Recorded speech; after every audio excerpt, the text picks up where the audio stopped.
Welcome back. Welcome back.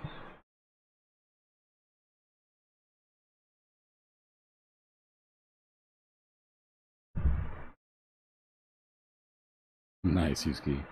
Now you gotta fight to keep it. Oh, moved up to number 2.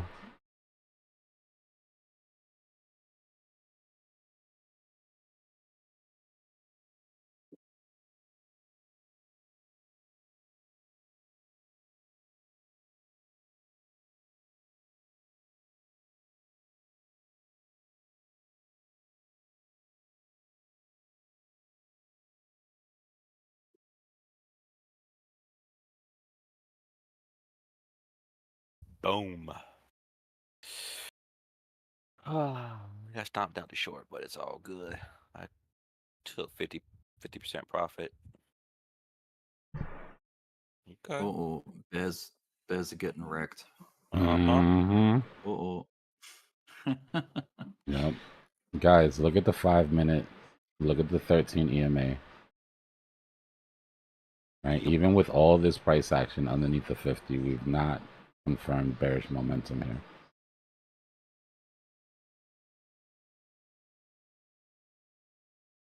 It's just like nicked it, and now it's just wanting to shoot straight up.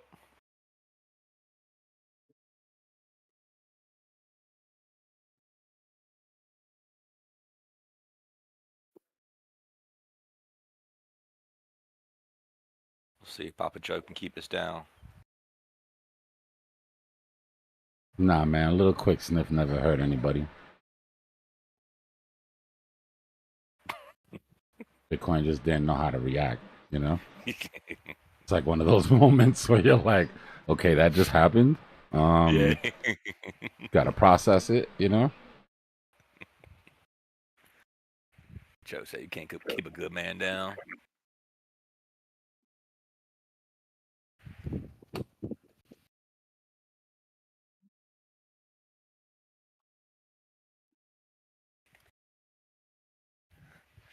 Yeah, y'all should be all nice and warm down there now, Dbloc. The heat's starting to come on through Nice south. and warm. It's nasty, bro. It is We like get a lot of rain. oppressive heat. Yeah, it's been humid up in SC here. Last some days we got a good bit of rain that came through here recently. One of those like you got to Humid. take a shower every time you go outside. Yeah, it's just like humid, man. It's just sticky, muggy. We got that dry heat here, 100 degrees. No Sure heat. do. Nah, I would take The that. 120 is rough though. 120 is like your oven. Ugh. Nah, outside it feels like walking through a wall of wet paper towels. Just warm, wet paper towels, and you're just breaking through layers and layers. Disgusting. Exactly, Peter. Like a swamp. Well, I call that shit the Everglades for nothing.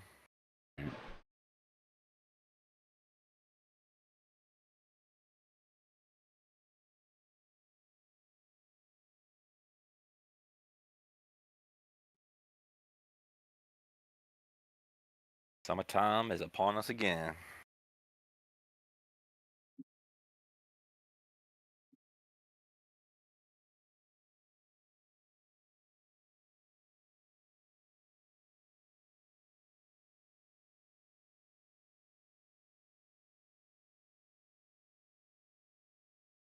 Dang, Joe. Joe, he going back to sleepy Joe, man. He's sleeping on the price action.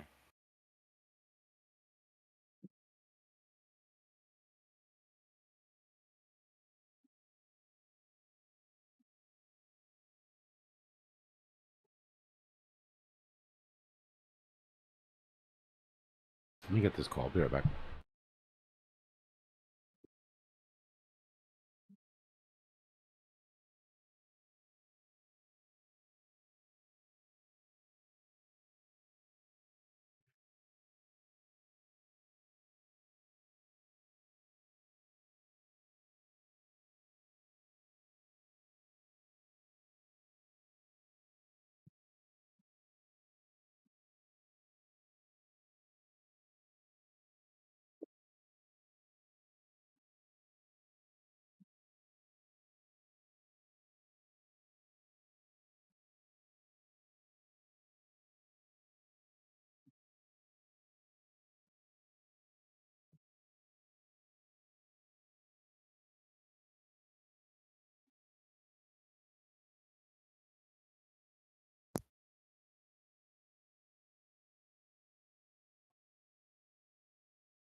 All right, Bitcoin. See if you can make a little higher high here.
Come on, Sydney. Push us on through.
All right, we're testing last week's high. See if we get back above it.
Let's go. Come on.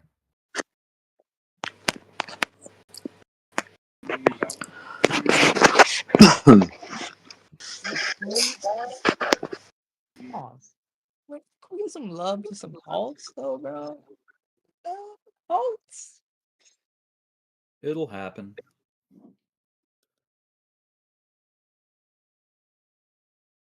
You sound so gloomy, Rick. It'll happen. They just need Bitcoin to cut the path. It's a very treacherous jungle.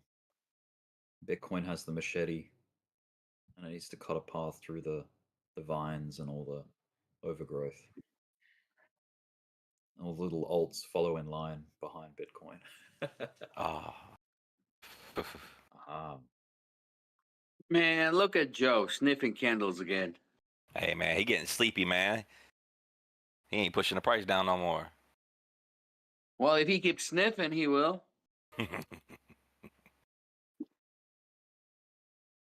Okay. Dude, we trying that's to break. legendary. Yep. Who's that? there we- Dbloc, Ooh. right? Only Dbloc has access to that. Ooh, You.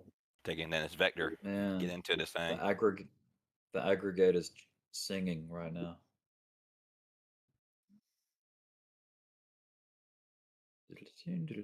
We coming up sevens.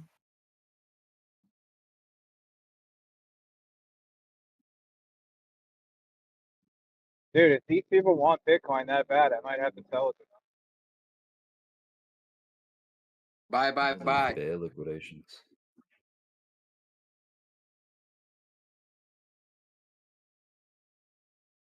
Where's my hero, Drew? Has anybody seen him? Was in there earlier. He's busy buying. He's a bear now. He's a bear. Yeah, he put He his just, No way. Drew is a Yeah. bear? Yeah. he just took it profit and ran away. No. Not Drew. He dumped on us and he's like, now I'm a bear. Yep. Said he couldn't wear the bull costume no more. And them Romanians, I'm telling you.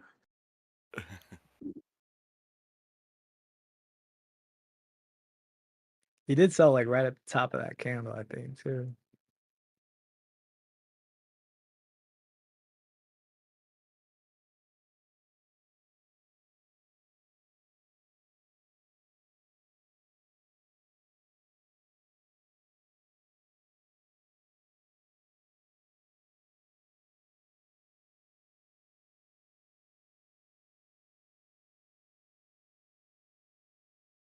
Is anybody following the tariff news?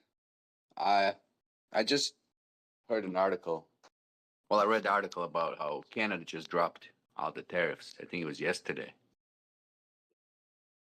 Who? Canada, they folded apparently. Who is that? Canada. I'm just No, joking, man. China.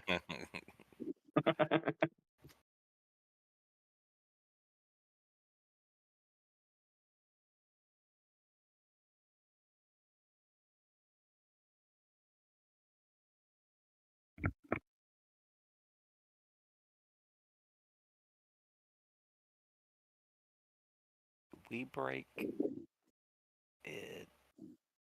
Yep, we did. Might come back and back test that.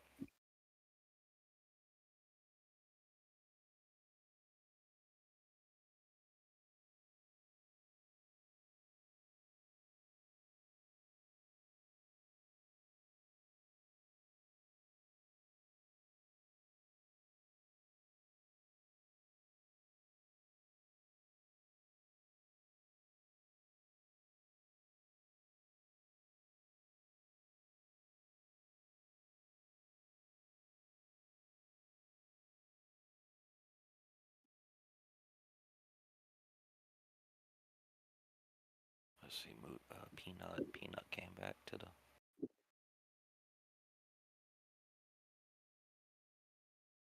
I think I just saw a UFO fly underneath my car. Holy dude. Kind of freaked out.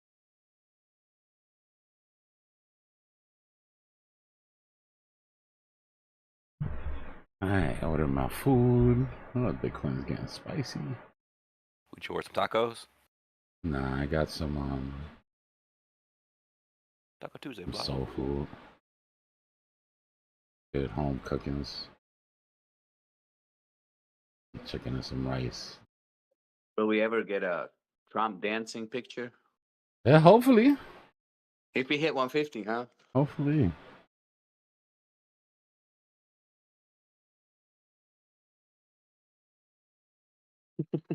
W Super Chat. Appreciate you, Bio.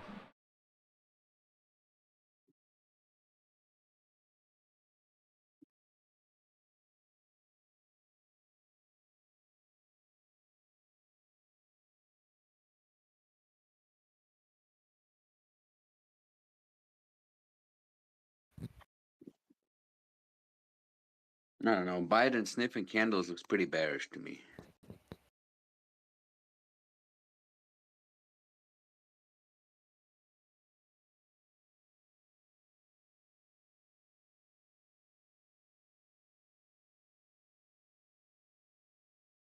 Like I said on YouTube, on the title of the streams, BTC kiss of death or just catching his breath.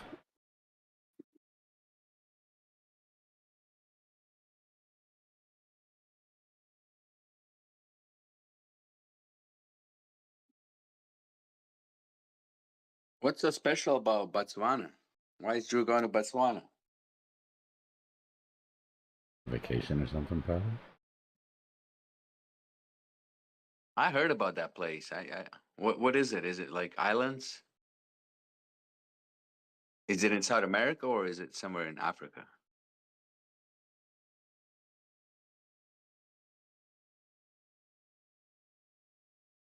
What happened? Sorry.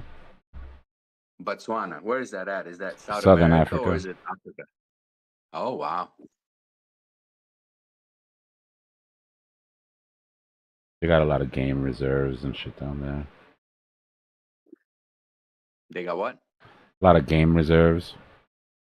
What is that? Like wild game. You know, like safaris and shit like that. Ah. Well, Drew must have made quite a bit of money.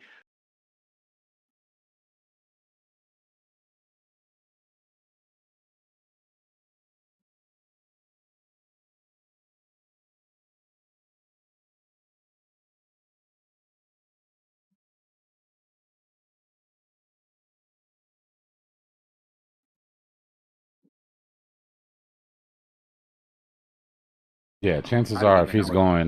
going, he's going on safari. I don't even know what vacation is. The last 2 years, I have gotten only 1 week off.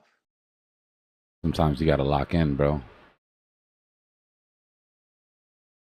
You know, there's nothing wrong with that. I don't know. I buy high and sell low. No, but I mean, you know, sometimes you gotta lock in for years at a time without taking vacations. Like that's part of the grind. Whether it's because of your job or whatever, you know what I mean?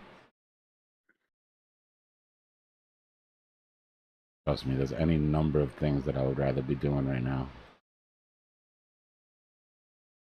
But delayed gratification is where it's at.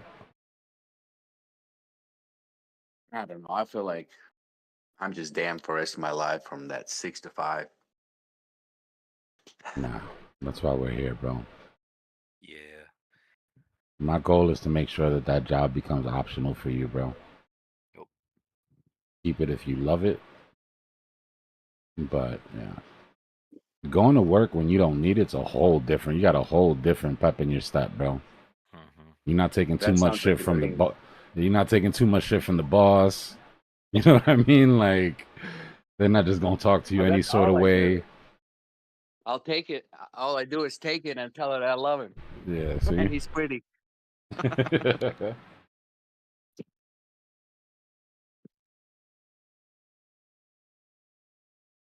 I can get another I think another cycle or two. I might be able. I think I'm gonna be faced with a decision. I'll be like, I don't really gotta run my business no more. I can just let it go. Yo, man, Biohacker was trolling. I ain't going to Africa. Here he is. Did you sell I them? was imagining you, bro, in the back of one of those open Jeeps and shit, just taking pictures of rhinos. I do that stuff, but out in Appalachians and like cross country around here, man. I'm tight going out too far from around here, unless it's like Eastern Europe. It's only two places I feel safe for some reason. I don't know. Sure, let's go to Eastern Europe. I'll take you to Poland, Lithuania, Latvia. You take me to Well, Romania. I'm going. I'll be there soon, actually. Well, I'm going in June. No, actually, I'm going in July to Sweden. Nice. Actually, I think I'm gonna be there in the end of July, early August. But yeah, I did sell. I didn't have big profit because my average was like low 22s, high 21s, and I sold in the 22 range. So, I just got a little bit of profit. But I just sold right now just because, I'm playing it very conservative on the swings, even though I'm, swinging hard, but I'm still trying to be conservative, even though if I'm swinging hard, So until I see a real breakout right now, I'll jump in on a breakout real quick, but in and out quickies right now, no long-term positions just yet. This is definitely like a lock-in period. Everyone has to like focus on what's going on. Yep. Like ready. You can't really like, disappear for a week and go, oh crap, you'll miss a lot of things.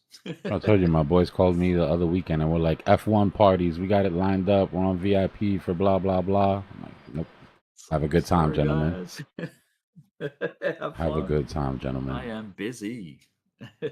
Formula One? Yeah, they had the part. They had the VIP parties? Yeah. You said no? Yeah, I said no. I'm good. Wow. Been there, done Wow. that. Well, that shit is not it's not all it's hyped up to be, bro. It's a bunch of people sitting in there being all pretentious and shit. I feel you. He's a NASCAR guy. That would be NASCAR different. guy. Yeah, that would be different. If I was into racing, that'd be completely different. Yeah, forget that's the like champagne. post-profit taking season activities. Yeah. That's after you've taken profits. You can. Let me go ask you chill, this: do something. since I'm not experienced trader, like how do you get over this FOMO? Because every day when I wake up, I feel like I'm about to miss out on that God candle. Days, bro. Time. Waking up the day after you feel like that, and then having it go down and realizing, okay, it didn't go. More and more so of you that don't have that feeling experience. no more. I don't know. I don't. There's times where You I know feel what- it, you know what but the helps? data has to line up. You know what I think is long-term spot bags will help you.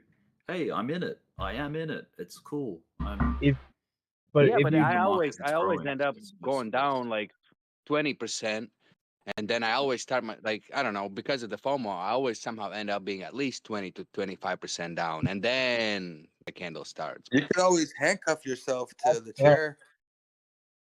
You know what Who's it is, gonna go man? to It's work? human. It's If you do human that- instinct. If you do that enough times, then you'll learn to not do it anymore. Like just don't, once you Is know that the financial advice? once you know the stove is hot, stop touching it. Well, I can't. It's always. You gotta get into the counter intuition, because human intuition seems to be buy the highs and then panic sell the lows at a loss. That's my that's story, where man. We eat that's with where our your eyes, monkey brain too. gets you. Yeah, we eat with our eyes. Yeah, like your primal human, Just get instinct is to get used to buy, sell buying low. when it's boring. I mean, get used to buying when it's boring and it's scary. Right? The right time to buy never feels like the right time to buy. If you bought and you're comfortable with that buy, you probably bought too high, or you probably bought too late. It should feel bad when you first, but you should have that 5, 10, 15 minutes, 20 minutes of, oh God, this thing is going to, this thing's going to turn around or whatever. Oh God, what did I do? Yeah. And then when you're euphoric, right? When you're like, oh, all-time highs, and you're all happy and you take a screenshot of your portfolio, all that's good. Enjoy it. And then take profits. Yeah, lock it in, man. Yeah. Because it's not yours. Don't look back. That unrealized P&L, that's our money. We share that. Right. If I'm in that coin with you, that's our money. If I take mine before you take yours, guess what happens to yours? So lock that in. Take it off the table. And lock it in. also, learn to get comfortable after you've taken profit that what you were in may go higher up and it could have been something bigger. Get over that. Like, Yeah, don't who worry about it. cares? Don't let it get to you. Bro, it's like selling your business for $1 million and being mad that he made 1.2 the next year. Who cares? You made a good deal. You got your money. Stress. You leave a little bit on the table. A good deal means both sides get to eat. Right? So be Yes. happy that And that it's- guy that bought it from you at least made a little bit of change off the top and he didn't get completely wrecked. Yeah, and there's always a new opportunity around the corner. Like all the That time. is true, though. Like, Yeah. yeah, always a new opportunity. Yeah. All these candles go up and down. Yep. Yeah. And guess what? If one of them leaves you, bunch of other ones that haven't moved yet. Yeah. Honestly, for me right now, 50K would be life changing. Yeah. Just give me a break Yeah. for a couple months. 50K Is that would be greedy? incredible. That's kind of low, right? Compared to like the market and the most of the traders, like It's individual. 50K a year. It's you don't compare it to other people. You can't do that. Mm.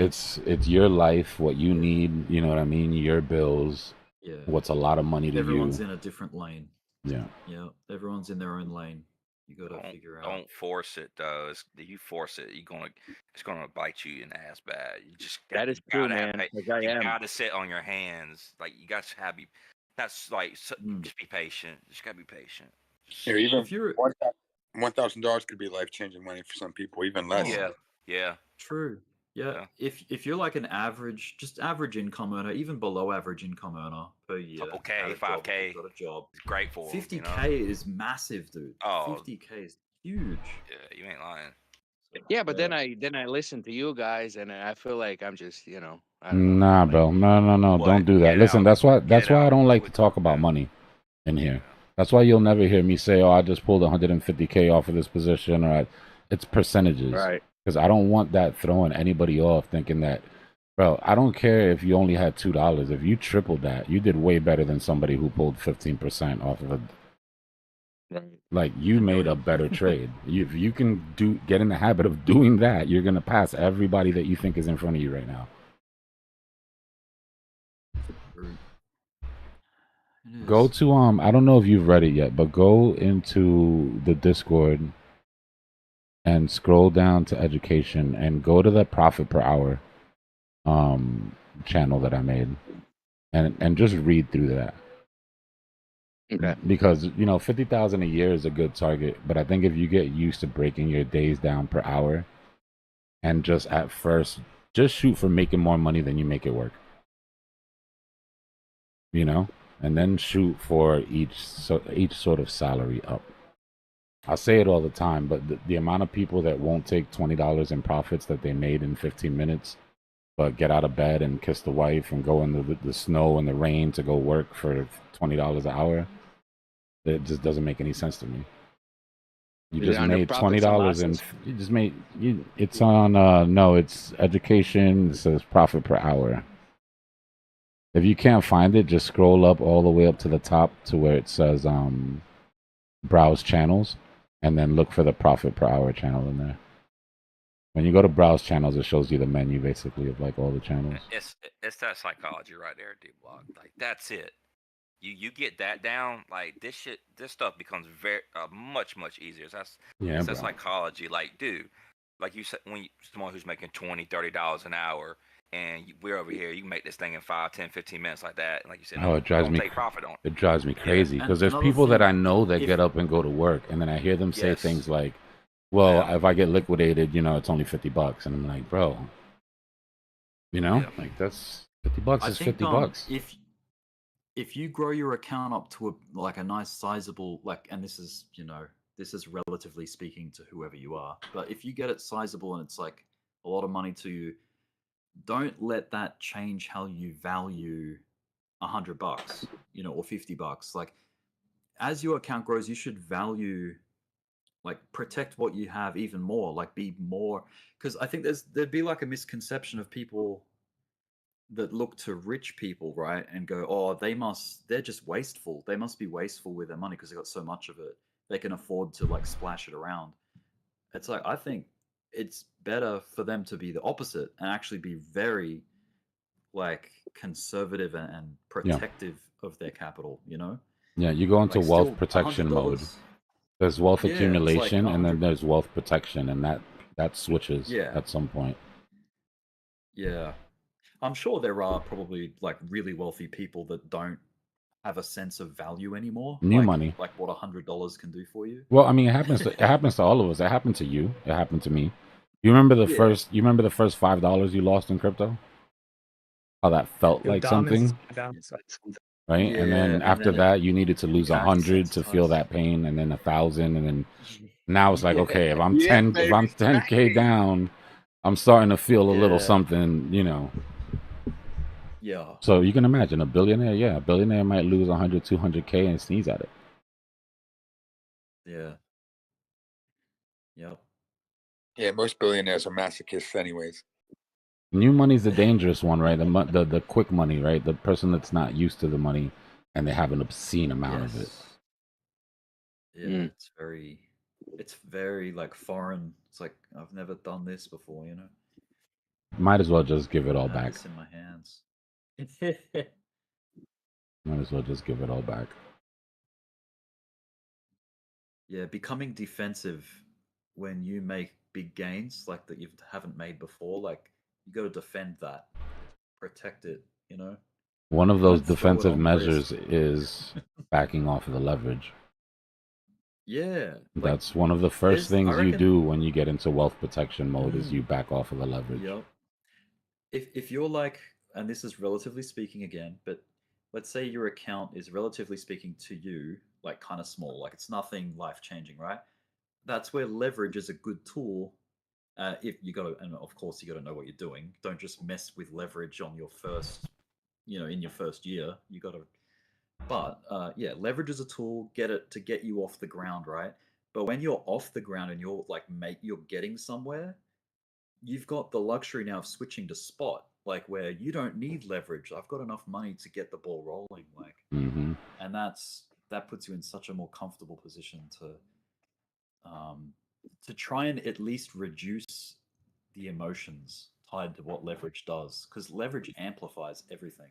Yeah, there's a risk curve to it, right? Like you come in and you go high on the risk curve with the leverage, and then you get to the point where, okay, I've got a decent enough bag where I can take 1 or 2 trades with the same weight that I would have levered, but in spot and safer, right? So then you start guerrilla scalping, where you're still very careful. You're still using your leverage rules because you're using a very large percentage of your portfolio in each trade. So there is a degenerate aspect to trading even only on spot with big bags. And then the next step from that is where your bag gets big enough to where you can match that size of the trade with only a percentage of your bag. And then now you're back in the safety zone. Now you're like super safe. Popping over that bullish trigger. A cascade of buying. Ooh, yep. Let's get this green vector through these liquidations. Dom is falling, altar running. Come on, alts. You can do it. Poor old Trump has just been bleeding. Last couple hours, last few hours. But man, honestly, even people with a small amount of money, like, I feel like it's almost the same as having a lot of money. Like, you need to protect your capital when you're using a very small amount. I know it feels like it's okay to risk because it is a small amount, but let's be real about what percentage that is of your total net worth, which is what we're talking about. It could be a small amount of money, but if it's a substantial amount of your total net worth, or it's all the money you have, then that's not a small amount of money. I don't care if it's $20. If it's all the money you have, that $20 is a massive amount of money that you need to protect with everything you can. That's right.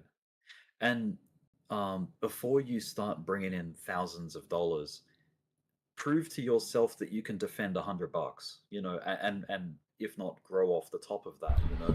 If your 100 turns into 60 pretty quick, it's like, okay, maybe it's not the time to start throwing in thousands of dollars. You know what I mean? What I've been telling them to do, what I've been telling them to do, Rick, the new people, is to do. I've been giving them $100 challenge. I want you to go out with $100, and I want you to take $101 trades. and trade heavy. Get in there and swing. You know what I mean? Don't be scared. Yeah. Take the trades, get the experience, and then at the end of those trades, at the end of those 100 trades, are you up or are you down? If you're up, that's a good. If you're up, then you can start moving into the $1,000 range, and then I want you to do the same thing with $1,000, but with $10 trades.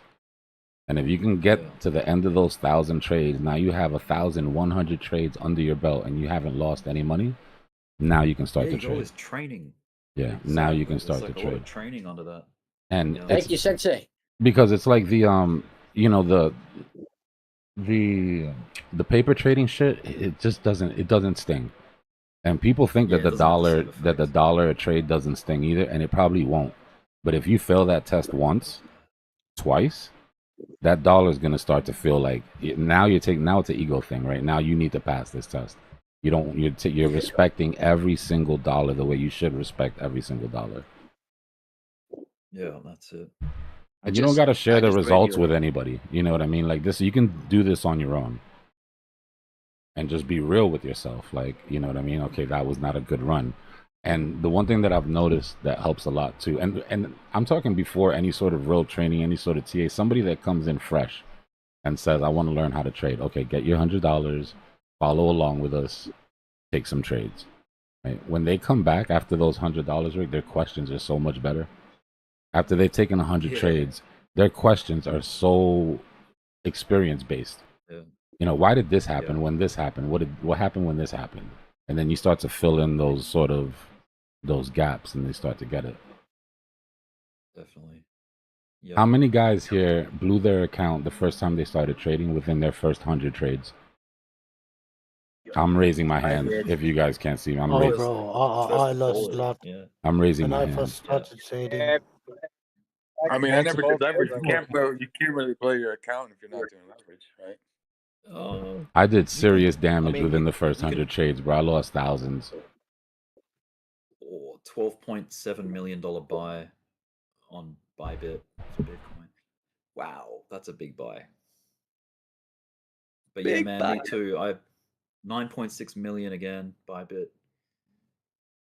Some big buys coming in. I've blown up account. I've watched a few documentaries, like interviews of like really high performance Wall Street traders, and a lot of them have said the same thing. Like, I blew up account by 500. Yeah, they like blew up a few accounts before they sort of figured out to slow down at the beginning, and then they build up their chops and whatnot. So if you can take that test, and those 100 trades could only cost you $100. And look at everybody in chat saying that they blew their accounts within the first 100 trades. It's life-changing, bro. That'll save you years. I thought when you say blow your account, that's kind of like a liquidation. So I guess blow your account just is like you just lost. You just pissed it away. You bought high. You had to sell low. You slowly bled out until you had almost nothing. I got wrecked. Riggedy, wrecked. Man. I think it's a rite of passage to get wrecked. Yeah, but you can avoid it. It's one that is avoidable, or it's one that, you know, your tuition, everybody pays it, but you get to decide how much it costs. That's right. You can pick your price. Yeah. Losing $100 feels less painful than losing 10,000. Well, the lessons that you learn in 100 trades are well worth $100. You guys are paying $130, $300 a month for some of these damn courses out here that aren't teaching you shit. So invest in yourself.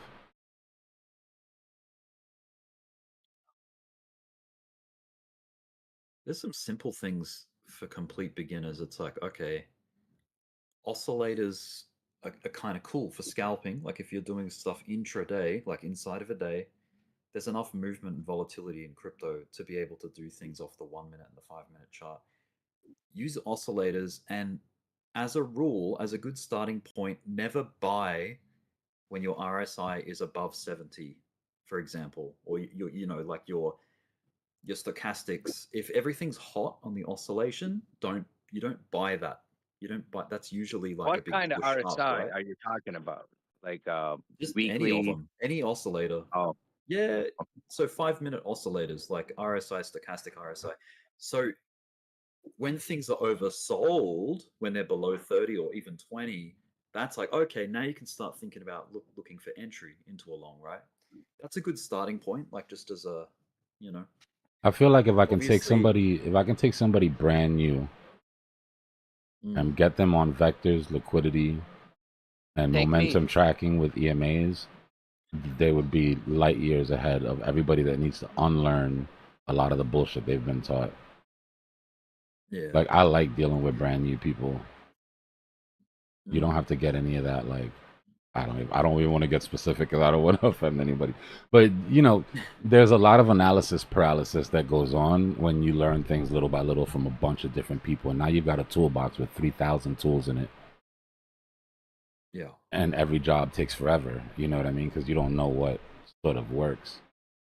But if we can just get them used to the idea that this is a for-profit business run by liquidity providers, and their job is to make sure that they stay profitable, at the very least break even, it becomes a lot simpler for people. Did you come up with that profits per hour? What, the one that I put in? Yeah, I wrote that up the other day when there was a lot of people just getting out of their positions too early or too late, and it was driving me crazy. So Yeah, I see what you're saying by the trader B, where he's just working overtime, and man, that's me. So yeah, it gets to the point where you take a winning, and the worst is taking a winning trade and turning it into a losing trade, because now you're in the hole, right? You took a trade that was $40 per hour and you turned it into a negative $120 per hour. Oh, yeah. And now you've got to work overtime just to get back up to where you were. So like you said, just freaking take the profits, and that's how you kind of start learning, I guess. 'Cause And I never. If the profits come quick, then yeah, like, right. And if you've been in a trade for 2 or 3 hours and you haven't paid yourself, right? You can't now. It's even more important that you don't let that trade go to zero. Right? That's 3 hours of your life that you put into that trade. No, I'm for like 2-3 weeks sometimes. Sometimes I And hold it back for like 3-4 months. Yeah, and you haven't paid yourself. But imagine if you had a trading business and you had traders that work for you, and you just didn't pay them. Like, how long would they trade for you, or how happy would they be trading? Or you find out, you just made a long trading day, you're about to get paid, and your boss tells you, "I just went all in on Ponky. You're gonna have to wait a couple weeks." You know what I mean? Like, you're risking the money that you earned before you even pay yourself with it. You're right. Yeah, you take a risk, Yeah, just build the bag, bro. Slowly build the bag. Every goal, in my opinion, it shouldn't be monetary, right? Like, I know it sounds dumb. We're all here to make money.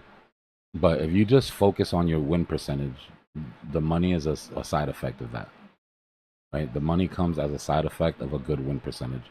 And a good win percentage comes as a side effect of not taking L's, not taking unnecessary L's, and being sort of, intentional about your trades. Like I said, for me, when I'm right, I'm right. When I'm wrong, I'm out. If it's a winning trade, I'm out. It's still a W for me, right? And every loss that I take, for me, I look at it like one loss off of the percentage. Okay, I got that loss out of the way. I know my win percentage is 75, 80%. I got that loss out of the way. Boom, next one will be a good trade. Throw it right out of my mind. I don't even look at my trades as individual trades. I look at my trading day as an individual trade. What am I up for the day? What am I down for the day? I don't think, oh, damn, I lost 3 trades and I won 4. And then what am I up for the day? What am I down for the day? Was it a successful trading day, or was it not a successful trading day? If it wasn't a successful trading day, what went wrong? If you know exactly what went wrong, then it wasn't a loss. You just added some rules to your book. If you don't know what went wrong, then it's time to study, or time to ask some questions, somebody more experienced, or figure out exactly what you did that led you to have a losing trading day. And then try not to do it again. You got a couple of years of that under your belt, bro, you're good money. It's cumulative, right? It's a cumulative effect. What would you suggest to watch? I would say, I guess the RSI would be like the most beginner thing to watch. RSI is good. RSI is good to tell if you're overbought or oversold. I mean, it gets a little tricky for people for making decisions off the RSI unless you're going to stick to it directly. But just what we try to teach here is momentum. You know what I mean? Like, we trade the pivots on momentum. We don't get in on something that's already got, that's already moving. Patient. We wait for the retraces, or we wait for the proper time to short, or we wait for the proper time to long. And if you're brand new, I wouldn't be playing with leverage unless you're playing with literally cents or dollars just for fun. You know what I mean? No, as crazy I am, I know. Yeah, I'm pretty wild, but I know that I cannot touch leverage because I'm still not good on spot. So Yeah. I guess that's the one thing that's going for me. Yeah, man, that's a good way to put it. Prove yourself on spot before you even open the doors of leverage.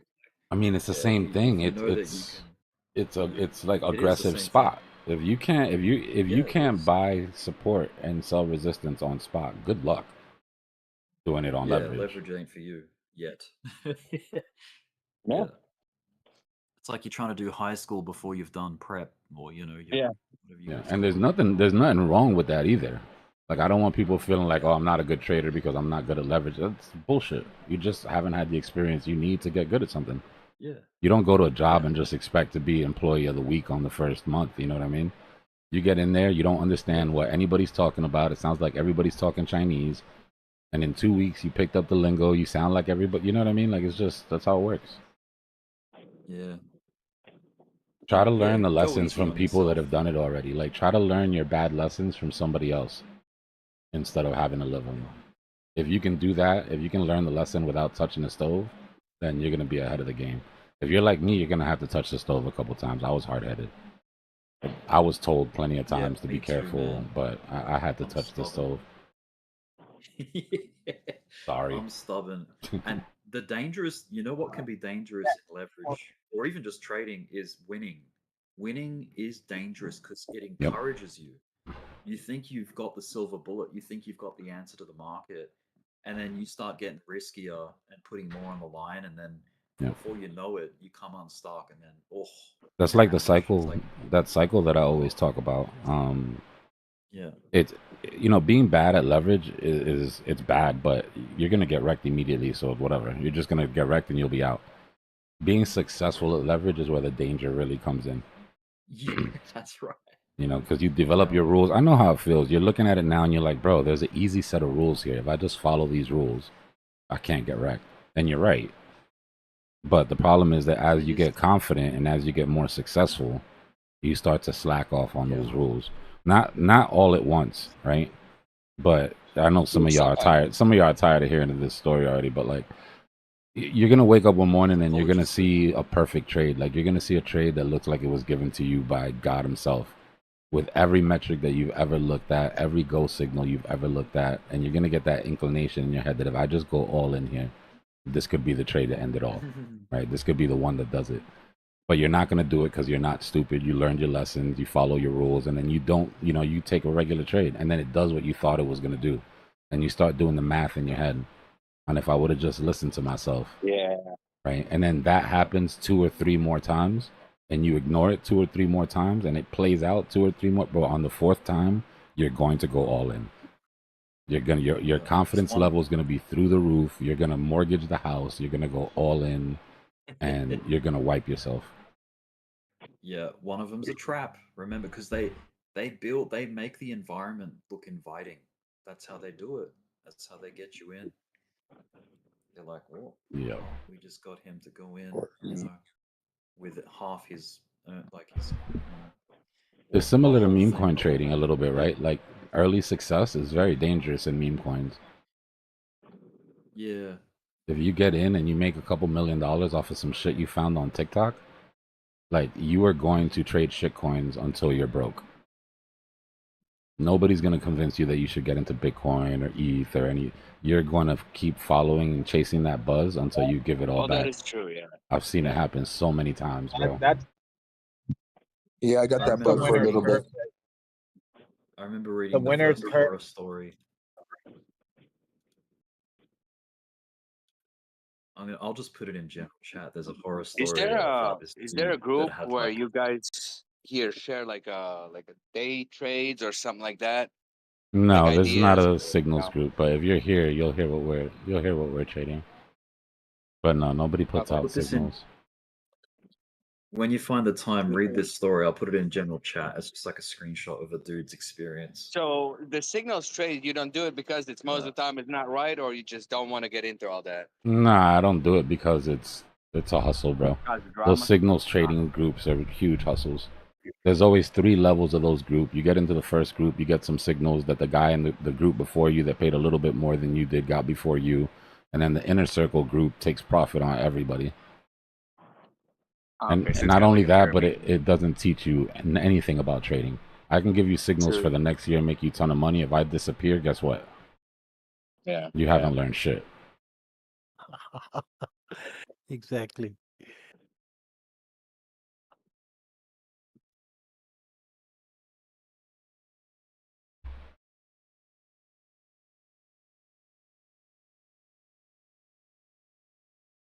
Now it's even worse, bro. Now they got people using AI. Now they got people feeding their signals groups with just AI calls. How is that? AI calls probably one big bullcrap, right?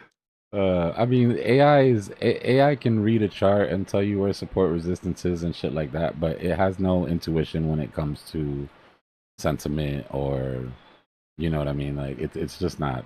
You don't want to follow I that. keep getting these YouTube commercials now on my when I watch videos about get this AI app, and the guy scans the screen and it's like it sounds too good to be true. Nah, like I said, all of those things are crutches, and none of those things are gonna teach you how to trade. It's all noise.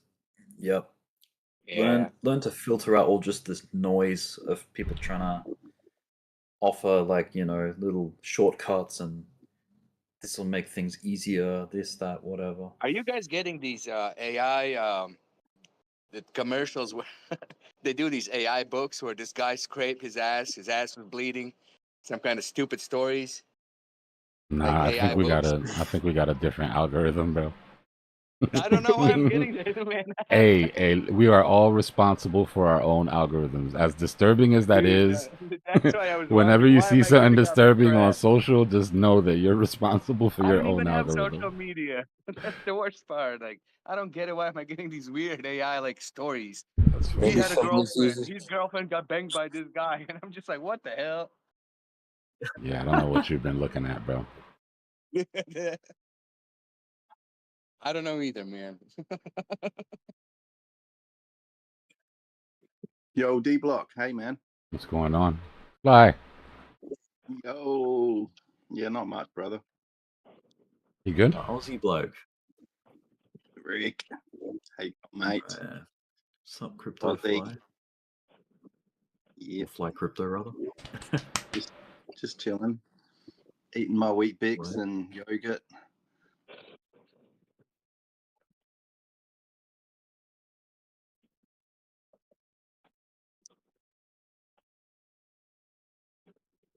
Damn, food is taking forever.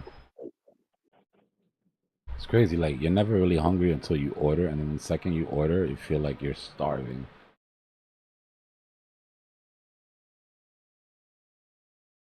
What you got coming this time, Dbloc?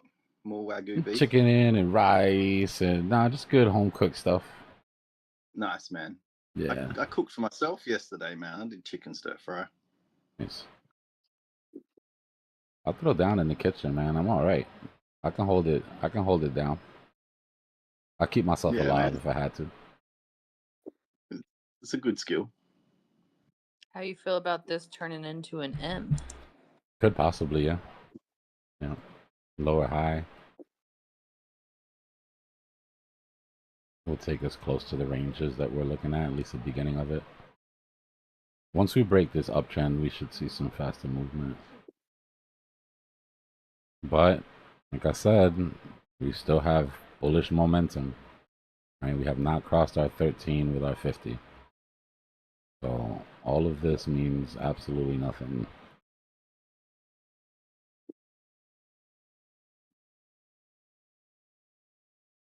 Yo, Dbloc, I was just thinking, if you just took out the candlesticks and just used those EMAs, the 5, 13, and 50. I've done it before, yeah, for fun.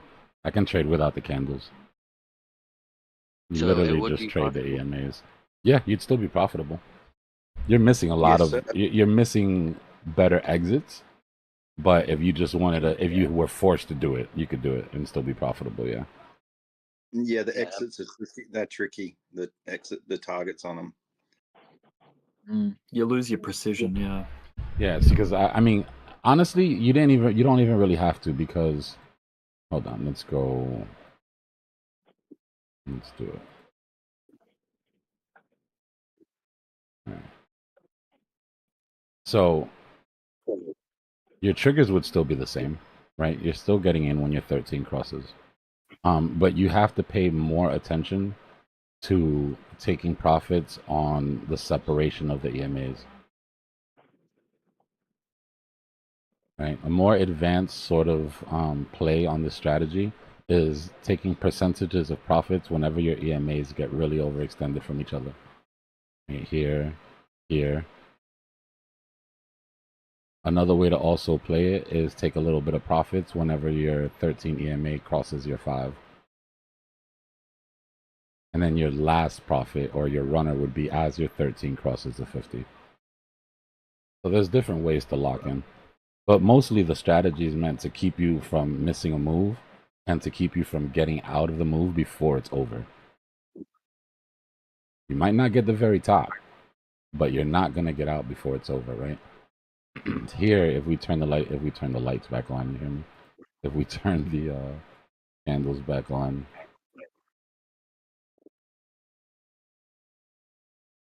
without this strategy, you probably get out of this trade here. Even if you got your perfect entry, hit the breakout on this retrace, just went through the 50 like butter, you probably got out of your trade there. And just to get left behind, just to maybe get out of your trade here if you didn't, or get out of your trade here, right? And then we're still back up almost at 107 now because you've never lost that momentum. Candles lie. Candles just tell you what the sentiment was at that point.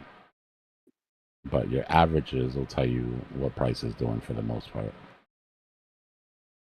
It's pretty handy if you add your liquidation levels too when you break through all your liquidations and get out them as well. Yeah, it's a good little kit. Good little kit. It is indeed. Appreciate that, boys.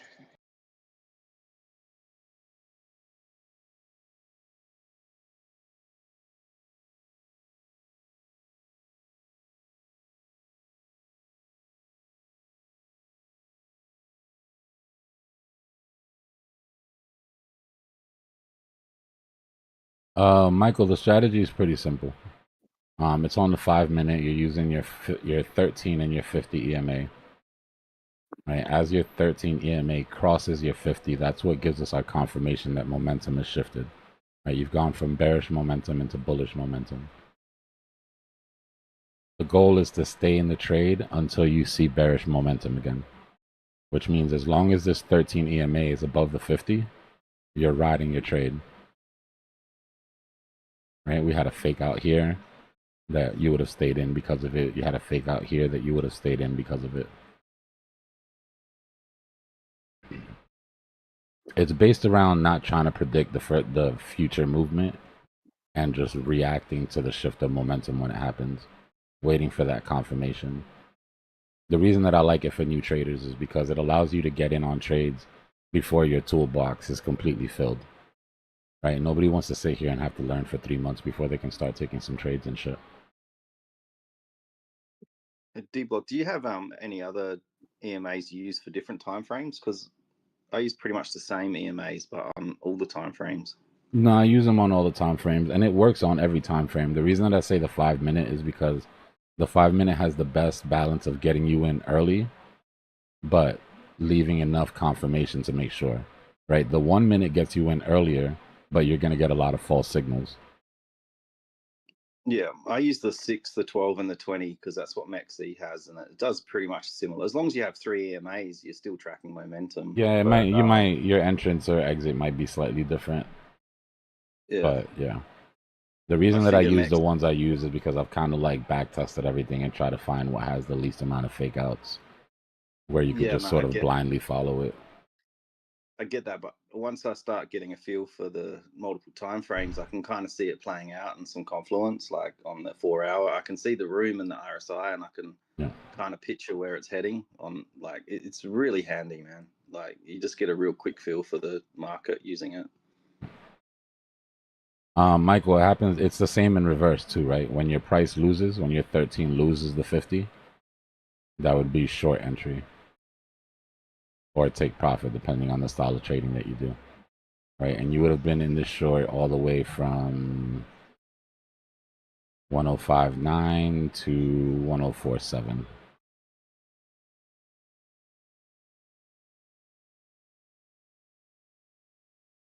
But just like any strategy on the planet during a ranging market, it's not a viable strategy. You won't lose a lot, but you're going to break even a lot, right? You're going to end up exiting at entry often because the market is ranging, right? We trade trending markets, or we swing trade large ranges. But those tight ranges, that's sideline material, right? That's when it comes to being patient and waiting for setups.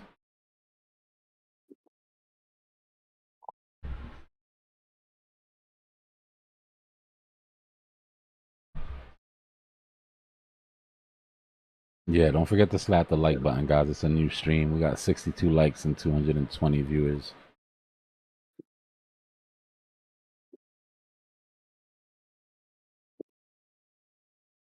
The 200 on the 15 is the mean reversion, right? Yeah, all of your EMAs will be mean reversion, but you have to follow them through, right? Meaning you want to see that 50 break. If that 50 breaks, then the next, your next mean reversion would be the 200. Institutional traders, institutional traders, when they're taught mean reversion, they're taught the 50, the 200, and the 800, which is why I have them up.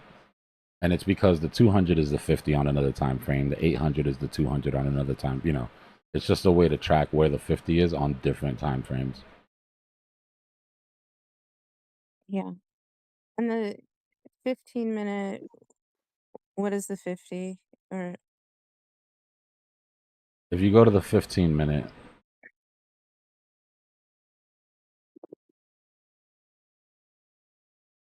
see how your 200 EMA is down here? mm-hmm. You go to the hourly, that's your 50. Okay. Right, it's the same. So when it breaks the 50 on lower time frames and you see it going to the 200, what it's doing is it's hitting a mean reversion to the 50 on the 1 hour. Right, 50 is your main mean reversion. Your 200 and 800 are just visualizations of where that 50 is on different time frames. I see. Okay. Man, I've been trying to put that together for like the last couple of weeks. I've been trying to play with that. This makes so much more sense now. Yeah, it's a 4x. Right, so the 50, it's like divided by 4 basically when you go up in time frame. So are there specific time frames where like the 200 is more significant, and like the hourly, the daily? No, not necessarily. Right, because they are all the watch, let me go to a naked Bitcoin chart for a second. Maybe this will be on easier. the 4 hour, that's the 800. I get it. Nice. Yeah, so if you go, let's turn all our EMAs on.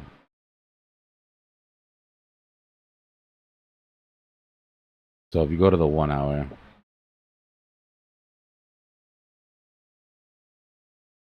you see your 50 and your 200 and your 800. You go to the 4 hour,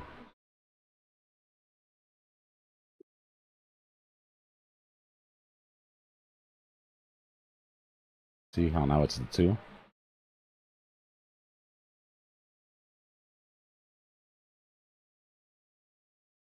The 800 on the 1 hour is the 200 on the 4 hour, which is the 50 on the 15-minute. You know what I mean? Yeah.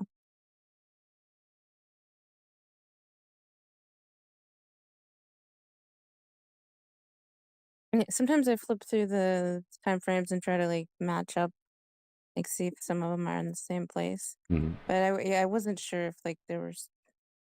Yeah, because remember what the 50 specific EMA is telling you is that's the average of the last 50 candles.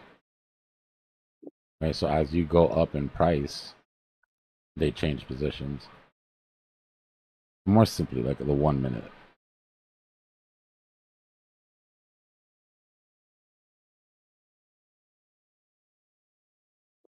Right? If you go to the 4 minute,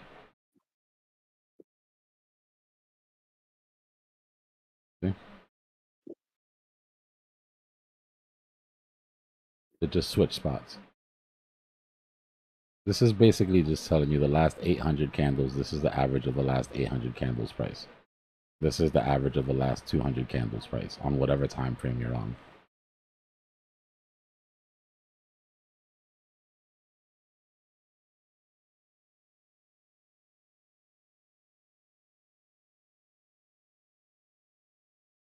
Oh, my food's here. Let me go grab it from outside. I'll be right back.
All right, family, food's here. I'm gonna eat real quick and I'll be back.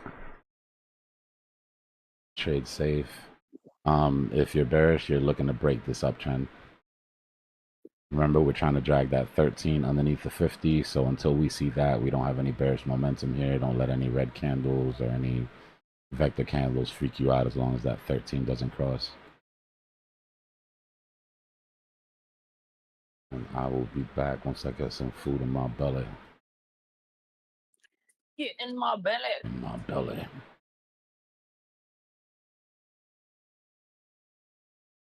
I watched Austin Powers recently. It's not as funny as it used to be. Just saying. Yeah, I'm sure.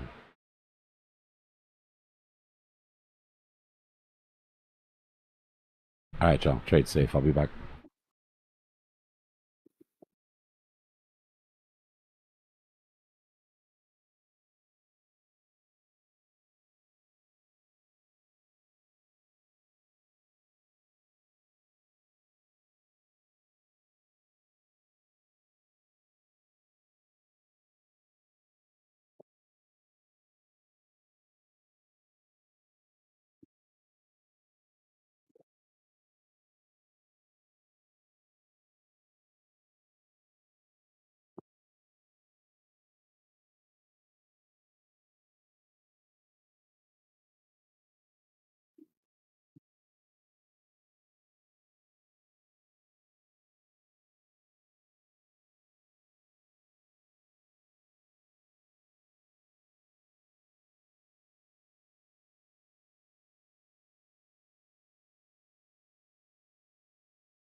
Daily openings in 2 minutes.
Anyone else wanting Asia to dump it?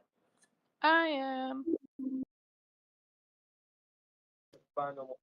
Dump it, dump it, dump it.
Yo, anyone here?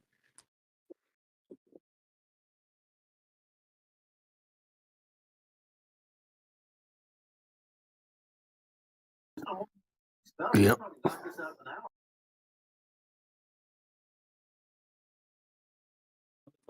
Why do I feel like there's a black swan brewing in the background somewhere?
Wow, a lot of people here.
This might get crazy.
Sleepy Joe on this chart made this chart kind of boring, huh? Slow price action.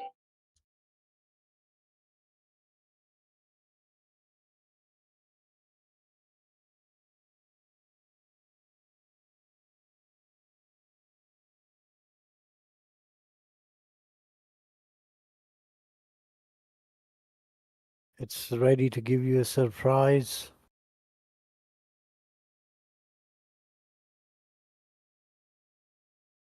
A surprise down, I hope. Yeah, hopefully.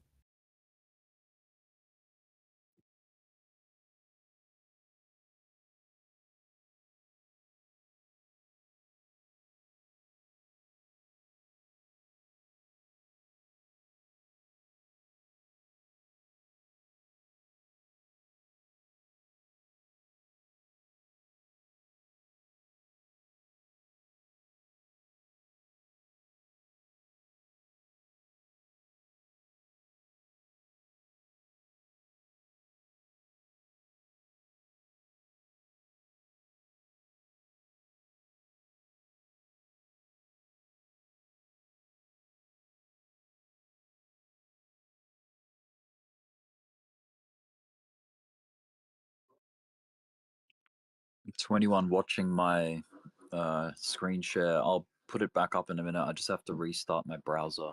It's like run out of RAM or something. I don't know.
That's better.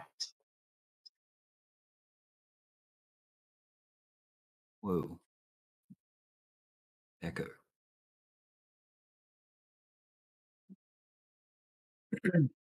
Ethereum's doing pretty good. I think, dude. Yeah.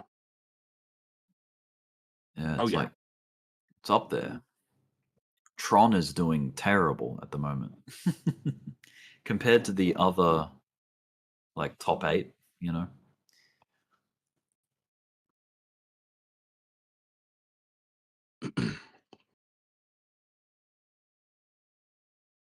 Kind of looks like a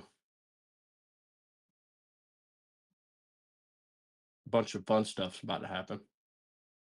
Yeah, man, look, I don't mean to be too optimistic, but if you go to the Bitcoin weekly chart, just look at everything on just a fresh, clean chart. We haven't been this high before, ever. Like as far as like our previous week close, this week's open, like we've never closed or opened a week up in this area before. This is uncharted. Right. As far as like a high, yeah, there's still a high to go beat, but it's not that far away. It's like $3,000 away, you know? It's literally like a 15-second candle. Yeah. And Bitcoin can move $3,000 pretty quickly, yeah. Like within an hour if it wants to. Yeah, I probably shouldn't have said 15 seconds. You know what I mean? Oh, I mean, even still, yeah. I mean, who knows? But yeah, it could go at any moment, really. Like it could full send. But as we all know, crypto's full of tricks and traps, and Bitcoin is like the king of edging, you know, keeps you on the edge of your seat. Just keeps you close, and then not yet. Oh, sorry. What Give I it would another really week. love, Give it another what day. I really, really would love is for Bitcoin to make an all-time high, and then Ethereum make an all-time high. That would be hot. That means Ethereum would absolutely rip. Like, That's right. It does, doesn't it? yeah. I mean, it's doing very well right now. Like in the That's last kind of where 15 my minutes. head's at. It's like, all right. And then like I don't know, man. XRP's being very quiet at the moment, like volume wise. Yep. Just not much happening. Dude. Well, I'm not paying attention to XRP, but XLM. Yeah. I love think they're the just way waiting for their. XLM looks right now, dude. I love it. Yep. They're just waiting for the green light, and it'll happen. It's just a matter of time. Something definitely happened with Tron today. I don't know why the hell it's done that compared to the other top 8, you know.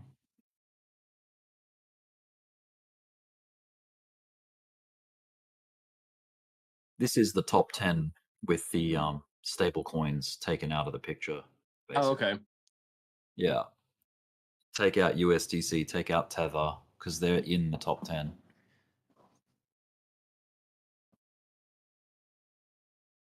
Let me just get a coin market cap, quick little sneak peek at that. So we got Bitcoin, Ethereum, then Tether, and then XRP, BNB, Solana, then USDC, Doge, Cardano, Tron, and then Sui. Sui and Chainlink aren't too far behind. They're just sort of out of that club. They're basically top 10 coins if you take out the stables, you know. Yeah. No, you said Tron. I was like, what are similar coins to Tron? But the first one, it says best match, I guess, is Cardano or ADA. But yep. They're layer ones, yeah. I Ethereum looked competitors. Yeah, I looked at ADA like a little bit ago, and I was like, dang, that looks like a good price. Well, yeah, I mean, it's off where we are. It's like, okay. Let me kind of add some there. It had a volume spike a couple of hours ago as well, like out of the blue, like just all of a sudden, bam, this huge volume spike. Oh, my bad. I'm sorry. Was that me? And now it's no. Kidding. I'm kidding. Like I have I that gotcha. Yeah, huge volume spike, and then it just returns back to the mediocre, like what it was doing, But that's suspicious. It's like, what? Okay, someone just loaded up a bunch of ADA just in the middle of nowhere, no man's land. It didn't really cause much, chart action, but it was there, no doubt. Out of the blue, big buy. Same with BNB. BNB had one as well, but it was over here. Interesting. Doge had a whole big volume swell, actually, Dogecoin. Like it's kind of cooling off the back of that, but yeah. And mind you, this is the perpetual Bybit chart, so it's not. I got you. I don't think it's representative of like what's actually going on across the board. It's only like one exchange, one, maybe to get a fair view of Bitcoin's volume situation, you have to go to the Bitcoin index because that indexes everything. So if you go this one, the BTC USD index, like that gives you look at that. I mean, look at those volume spikes. I feel like that's a more fair look at what Bitcoin's doing at the moment. And it is ramping up on average in volume over the last like 12 hours.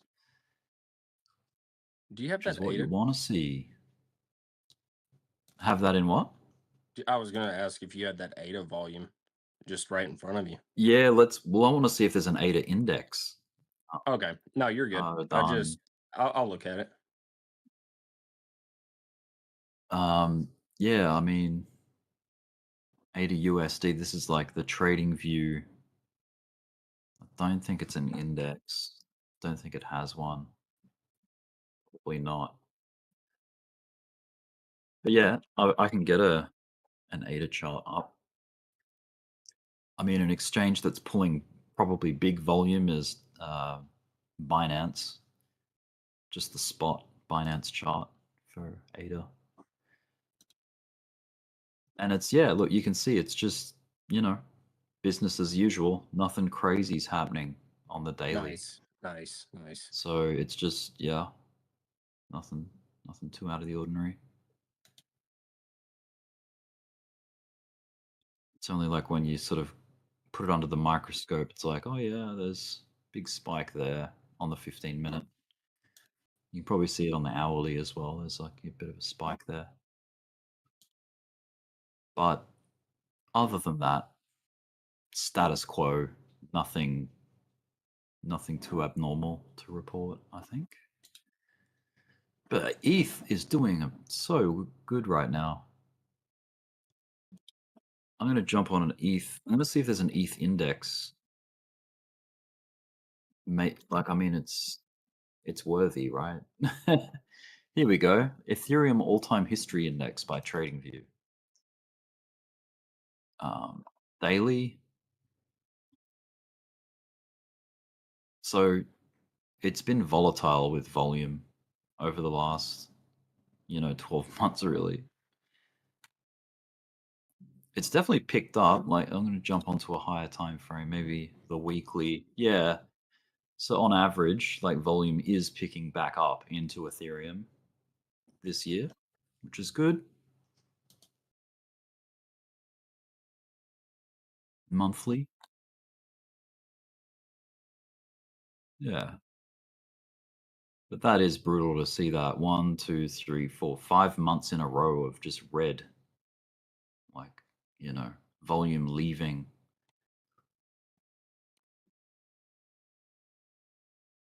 Oh, we're seeing a beautiful bounce. We've got 10 days left of the month. 10 or 11 days. So May was actually really good for, Bitcoin and probably a few others.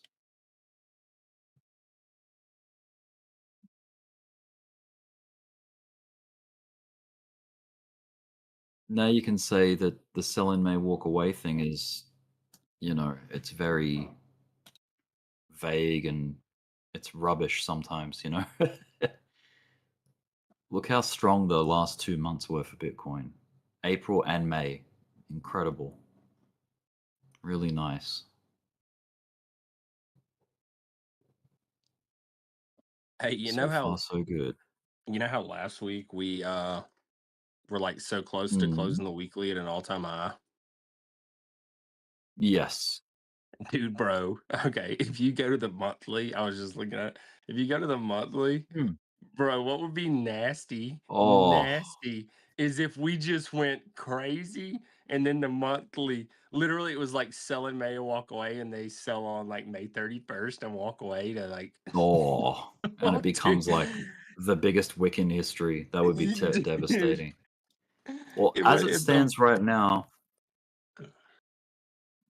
this is what the candle is. It's a Marubozu candle, which means a candle with no wick on the bottom or top. It's just all candle body. The whole thing's just body. See that? It's just Oh candle. yeah. Right. Oh, I didn't know There's that. no low, or it's got a very, very small wick on the bottom side. But and then the opposite of that, of course, is a doji, which is like it's all wicks all over the place with barely any, you know, candle body. But this is a decisive candle. Like this is we're going this way. There's no second guessing kind of thing. It's a very strong candle to have. But yeah, 10 days is a long time in crypto, especially in crypto. A lot can happen in 10 days. So we don't know. But yeah, back down to like the 15-minute. We're still dealing with this local high area. We haven't been able to punch through it just yet. And it seems to be like we've got something like that, like a trend line doing this, and then either equal highs, so like an ascending triangle like that, or you could try and argue that it's like a wedge like that, some kind of triangle. But either way, I think a good strong day out of the stock market wouldn't hurt. That would definitely help things, you know.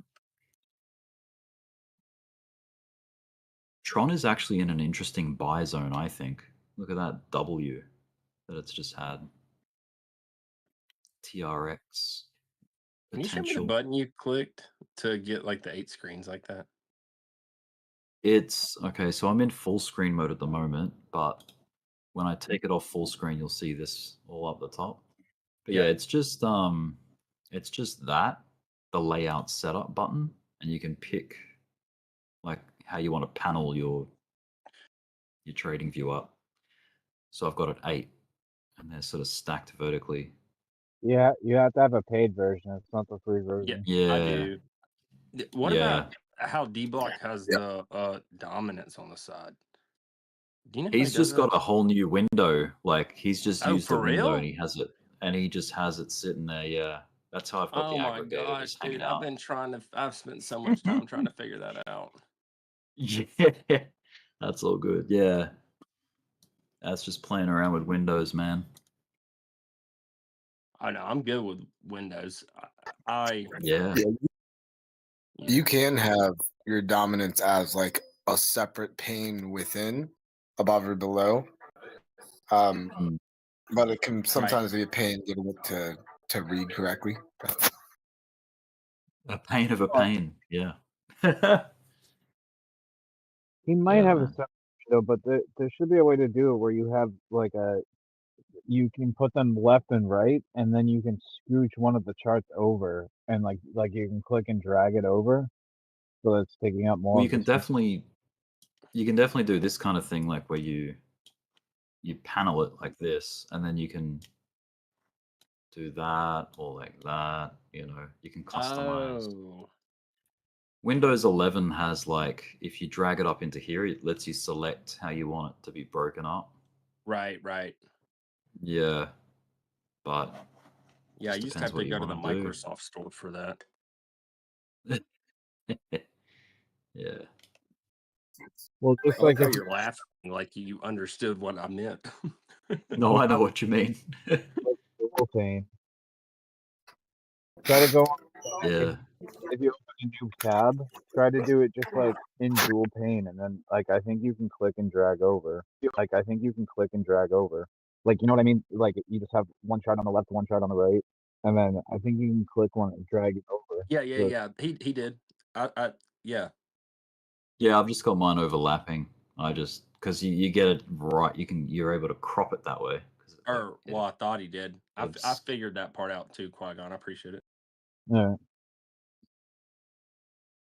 Yeah.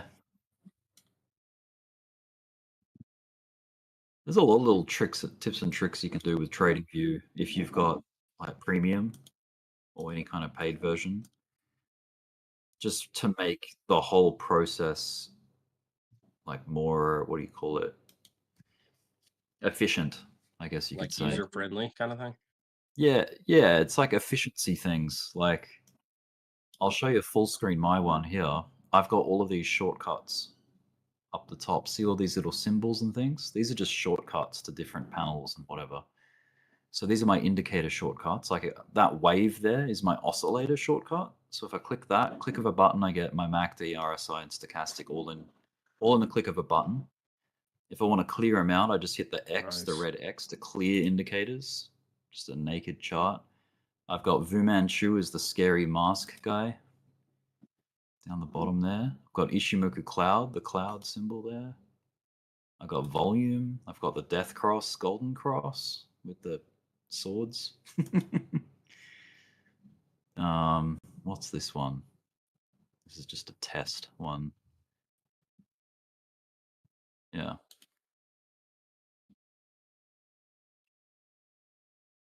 And then layout. These are layouts. So I've got like an S&P 500 layout like this, and it has the time zone of New York in there. And then I've got like a split view, two-way. So two-way split, Bitcoin XRP in that one, or a 3-panel. My FANG stock view. So Facebook, Amazon, Apple, Netflix, Google.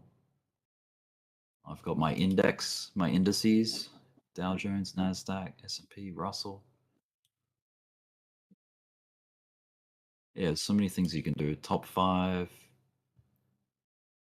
These are stocks, of course. 8-panel of memes. Blue chips. Blue chips is the one that I've been like, that's what I've had up. With the aggregator down the right.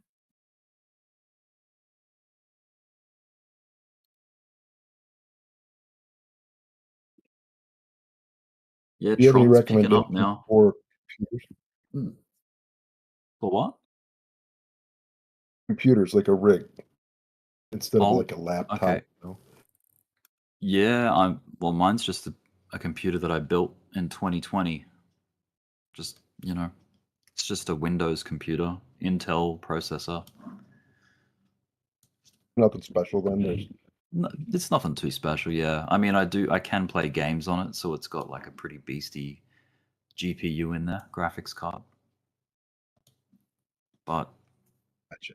Yeah, if you want just like fast performance with like browsers and mainly for trading and using TradingView, a decent amount of RAM is good, like helps, and a decent processor to be able to, load things up. And a nice, steady, stable internet connection helps tremendously. Tremendously, yes. I found that out. Yeah. The good thing about desktop PCs, like built into a chassis, like into a box, is the cooling, because laptops get so hot. You've probably noticed that. And they sound like a jet engine trying to take off sometimes when they get too hot. I just thought about Yeah. making my own rig with a couple screens and whatnot, and wondering Yeah. if there's anything people use. It doesn't need to be that hardcore, you know? Like you can get away with a computer that's built for like less than $1,000. You probably don't even need that much. Probably like $800 or something would get you like a very usable computer for using as like a trading TA platform, you know? Yeah, I You know I don't don't want to necessarily play games on it. If I play Yeah, games yeah, on it, you don't need to I'll waste play money games on on a it offline. GPU. Yeah, you don't need to play games on a trading computer. So that saves you a hell of a lot of money if you're not having to buy a GPU. And you can just get like, you know, bare bones computer case that just does the job. It doesn't have to be flashy. It doesn't have to be cool with lights and crap everywhere. Yeah. But yeah, I mean, RAM. for trading, just a normal any workstation from any branded company like HP, Dell, that's gonna work Yeah. way better than anyone Yeah. because that So doesn't crash, it doesn't heat, and Mhm. it's run forever. It runs forever. Yep. And I probably use what is not recommended for like using TradingView and trading interfaces on a browser because I use Chrome, and Chrome is very like RAM and memory intensive because it's got a Yeah. lot of background processes, that kind of thing. There's browsers out there that are way more bare bones and just, you know, the basics. You know, the good thing about those workstation, they have the ECC memories, so they perform really well when it comes to high load or the Mhm. browsing or processing speeds. So it worked Yep. really fine. Definitely. Worked really well.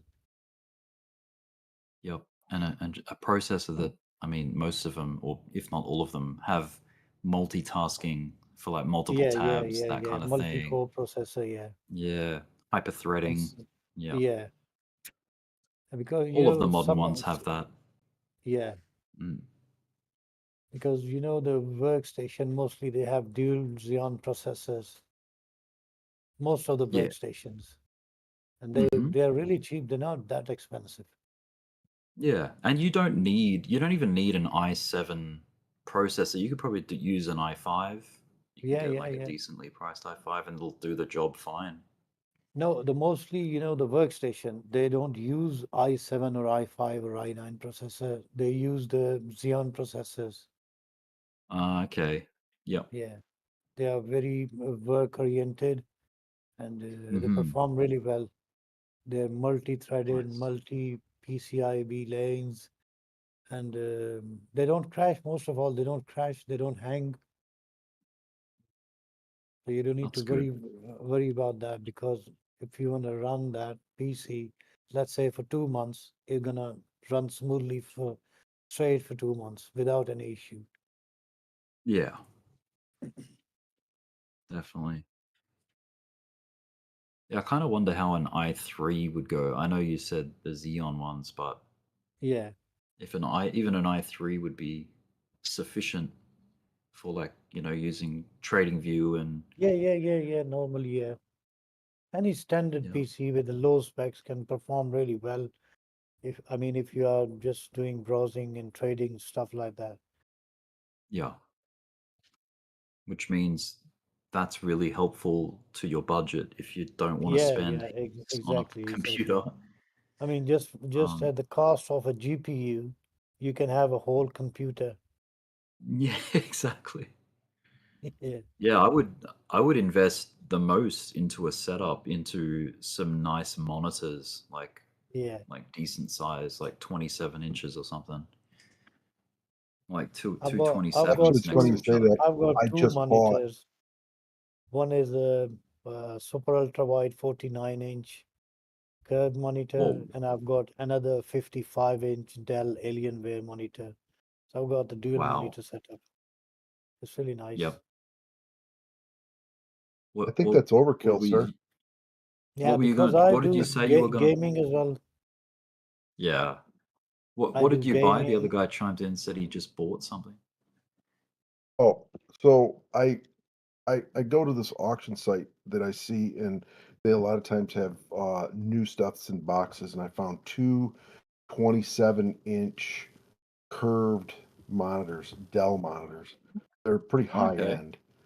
I got them for Yeah. dirt cheap.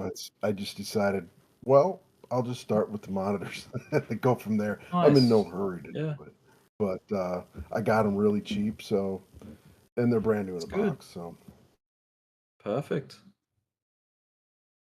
We got a bit of a sell off happening here.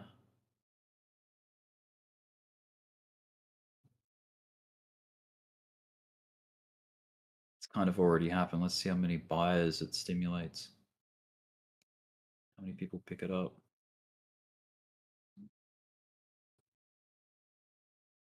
It's interesting, like Bitcoin's finally getting some kind of move down, and then Tron is moving up. It's like inversely correlated there.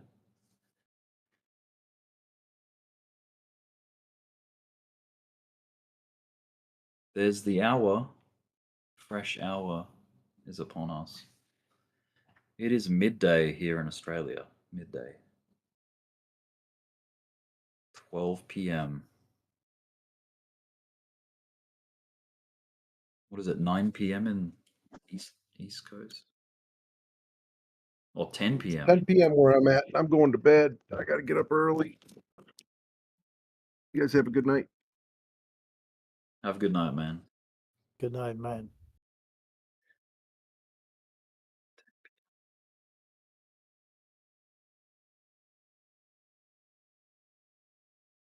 I don't think much will happen in the next 8 hours, so you should be able to sleep fine. Yeah. It'll just grind away, maybe correct some. Seems like the US session has the most interesting movement on the charts. Yeah.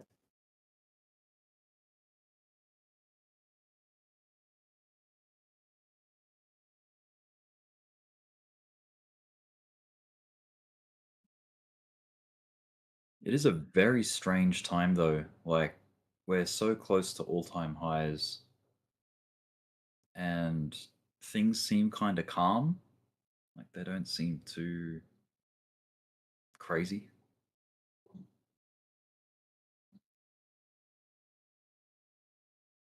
I think there's a lot of people that don't trust it as well. There's people that aren't like bullish yet. They're not Yeah. convinced, you know? They're in Yeah. disbelief. But yeah, seeing is believing. So once we get it, once we get that blue sky, whenever that is, I don't know when it's going to be, but Yeah. when it happens, it's like then everyone has to align with that, you know? Exactly. You got no choice. And then the flip side is we're double topping on the macro, which would be terrible. I think like this region would qualify as a double top if we were to get a big fat double top and spend the Yeah. next 6 months, you know, underneath it. This qualifies, I think. Yeah. It would qualify. Sorry to say that, but that's just some reality, you know.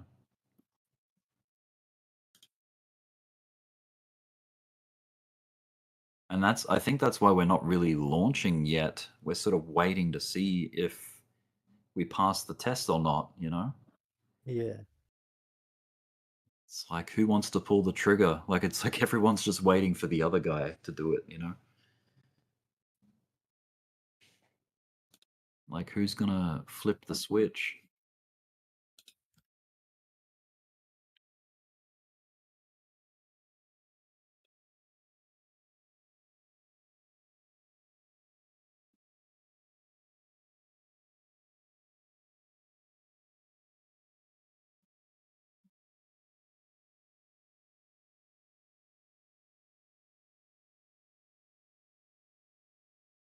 So, Rick, do you want to take a look at US 500 real quick and see what You that's want doing? the US US 500. 500? Yeah. Yeah. Just gotta need to open up the futures, the mini futures, the e-minis. It's just kind of bleeding, man. It's just grinding downward for the last like 24 hours.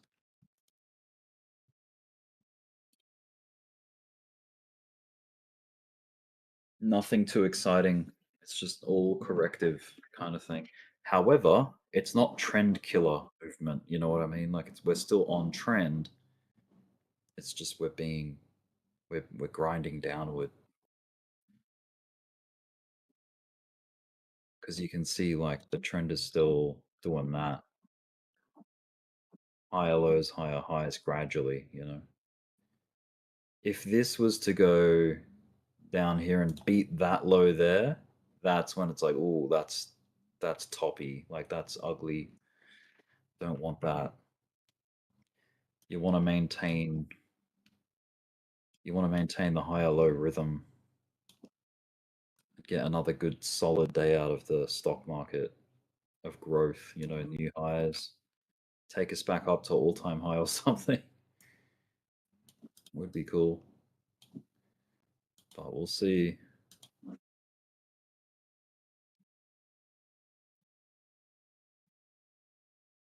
You do a triple view. Get the US 500 on this side and then zoom in on a low time frame and see if there's any kind of correlation to the activity. This is the 5-minute chart, so yeah, this all links up with a bit of a slump on the index. XRP's crapping right now.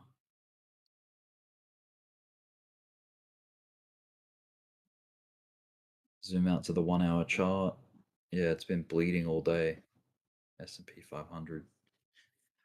But look at that move there. That was explosive. That was Monday. Really strong Monday.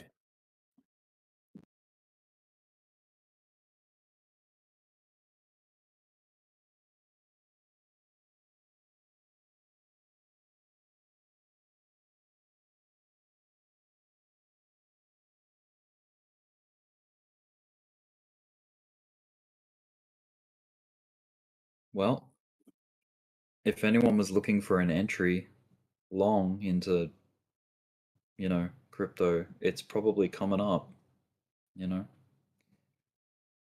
It's not financial advice. Yeah, I'm not gonna lie, these charts are looking pretty juicy. Yeah, they will invite some buyers once it sort of settles down, like once the velocity of the drop stops, you know. It could be a nice little area to pick up. I don't know, man. I'm scared. I'm scared. These pullbacks are designed to do that, Yep. to scare you. Waiting for We that always nice look for these volume kinds of pullbacks. stopper. So see how XRP, Ethereum, Solana, they're all dropping, right? Pretty hot Yeah. on the 15-minute chart. This is when, instead of feeling scared, we should be feeling greedy and excited about it. Like, yes, this is what I want. I want this. I need this so I can get in to the next position. You know what I mean? No, it feels like to me like we're dropping to like 100 or 90, something like that. It's Having pretty. difficulty Yeah, to it's, go higher because it gets sold off every time, and that's just me it's as like a These drops high ain't nothing. velocity. These drops Yeah. ain't nothing, man. I need a big drop before I'm gonna be jumping back in. Why you're looking for like a 20 grand drop? I know. A $20,000 drop on Bitcoin. I think that's going to be Yeah. later after a big pump. It could do it. Or like $30,000. I don't know. That's fine. Dude, If you go to 150, we can drop to 120. You know what? Dude, you know you know, what Rick. needed to happen for us to get a 30K drop. We needed a tariff fear war thing going on. That's what it took to get us down. So like, what are you going to cook up? Yeah. Like, what are you going to throw at us? That didn't really affect that much. We just need selling. We just need people to sell. That's all. Like, and I mean, every time I've waited for it, called for a drop and waited for a drop, it happened. It just took a while. No. We need to buy so I could sell. I mean, I'd say these is more take profit territories than FOMO in. Like, I wouldn't even say it's a good environment for shorting. I'd say it's just it's more suitable for take profit. Because I mean, you can't. If you FOMO in, you'll get hurt. If you try to short, you'll probably get hurt. But if you take profit, you know, on a long and or you'll miss out. If you take profit, promise you. That's just how it goes. No, nobody ever went broke taking profit. Like, yeah, maybe you sold. Maybe you feel like you might have sold a little too early, but I mean, as long as you buy lower than where you sell and you sell higher than where you buy, then it's all right. Oh man, this is not good.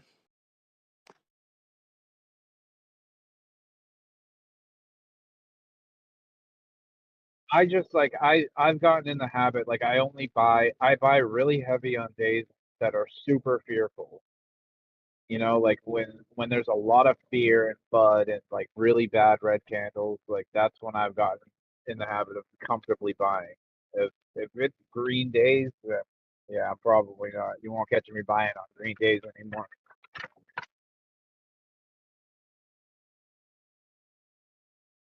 But we haven't had green days probably for like what, like really like 2 months. Last time we kind of went up was beginning of May 6th. Let me see real quick. No. Yeah, May 6th. And then we just been kind of like chilling. Yeah, there's 6 green weekly candles in a row right now. Literally 6 in a row on the weekly that are green. That hasn't even happened since like 2023. I look at it weekly. 1 week. This be the final little shakeout before we send it, you know. We'll send. Someone just bought 11 million on OKX of Bitcoin. $11 million. Where do you see that? In my aggregator on the right. Just if you check out my screen share. I use Bybit for my trading. So does Bybit show you all the exchanges or just certain ones or just yours? Oh no, this is an aggregator. This is not an exchange. This is like I don't know so what that symbol's Coinbase. Yeah, I'll send a link to it. Aggregator. So what's that? That's chat. something like it shows all the buys from all the exchanges? Correct. Yeah. So you've got an overview of the whole system sort of thing. Now, is that like a free service or you have to pay? It's free. Totally free. Yeah. So if it's free, do you think it's like accurate or is it just like they show you kind of like maybe like 50% of the trades? Or is it really like I'm pretty sure it's accurate. It's pretty accurate. Yeah. You have to set it up though. I'll show you like what it might look like.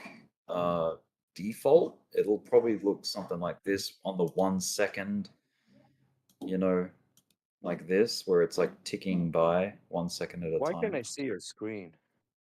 I'm not really familiar with Discord. Okay. So I it only says see Rick. Blue and Rick. You just have to click on his name. Rick. Click on my name and say watch stream. Okay. Yeah, I'm Rick. Okay. Oh, I've seen this one somewhere online. So is that the way I set it up, yeah, it's basically a website. Yep. So it's aggr.trade. So let me just see if that is just aggr.trade.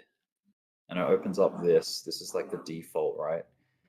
And what you can do, like if you hover over where the price is here, this panel, you can hit the search button. You can even change this to XRP if you wanted to, like XRP USD. Well, hang on a sec, not YSD, USD. And you just click that. And if you want to take Bitcoin off it, just click it again and it removes it and just say connect. And now this is an XRP aggregator, right? But then you want to get these orders because these are executed orders. These are orders that have gone through. It's not an order book. These are actual buys and sells that have happened. Right. So you need to hit the little search icon, the little magnifying glass, and then find XRP USD, for example. There it is. So you add it, and then you uncheck Bitcoin. Like you got to uncheck it and then hit connect, and it'll throw up all of the XRP activity. And then if you want to see the liquidation, same thing again, just XRP USD, select it, and then uncheck Bitcoin and hit connect. And now everything's XRP. But you can actually go in here and tweak the sensitivity of like what shows up in the buys and sells. So if I hit the little cog here and see this small orders, large orders, if I drag the scale all the way down to small, it's just going to fill the screen with orders because like I'm only looking at orders like, 20K worth. So you do trading a lot, like for living or just for fun? No, I don't do it for a living. I don't trade that often. I used to, but Do you it's a recharge lot good? of. I try. Could you look at Yeah. just a coin that I'm in and just see how the volume looks on it? Because Which one? Let I me don't just do change this back. Hang on a sec. Let if me you just have a change this minute. back to Bitcoin. Yeah. I'm just gonna It's connect all this back up EOS. to Bitcoin. EOS, yeah. It's a crap, but there's Trump bought in, I think 3 days ago, like a couple million. They're rebranding, so I'm just trying to catch the wave of the excitement, and then I want to sell off. But now I'm getting a little worried. My average is 79 cents, so now I'm getting worried that maybe I should just sell for a couple $100 loss because it doesn't look like we're gonna go to $1. But what I noticed that when the volume goes up on it, it really. So you said EOS, like EOS? Yeah. Yeah. Okay. Just see. I Let me don't know bring what this you over. see. I'll have a look. EOS tether. So in December, I made a big mistake where I had really nice Dogecoin gains, and I lost over 75% of my bag buying in December. So I've kind of tried to revenge trade, and I've kind of gotten halfway. So I'm just waiting for $1.40, and $1.40 I break even, and then I'm got my money back, whatnot. On Doge. Okay. Well, let's focus on EOS. On EOS. So I lost my money on EOS after Doge profits. Okay. So Am I it's looking kinda at the right one? The one that's at 77 cents? Yeah. 77.70? Yes, sir. Yep. So the biggest, like the clearest and most obvious thing I see is there was an uptrend, there was a downtrend, and now we're in an uptrend again. That's macro, right? So what defines the uptrend that we're in? It's this line here. That's like your line in the sand right now. You need to maintain that run right there to stay bullish.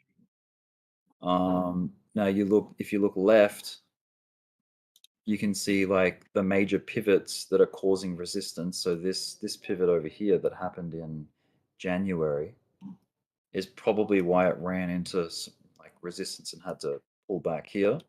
Also, Bitcoin's a big deal. Like any alt that you look at, Bitcoin is a very big sentiment driver in crypto. So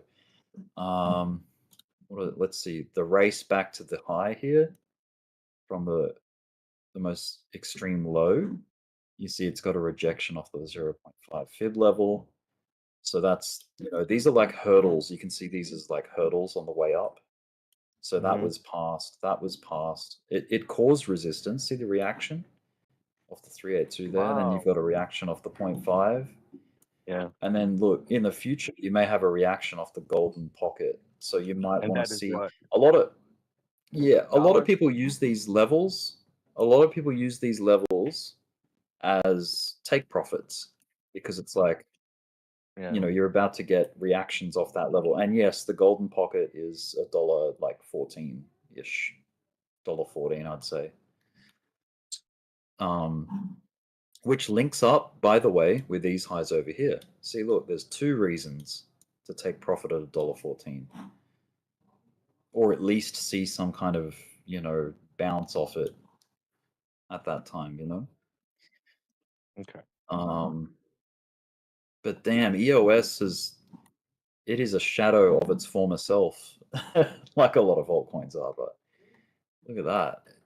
Well, that will never happen. I'm not expecting get more like $1.20 out of it, but there's some people that think it could go to like $3-4, but I don't think so. I think be careful with your upside expectations if you lose this yellow line. Like if price gets down and cracks that trend, that's not good.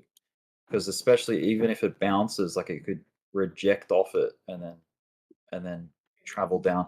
I think a lot of that will depend on what Bitcoin's doing though. If Bitcoin goes into price discovery soon, you're probably going to get another leg out of this, like provided that Ethereum stays strong and, you know, the rest of the bigger alts hold ground, like then this is, So I mean, some might even look at this. would be... Yeah, roughly. I think that's a pretty prime sort of section to take profit at. But I mean, who knows? It could go up heaps high. But one way to get out of a trade is to average out, like dollar cost average your way back out of a trade. And that's why I'm scared. Like my average is 79 cents, and right now I'm still not losing much money, and everything depends on Bitcoin. And I don't know, you know, Bitcoin is kind of So like high up there. Yeah. So you're like underwater still, like at this point. If you said your average is 79. Yeah, just like $400, and usually I'm down like Okay. 3-4 grand on my trade. So right now is like the last chance to dip out. Right. Are you on spot or leverage? No, just spot. Yeah. Okay, well that's good. So what I would say with EOS is, how long have you been in it? Like how long have you been accumulating or building that position? Well, I mean, I've been buying and selling for pretty much since December, since I lost. Well, no, I really lost my money after that big dip. Like you see, you know, So right now I have gotten probably like 50% back. But I really like the candle that I had. So yeah, I think the good thing about spot is that you can take your time. Like you don't have to rush anything, or you're not dealing with any kind of liquidation level, or which means every time there's an aggressive dip like these ones, you can buy them and improve your position overall. Especially if you're underwater. Like if you sold it, you're realizing the loss. Like you're realizing the drawdown. You're giving the market what it wants. The market wants your crypto basically. It wants you to capitulate. It wants you to give up through the dips. So instead of doing that, do the opposite and buy it. Instead of selling what you have, buy it. You know, increase your bag. So is there a way? So usually the trading not financial volume, advice. No, of course not. Of Yeah. course. Usually the trading volume is like roughly 100 million, but then on those legs up, it usually gets like up to like 300-400 million a day. Does that mean anything? Not really, right? Is there a way to tell that the next candle could be bigger because the trading volume on when it goes up like is getting these a little higher? swells? So it looks like it's getting smaller, right? It does. It looks So like that's there's a not good, right? diversion. It doesn't. If you're using this purely as a way to see divergence, then yes, it is divergent because you've got higher highs, but lower highs on volume. What is divergence? Which is That not means great. it's not good. It means Well, divergence suggests that a turn is coming. Like, so, like if you're going up and then you get a divergence, that means it's kind of forecasting a trend direction change or a shift. So, So in and other same with words, the interest is getting less and less.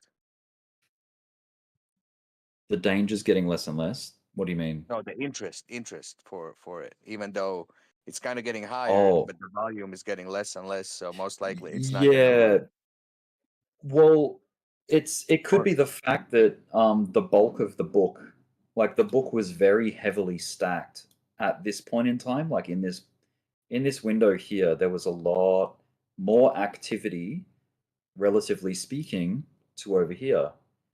The book was like quite thin here, so less people were involved trading it in this okay. second box, which And that would means make your volume bars aren't going to be as tall as the first box because there was just way more participation back over here.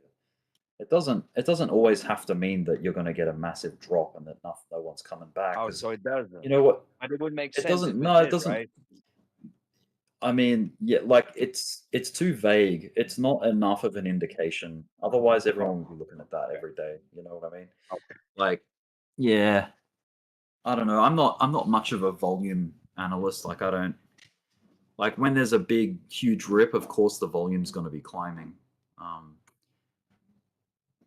Okay. I I'm think just wondering if that you has to do with you can. nothing. Not really, I guess. I think yeah, on the macro, I don't know. Like, I prefer to watch like market structure. And like this trend line here, like if you stay above that trend line, you've got reasons to remain optimistic for further growth, along that trend. Something like that, like if it repeats this kind of behavior, just like these got repeated. Look, you went up, pulled back, up, pulled back, up, pulled back. That happened 3 times in a row there, and then you had this huge eruption. So if that is similar to here, like you get up, pull back, and then a huge eruption, like it's similar, but just I don't know, drawn out longer.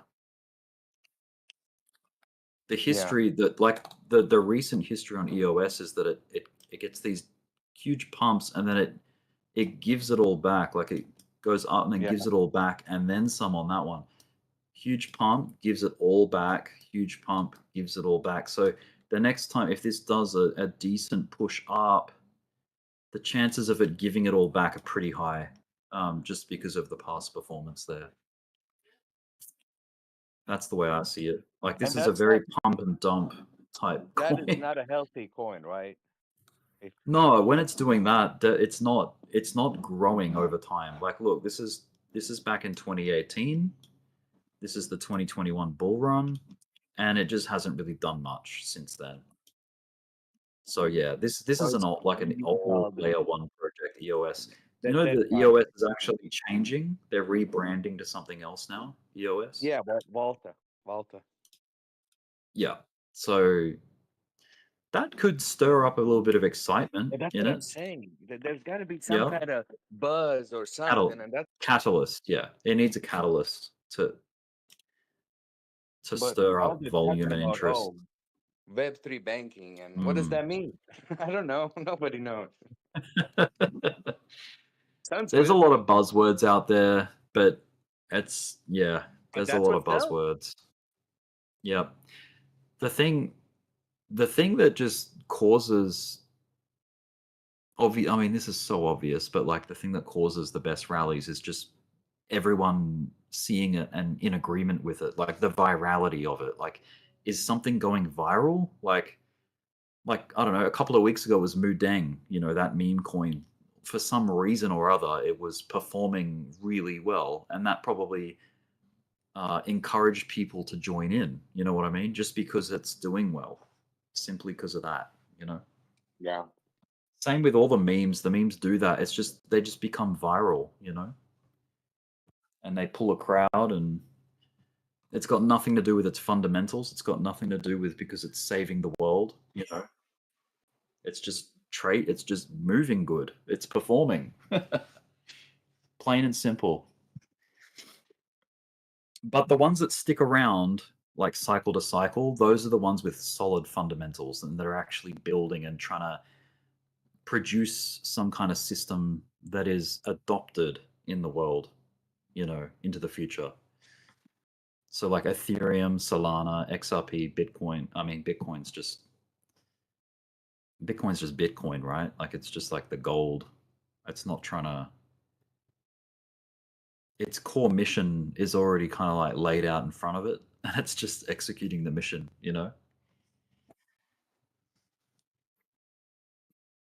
Finite supply, decentralized, easily, like it's got a low barrier for entry, so like pretty much anyone on the planet can find a way to get Bitcoin. As long as you can get like a phone or like some kind of wallet going. What would be the most downtrodden, poorest country, the most difficult country to live in right now? Pakistan. I would imagine it's like some Haiti. kind of like African country, maybe. They are I'd say used to Pretty it. like, yeah. There's some pretty, there's some poor, they're very poor African countries. Yeah. They have access and the ability to at least get like a mobile device, right? Like a phone. Yeah, they So do. even they can, it's probably difficult. Like it takes a lot of work or, whatever, but it's possible. But crypto is actually quite a game changer for those countries because their like domestic currencies, like their country's economy is so terrible and being hyperinflated what and whatnot, that Bitcoin and crypto is like a way out of that. It's a way out of the dependency on the performance of the country. So El Salvador is a huge example of that. El Salvador hyperinflating, the president or prime minister or whoever it is, the guy, he invested all of this money into Bitcoin and it's paying off. Like it's doing really well. And The he problem with actually poor made countries the is corruption. So there is no way that Yeah. government gonna have some kind of no infrastructure where they could actually buy and save it. Because I mean, I'm from poorest European country, and let me tell you, if my country had some Bitcoin, we would find some guy who would steal it all eventually. Yeah. Yeah. And it's like access to the basic device that you need to be able to self-custody your crypto. Like, does your country support that? Does your country have an infrastructure for mobile phones and, internet access, that kind of thing? That's like the biggest, like, yeah, it's that's the barrier for entry, is like an internet connection and a device, basically. That's the barrier for entry. And funds. Yeah, like something to actually get the ball rolling. Yeah. Funds. That's right.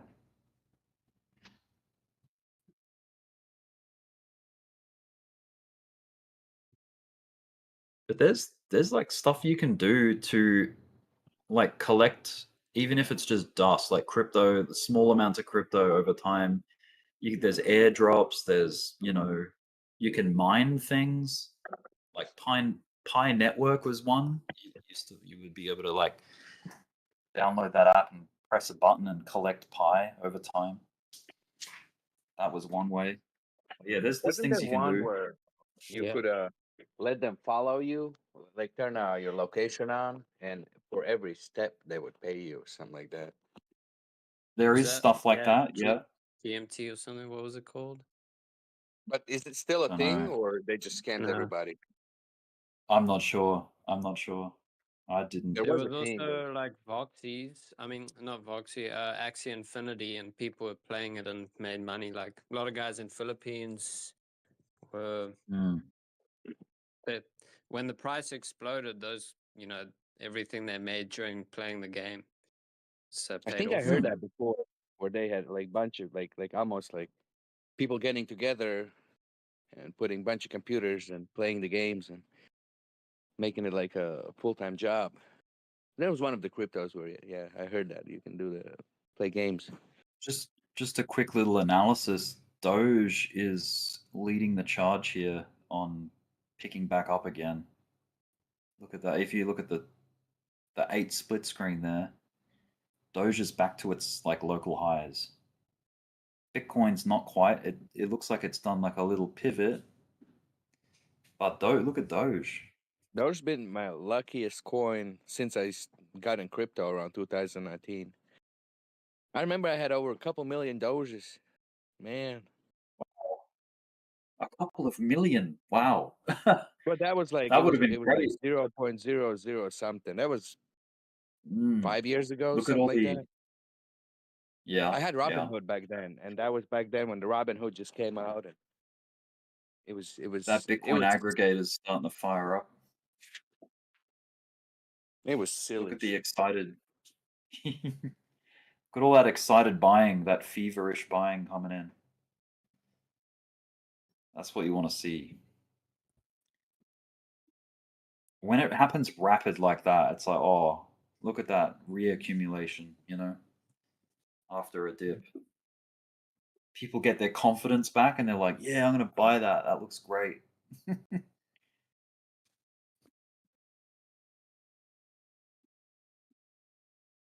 And this is not small buys. These are like multi-million-dollar buys, like a cascade of them. You know. So the buys on your right side of the screen, that's Bitcoin only, right? That's Bitcoin, yeah. So that's like every little iteration there is the red ones are sells, and then the green ones are buys. So you see those last few were like 500, 600, 700,000. There's a $6.1 million buy, like a single buy. Someone just bought. But we don't know if that's spot or that's leverage, right? Not that It's it matters. spot. I'm pretty sure it's spot. Yeah, I think so. Yeah.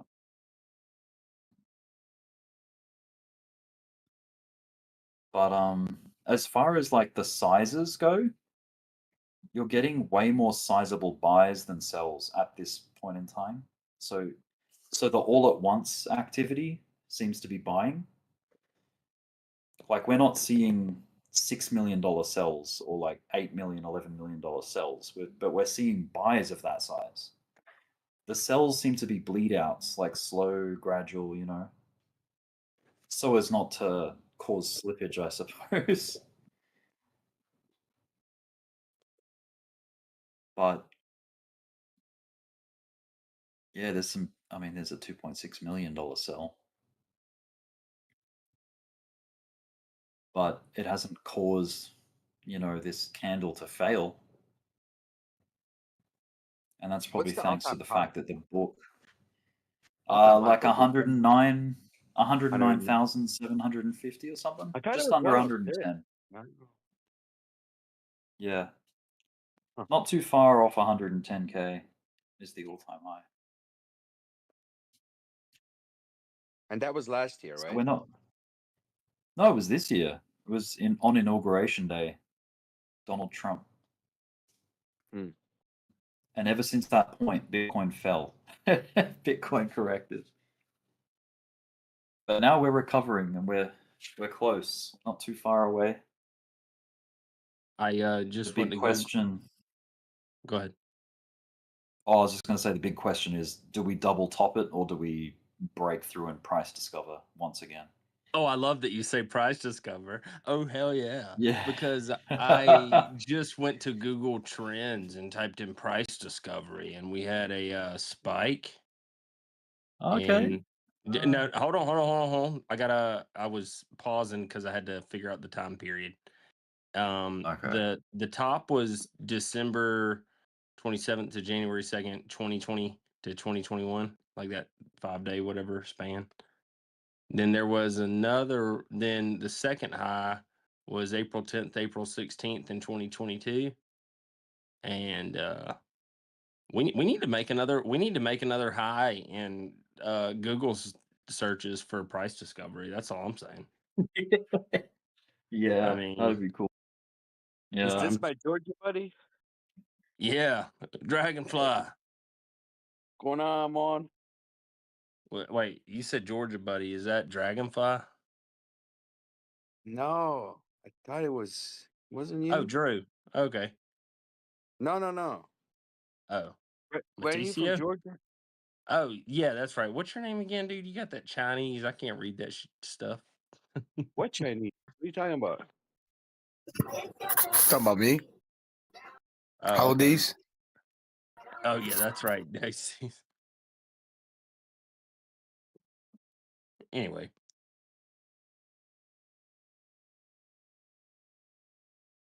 Oh, yeah. I'm from Georgia. Sorry, I forgot. Brain was somewhere else. You were that inbred, remember? And then you Yeah. found one. We another all one are. like We her all are. We all are. from South. So remember like half an hour ago when we were saying that things were looking scary and dippy and like terrifying? Oh, I remember. That was the opportunity right there to Yeah, buy.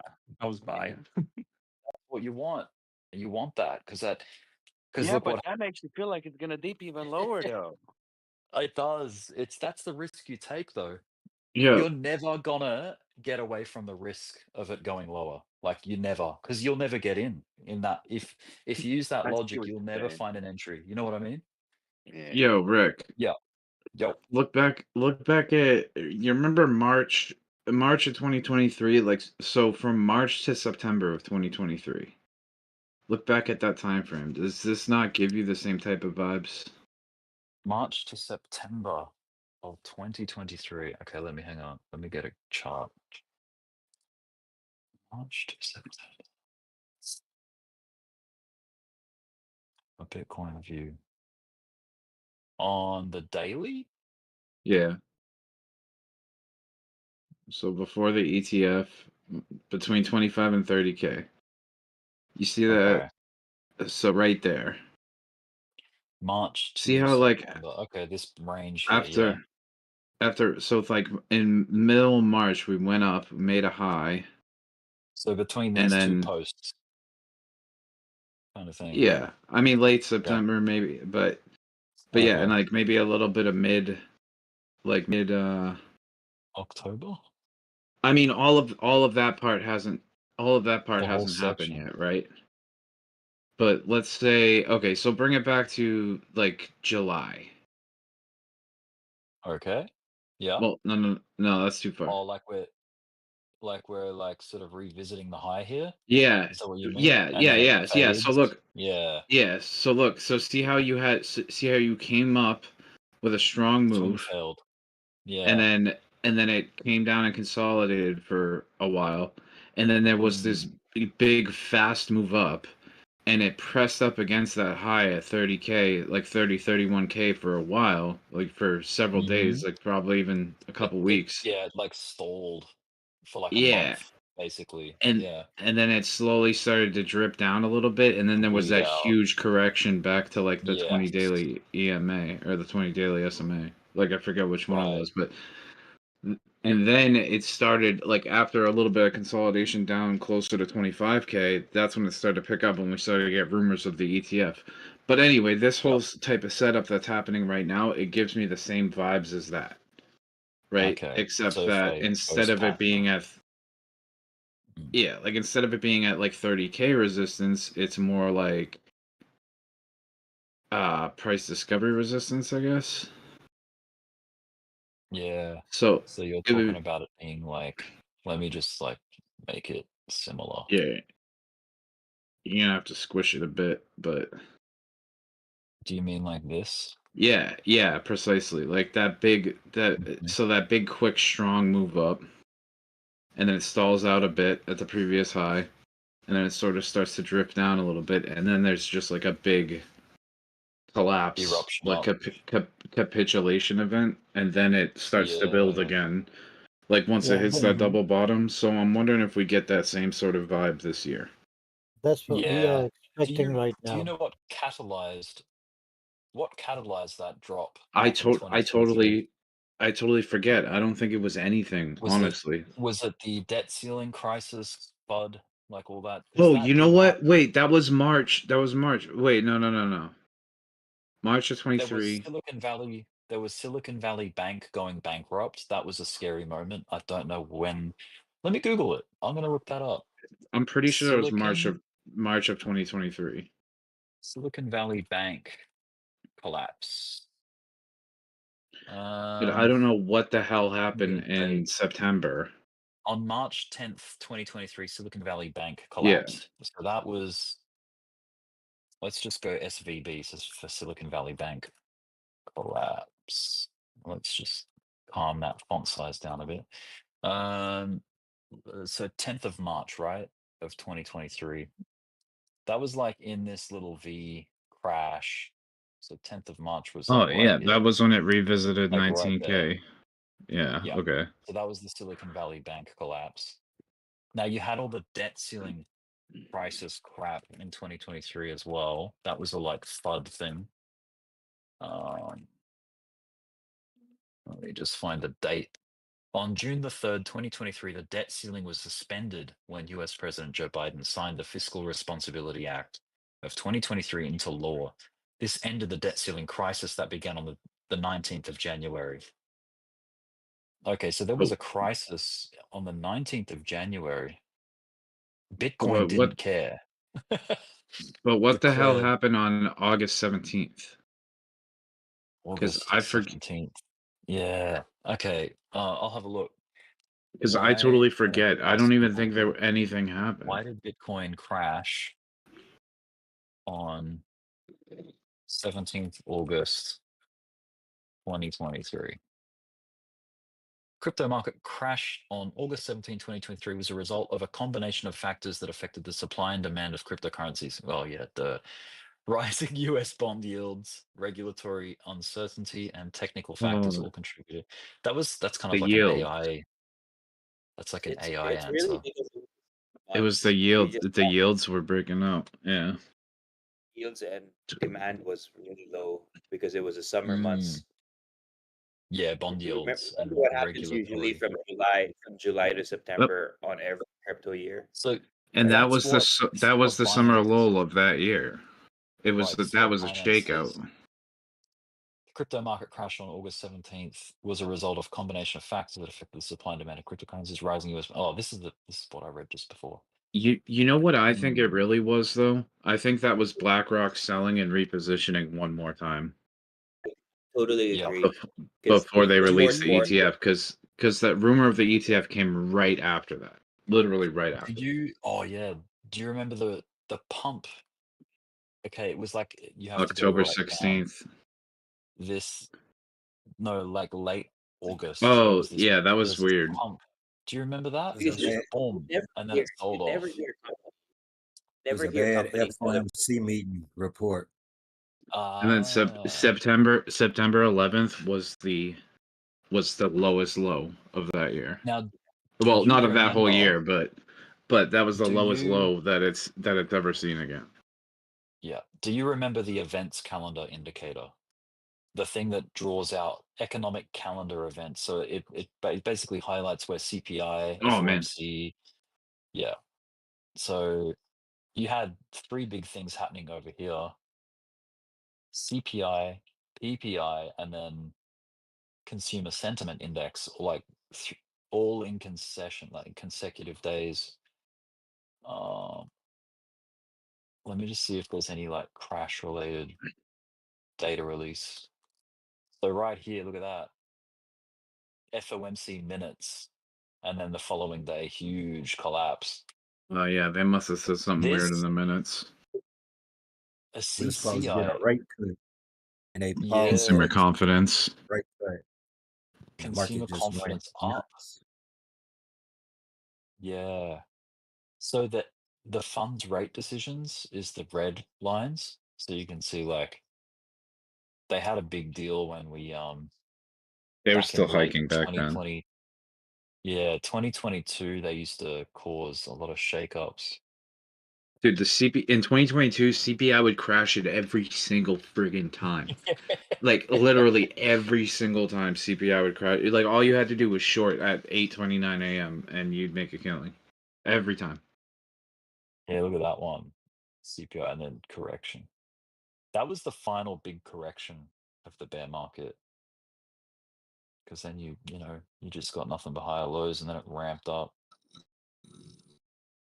But yeah, let's go to now. What do we got? Is there anything around the corner? Not really. There's no like event related things until the 27th of May, which is the consumer confidence reading. Then you've got FOMC minutes the day after.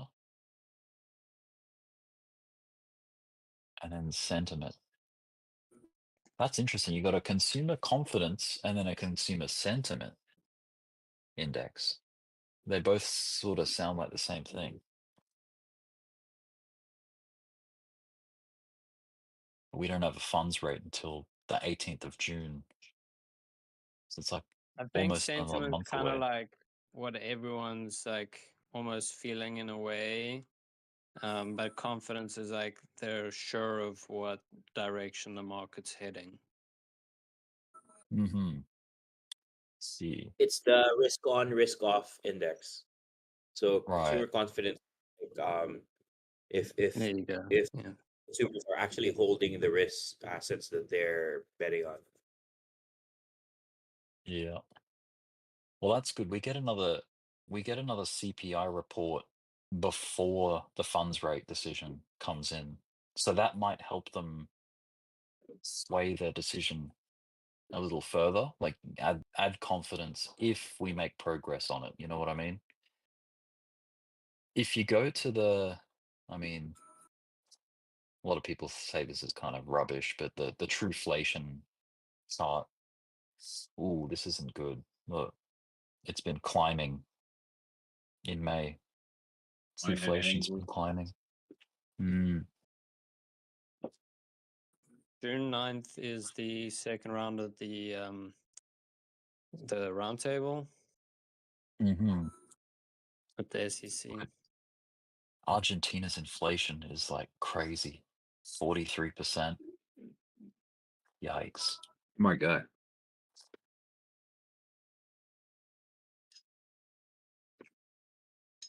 Yeah, well, COVID, everyone was printing fiat like crazy around the whole world. It wasn't just the United States. That's right. We getting some activity on Bitcoin? Yeah, but the fact that we printed, everyone values their dollars versus ours. So the fact that we printed and double our supply and made our dollar worth less means that everyone else is like, like not only did our dollar half in value, everyone else's went down to like 25% of their original value. Does that mean if it's a good time to go visit Argentina right now with a dollar? Probably.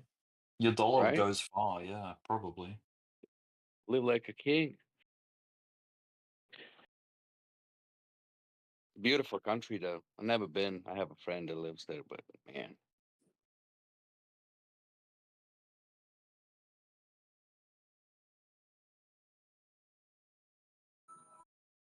Yeah, they've been going through a rough patch. They're trying to impeach their president. Yeah, but they ain't gonna change much. It's not the president. It's the previous money spending and everything. Oh yeah. I don't know. This current president is part of the whole Trump, Melania, and all of those. Basically, he launched the Argentina coin alongside the guys who launched Trump and all of that. He was part of that scandal. Yeah. No, that was fake. That was a Are you talking about the what was it? The Argentina coin. Argentina coin. It also sucked all the liquidity in the market. It was one after the other. That's why we lost all the No, fund retail. it had a weird name that like Libra. Libra. Yeah. Yeah, Libra Libra. with So Barstool Libra, Sports guy. Argentina is part of that same cabal that actually drained the That liquidity was in the market. that was fake though. Yeah. That was a scam. Yeah, The it was a Libra scam, coin, but everyone found out that it wasn't really endorsed by him. Dodgy. no, Oh, really? just read about the Argentina coin. So there was an impeachment hearing because the president was actually involved in promoting the Argentina coin. Mm-hmm. And who's the Barstool sports guy? What's his name again? Yeah, the owner. Yeah, Dave the owner of Portnoy. Barstool Sports. Yeah, Dave Portnoy. Portnoy. Yeah, he got into Yeah. trouble with Libra, or like he was shilling it or All of something. them did. All of them did. A lot of the big boys of the cabals had to change their wallet addresses afterwards because everybody found out that they were told about Libra ahead of time, so that when they come in, so when I used to be part of the trenches, we have wallet trackers, right? So when we look at a coin, the wallets that we know, that we follow, that we can trust start appearing on the chart. And all of them appeared on Libra right away. So we all got in, right? I took my initials out. And then as soon as I took my initials out, because I got a 2x really quick, I took my initials out, I let it pump really hard. As soon as I took my initials out, I think like 15, 20 minutes after, it just dumped. Yeah, so a lot of people were involved. They were actually told beforehand. It's on YouTube, the entire documentation and the guy who admitted and how they did it and who they did it with. It's all on YouTube. Because the guy came, one of the devs on that day actually came forward to tell the entire story. I think CoffeeZilla also has a little Yeah, yeah, video on. yeah. He came out to Interview tell with the a guy. story of how he rug pulled everybody. Yep. Well, they were doing a blame game where they were saying, "Oh, those guys did it." No, the interview by CoffeeZilla was more succinct. It was more direct because the right names He were said he was called. in a building. He was in the same room, but they did not know that they something like that. But who knows? He said he was in the same room, and they didn't think that they're gonna rug pull it, and apparently they did. And then Everybody, when you launch a project like that, you have target prices. You know you're gonna rug pull it because see, it's a cascade. A rug pull is really a cascading effect. It's not really one guy doing the entire rug pull from that price because it went really high. Libra went extremely high in terms of market cap, but it was as soon as the big guy. So if you're a cabal leader, you get the wallet addresses of the guys hiring you, right? So you can track them also. So you get in early, and then as soon as you see that wallet sell, you start selling yourself, and you also own a really big percentage of the supply. So it's a cascading effect. So it looks like a rug pull, but it's just everybody selling right after. yeah, Because they just saw all of the wallets selling as well. As soon as you see those red circles on Bullx of all of the wallets that came in with you, you get out right away. They call it a rush for the door. Everyone tries to get out at the Yeah. same time. Yeah. Yep. I still can't believe Trump pulled rug on his own supporters because the only base that would have bought that coin was his fans, and his family did him like that. yeah, but like those people rug pulled on you guys too. Well, Like, the same people that bought it on Dexes for 50 cents or whatever, they sold it to you at $90 or whatever absurd amount I went to. What I found out, well, I didn't do much research, but what I heard was that 80% of supply was owned by his family. So Yeah, but I mean that was after the rug pull happened. So I mean, how do they hold 80% and then, but how does it drop that much? But then they still hold 80%. Like if they didn't sell anything, then how They Oh, is it had them? it in the beginning. I thought, well, yeah, you might be right, but what I heard that they owned 80% and they split it with different wallets. And Yeah, so if they own they launched 80% in the beginning and then it drops 90% and then they still own 80% of the supply, then how is it them that sold? well, I don't know if they still own it, but I know that in beginning they had. You know what else is a gross? 80% was locked for 30 days. It was only 20% in circulation. You know what else is a gross like misjustice and imbalance in our society? Fractional reserve banking. Like we just see that as, oh, it's just normal, like they're allowed to do that. But They loan out money that doesn't exist. They just type it into a computer. Oh, here's your home loan for you. Now you have to go out and earn money, like real world, put hard work in to pay back what took them like a minute to type in, or like less than a minute to type into a computer. You know what I mean? You spend the rest of your life working to pay that off, and they just tapped it in, you know? That's crazy. That's why Bitcoin is here. Because it's like just the corruption of the banking system is like the way it works is so unfair. They got bailed out in the GFC, in the global financial crisis. The banks got bailed out. They had to get bailed out because if they didn't, we wouldn't have a system. Like we wouldn't have a there'd be no economy, you know? You The think it's world like possible we go back to gold standard? Probably not. yeah, I don't know. I'm not sure. I know the BRICS are doing it, but I don't know how successful they're going to be because if it really Makes you starts think. messing with the dollar, we're going to go to war. The Well, way that the you fiat wait. system is You built wait now, until we go it's all credit and wait debt. It's debt based, wait so like wait they need till inflation to make it work. wait till we go full circle, man. Wait till fiat like representative currencies come out that represent Bitcoin. That's full circle. Because fiat came out to represent how much gold you had. You know, like this, we'll hold this amount of gold in our vaults, and then you guys just use the bills to as you know that the actual functional Yeah, a currency. dollar bill used to represent Mm. a fraction of a bar of gold that Yeah, was being it was held, but backed that's by not the gold. case anymore. Exactly. No, it Yeah, got we'll depegged. keep this valuable gold, and you guys can keep this paper that's worth nothing. Yeah, but because Yeah. everyone was so used to using the paper instead of Yeah. gold, everyone just started valuing dollars and like Yeah, and valuing you know what the everyone's fiat. used to using now? Credit. What's And that? credit, Credit, credit exactly. is debt, and And you debt. don't even see it. There's yeah, You don't like even if you tap it off your card and you see a balance on an app. That's what you see. yeah, but you don't even like with credit. You're not even using money that you're using money that doesn't even exist yet. That's exactly, which is Like preposterous. Like it's insane that that's how it's the not system even works.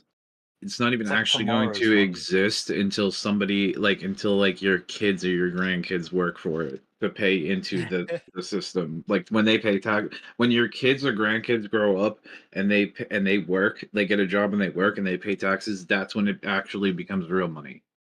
Like the But credit that then you're using right now. the credit that they're using is like the effort of tomorrow. Like, and it's always like that. We're always chasing our tail. You Yeah. know. Yeah, And that's how also the system works. the And that's why digital we'll never numbers. pay off the debt because there will never be enough money that exists to pay off the Yeah, debt because they've that's printed. been Yeah, accrued. because they've loaned out too many loans. Then money is available to pay them off. There is not enough capital in the world to pay off all the debts of the world. Do you guys like Guys, whenever you go to gas station and pay like $80 for gas? Does it feel much different when you put actually cash down than just swipe it? When I put the cash, I could feel that money like, ooh, 80. Yeah, But it's a when I different just gotta feeling, Yeah. swipe isn't it? it, it's like chick, chick, you know? Yep. You know what's I crazy? actually prefer paying with cash because it's like it feels more like a real transaction, like a real interaction. Like Yeah. this piece of paper that I'm holding is a physical representation of my Mm. time and effort that I spent making it and Yeah. obtaining it. And now I'm gonna Yeah. trade that taking that time and effort that I spent and I'm going to Which trade it for gasoline. makes me And this is crazy, but like I do like a week's worth of work. I'm tired and sore after the week-long work, like lots of effort went into that week of work. And what do I get for it? Some numbers that come up digitally on my banking app in my balance. Like And you just swipe it it's too. crazy. It's just like just When some, I you actually know? gotta put that $100 bill, it's like, ooh, ooh. Yeah. When it's If just it'd like be with a quick different. tap, it's like, oh whatever. Yeah. If they handed me the cash in hand, it might feel different. Or it's It like, does, here's at your least for pay me. in gold or something physical. But yeah, you're right. why. It's like when you convert those credits, like when you convert those digits into something physical and real, like gas for your car, then it's like, oh yeah, that's where the That's that's what realized gets me P&L. high. Yeah, yeah. And like, paying your Guys, bills, paying your rent, that kind of stuff. 23 steps, which is looks like it wants to do in a candle or two. Dude, because Doge is leading it the looks charge here. Yeah, because like all Yeah, of the alts BNB's have a red arrow following Yep. Bitcoin. Doge is not following Bitcoin right now. No, BNB as well is doing very well at the moment. So is Doge. Yeah. I reckon Doge needs to chill out. They all Doesn't- need to chill the fuck out.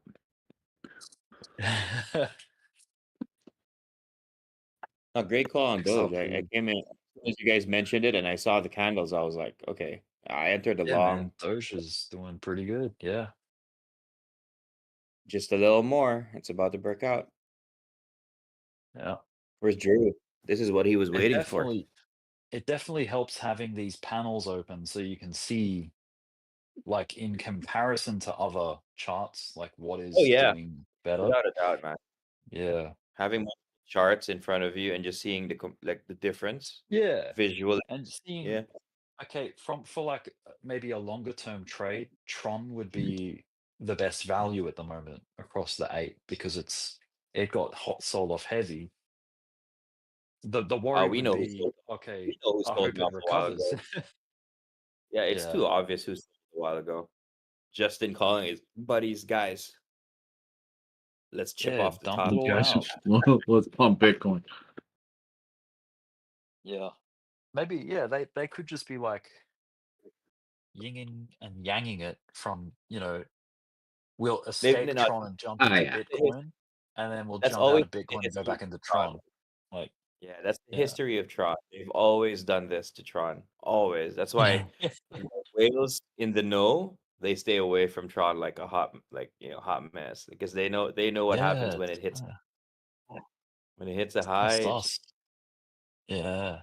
Sells off dramatic. You just use Bitcoin as an oscillator. When Tron is making a low and Bitcoin's making a high, you sell your Bitcoin for Tron, and then when Tron's making a high and Bitcoin's making a low, you sell your Tron back into Bitcoin. Actually, that's pretty Yeah. smart. Well, I I feel mean, like that's what they're Doge is doing. the If that's what the whales are doing, you just follow what they're doing. You just copy them. You'll make money. Doge is definitely like the whale of the moment right now. Like the alt of the moment. As far as the top 10. Yeah, I don't know what it is with with Asia and Doge, but they love Doge for some reason. Oh yeah, dude. I'm from Asia, man. Like the first thing people talk Shiba. about. Shiba The no more, Shiba no Inu more. dog. Been No, in the no, I'm mind talking space. about the dog.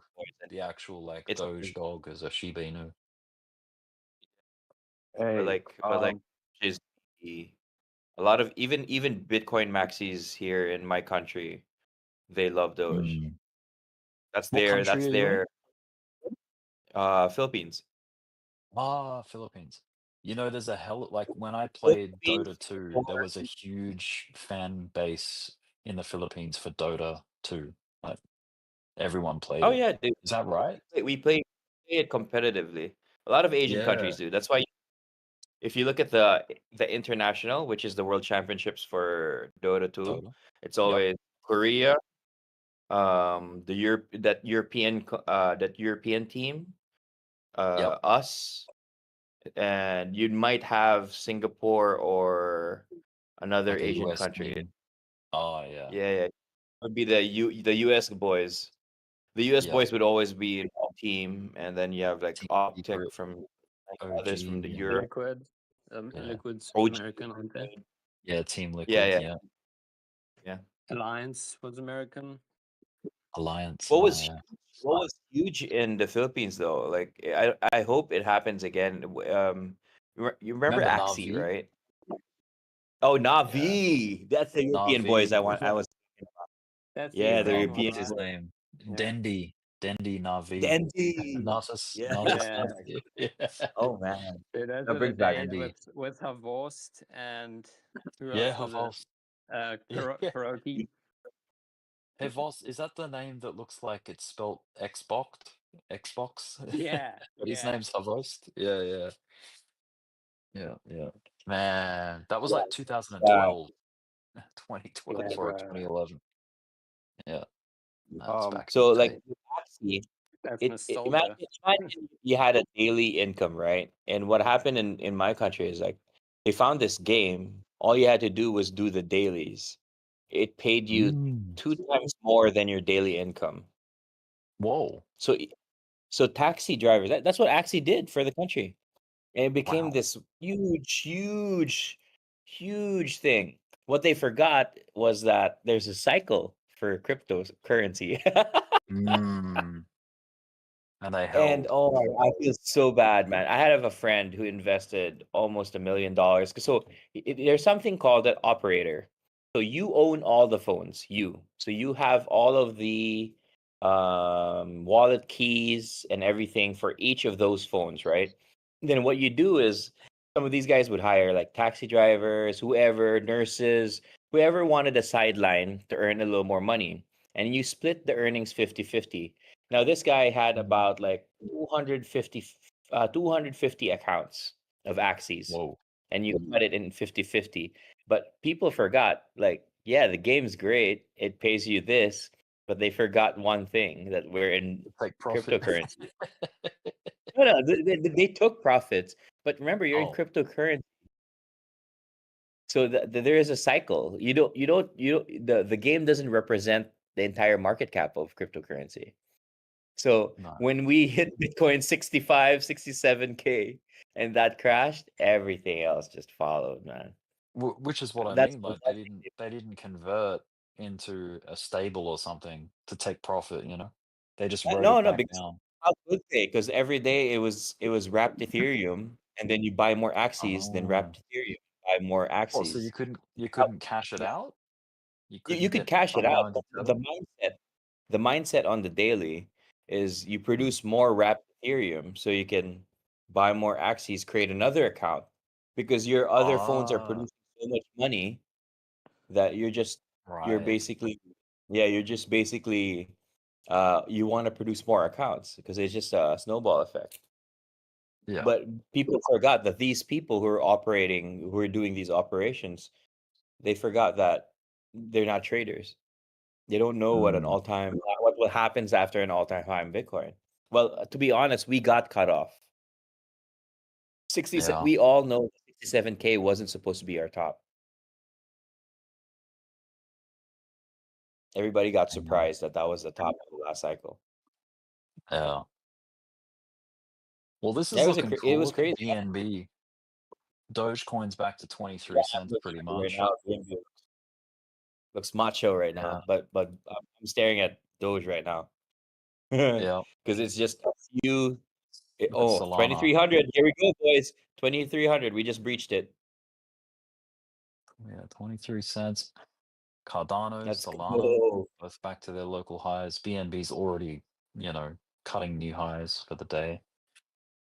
Where's Drew? Come on, Drew. Bitcoin needs to step it back up. XRP's on the rise too. Let's jump out to the hourly. Let's see if there's any kind of situation cooking. Oh man, Look at that Ethereum ladder. The way Ethereum's like staircasing. Hey, that is never a good sign when my brokerage says, sorry, you cannot buy EOS. The symbol only supports being sold. And that just happened 12 minutes ago. Wow. Really? It's No, happening, they boys. might be delisting it or something. Well, they're rebranding it, but so another thing, Bakkt, BAKKT crypto got bought out by Coinbase. But all the other tickers are on sale. I have not received any emails, and that just happened 12 minutes ago, 13 minutes ago. You think that's what it is? Before they delist, right? Yeah, Yeah, if they're not gonna convert EOS it, if they don't convert it, EOS is like, trying to move away are from they its bad name because it a lot of drama happened in the past for EOS. Here's the question: are they switching to Sorry. another chain? So I got an email a few days ago where they said Bakkt crypto doesn't exist. Now it's going to be under Coinbase. Bakkt is Webull, but all the other like Wiff, Trump, Doge, Pepe, Bong, Dot, Avalanche, Bitcoin, I could buy and sell them. It's just that this one coin. But I know they're rebranding it from EOS to Volta, and they have a new ticker symbol. Maybe that's what it is. But I mean, are they moving to a different chain though? No, they're just rebranding it, the name of it. Then I don't know. You probably shouldn't, like, unless they're delisting it. But if Then not, they should then send me an email, right? yeah, I mean theoretically, but I've gotten coin delistings and they never told me shit. But yeah, like if they rebrand it, then you might end up with just that coin is in your account instead of the Bakta or whatever. Oh man, always something. But I mean, at Skipping least it. they're probably still giving you an opportunity to sell it, and then if you want to, you can buy it back after they switch over. But I mean, when Matic changed to Polygon, nothing happened to the coins I was holding. Well, that's what they sent me an email that there is no further action from you required. They might Well, do yeah, a so 1-for-1 swap. Yeah.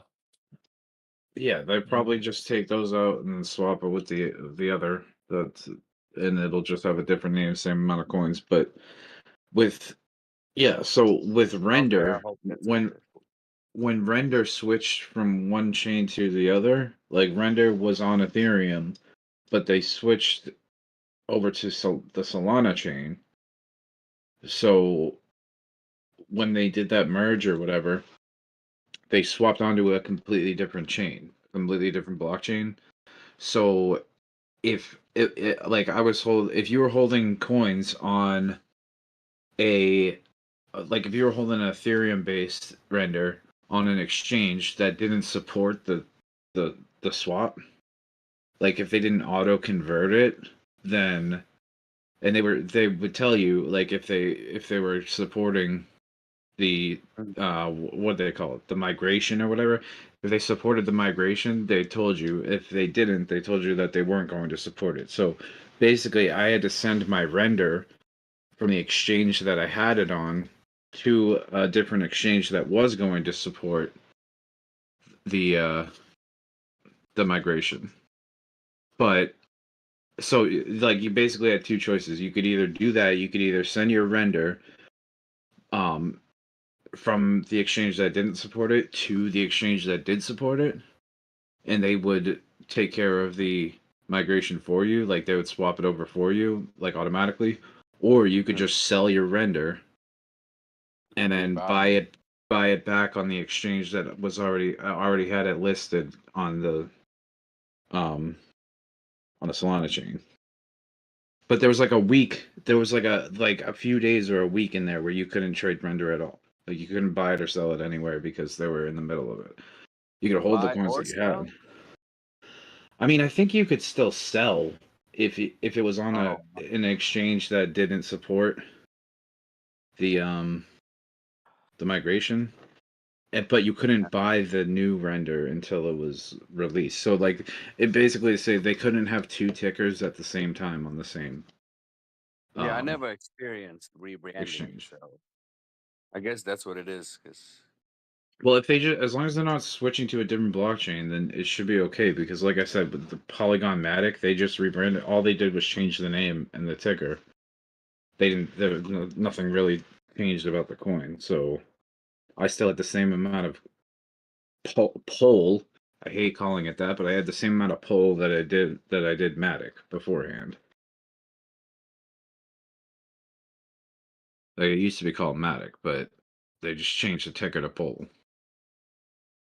So when that happened, it was just like I just had that many pull instead of that many Matic. So if they're saying Okay, there's so no further action required from you, then I wouldn't worry about it. and on Twitter it says Volta's token swap has officially begun. One-on-one swap from EOS. No economic changes, no fees. If it's swapping, so if it's a new ticker. It's gonna be just letter A. Does that mean they're gonna have a new, what is it called? All the new candles and stuff, or Yeah, the right? chart will be brand new, yeah. Oh, what if it pumps? Because nobody knows the past. Wouldn't they want to pump it? No. I don't know. I can still look at the old Matic chart, but then if I type in Matic, I can look at the ticker, what it looked like before. If I type, so I can see all the previous price history. If I just type in pull and then whatever exchange, it's only from the date that they changed it, that they have the candles tracking.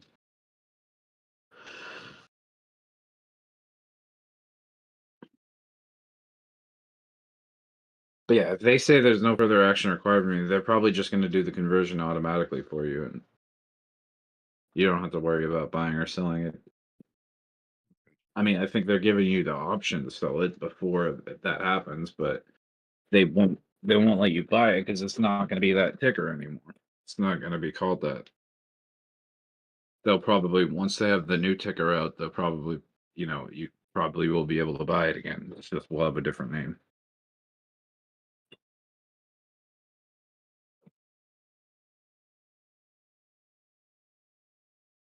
Does that happen a lot? Rebranding in crypto? Not really, right? It happens, but it's not super common.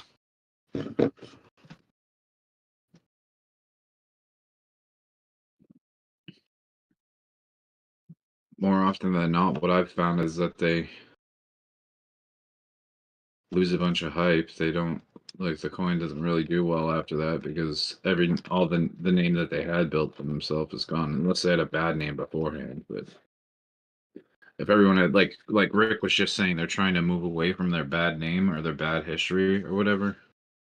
Yeah. Rick, I don't know if you're still there. Yeah, man. Yep, still here. Rebranding is like, yeah, it's like a marketing move, you know? They want to get away from that stigma of EOS, like the history of EOS. They feel like it's cursed. Well, You it know, probably is. XRP Ripple could have done the same because there was a lot of bad. Yeah. What was the other one? Matic, right? No, Polygon. Yeah. something like Yeah, that. The Facebook I mean, coin, right? yeah, Matic was always Polygon Network, Merit but Circle. Yeah, as well. Same. yeah, Merit Circle used to be BeamX Team. Yeah. used to be called Merit Circle, but they did they totally rebranded, Yeah, so they like sold to a there's different been company. there's been a few like rebrands in crypto. There was one that used to be called like Ray Blocks or something like that, and that became Nano, I think. I can't remember. You remember Icon, the Chinese one? Icon became something else, or Sounds something familiar. became Icon. I can't remember. It sounds familiar, but it's not anything I ever traded. Yeah, Icon, ICON. It was like a 2019 crypto, Oh, maybe. yeah, I definitely remember the ticker Icon, but Icon. yeah, Yeah, I don't Icon. remember. I don't remember ever But you buying or remember selling it. there was Omise Go, OMG, which was a Chinese Yeah, one as well, OMG. I think. Yeah. Yep, there was Neo, NEO. Yeah, and Pretty everyone cool. used to always get it confused with the stock Neo and IO because there's a stock like for electric vehicles NIO, and everyone would come on to the stream and be like, "Oh, yo, look, Neo's pumping," and we would be like, "No, it's not. What are you Yeah. talking about?" And they start talking about price action, and we're like, "Yo, no, you're talking about Neo the stock, not Neo the coin." Yeah. Remember that what was that VeChain was, there was all this promise and hype about VeChain back in like 2019, 2018. Yeah, I still have a bunch But of it never VeChain. really became what the hype was about for it, you know? I still Not got yet. in my wallet. Not yet. Yeah, I Dude. mean, who knows? Maybe they, as long as they're still building and they're still working on it and there's still a dev team, then sure. But if it's I been had abandoned, like damn. so I had downloaded the VeChain Thor wallet, and basically when you put your VeChain in there, it like you remember if you were just holding VeChain on exchange, it would automatically generate VThor tokens. Yep. Like if you're on a Okay. certain exchange. So like if you put so I downloaded this VeChain Thor wallet, and if you put so I put my VeChain in there. Every time I Oh, bought VeChain, I dividends. would send it over into this wallet, and it would generate all kinds of VThor. So I had like a shit ton of VThor just sitting there, VeChain and VThor sitting in this wallet, and I friggin' forgot. I lost the keys and I forgot the password, and it like logged me out, and like that wallet's gone now. I had like it's probably still generating VThor like to this day. Like for the past like 6 years, it's probably been generating VThor, and there's What a ton of platform was money it on, sitting did there. you say? Coinbase? No, it was its own wallet. Oh, I It see. was like an app. You could download it and you could send your VeChain to this wallet that was So specifically for you had VeChain. like, you had no backup, anything like written down, like recovery stuff? Nah, because like I didn't mess with like I didn't know how important keys were back then. So like Yeah, I you had didn't have a the sensor for the I backup. had a I had like a passcode that I would just log in with, but then it logged me out one day and I could never get back in. It started asking me for my keys, my wallet keys, and I You was like, know I what? don't know. You know what was a real nightmare? Having your Google Authenticator app with all your stuff like in it, and then your phone breaks or something happens and you have to reformat your Oh yeah. phone, and then you've lost all of your like 2FA stuff. That was painstaking. I had to go recover all this stuff. Luckily, I got it all back, but yeah. Dude, yeah, so like when I was in rehab, they took away my phone and my tablet and everything, so like I couldn't use it.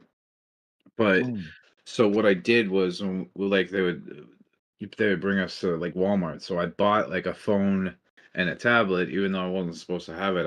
I bought it under the radar and like snuck it in. And Yeah. I freaking go to log into my crypto accounts, and I couldn't do it because it needed the The 2FA authenticator. Yeah. authenticator, and I couldn't get it because it was on my friggin' phone. Like it was on my real phone. So I couldn't log into Damn. my accounts to trade. That's a I was like, hardcore damn it, the bloody whole goddamn rehab reason I user. yeah, like the whole goddamn reason I bought this is so that I could trade with it, and now I can't even trade with it. Yeah. Damn. No, yeah, for like the first like 3 or 4 weeks, you couldn't How have long were you there all your up? stuff. Like, how long was that program? Like 2.5 months, almost 3 months. Wow. It was effective. It worked. I mean, I'm still sober. I've been Hell sober yeah, for like dude. almost 2.5 years now. Winning. Well, that's a big win. Yeah, Big it's my win, dude. choice anyway. It's cheaper this way. Well, I mean, not when you're And still you addicted to crypto. and you're invested in your health. Yeah. There's no crypto rehabs out there, is there? I guess becoming broke is a crypto rehab in a way. There should be. Running out of chips.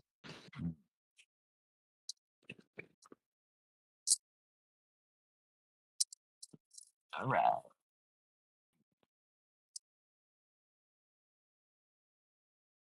I just There's got no such thing as running out of chips. You just go on the side of the street and you beg people for change until you have $1, and then you take that dollar, you put it on 100x. Some exchanges have a minimum for how much you need to be able to trade with, you know. I think Binance was $20 was like the lowest order. Most of the ones I used, there was like you needed it was a well, it was like you had to have a certain coin quantity, like to open like the perpetuals contracts, you had to have a certain coin quantity as like a minimum order size. So you like if you had a smaller amount of money, you had to just increase the leverage until you met that requirement. Yeah. Ethereum looks like it wants to break out. So say it was like 100 Doge, but all you had and like so say Doge was 10 cents, and the minimum like for to place an order was 100 Doge. You would have to 10x that $1 in order to place the order. Yeah. Because if you put it on 9x, you wouldn't have enough capital to actually get 100 Doge. Dude, I just got this Buffalo Crunch. This is a bit of a side, a bit of a derail. Let's see if this works. You know how I used to be able to share your screen, but like bypass it because there's too many people? Tell me if this works. Dude, when did your kangaroo get so buff? Your kangaroo's been working out, huh? Yeah, It man. ditched the shades and friggin' started. It went on Street Fighter, man.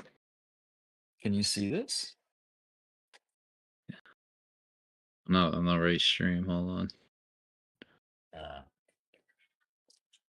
Oh yeah. Got some Macas. No. Red A Rooster. place called Red Rooster. It's an Aussie place. The old Red Check Rooster. this out, bro. Remember that one? What the hell is that that you said? Yeah, dude. I didn't know what the hell it was. It looked like someone ate chicken and then pooped it out. It's kind of like what this is. Oh, this is good. Buffalo. Now you're making me hungry. Yeah, my bad. Now I'm gonna have to eat, even though it's 11 p.m. You guys got 11:30. things. Do you have things that are like 24/7 available? Like We have McDonald's, stores. maybe? We have like convenience stores. Oh, there's a few. Depends on what area you're in. Like, yeah, there's usually a major city like within like 20 minutes or a half hour that has 24-hour McDonald's.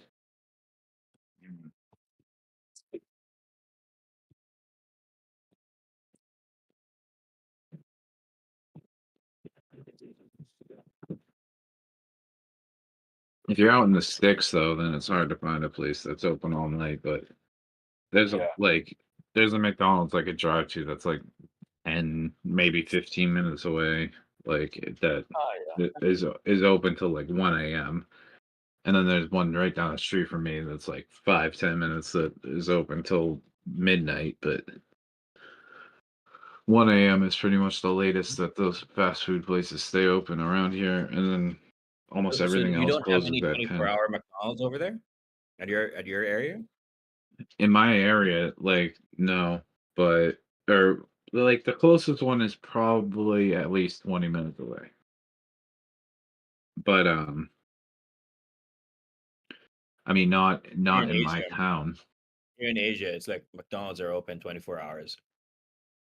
Yeah, if I was living like when I lived in like I've lived in a few different cities that were like actual cities, not just towns, but like bigger cities, and they had 24-hour McDonald's. I get it. I'm just not close enough to one where the drive would be worth it.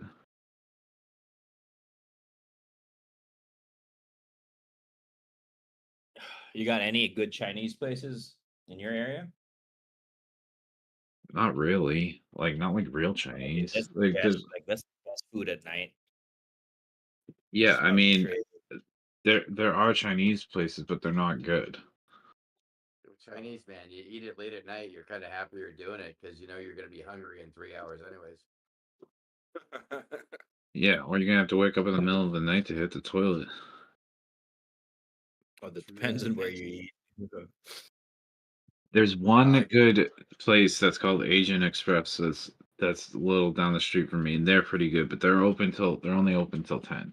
And when I say pretty good, I mean they're not bad. But like to get really good, like to get like better, much better Chinese food, I would have to go like further down south, like to like down closer to the North Shore, or even like closer to Boston. Like Boston has some pretty good Chinese. Some places in Boston, but that's because it's like a big, huge city. You know what I mean? So you can get like it gets a little bit more authentic once you get closer to that area. Deep fried corn dogs. Yeah, they got all kind of crazy food in Boston, man. Like because there's so many different cultures. Like you go to Faneuil Hall, there's like there's food from every different country.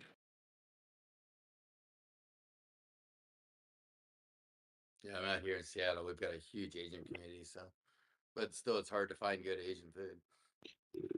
The most authentic Chinese food that I ever had was in Washington D.C.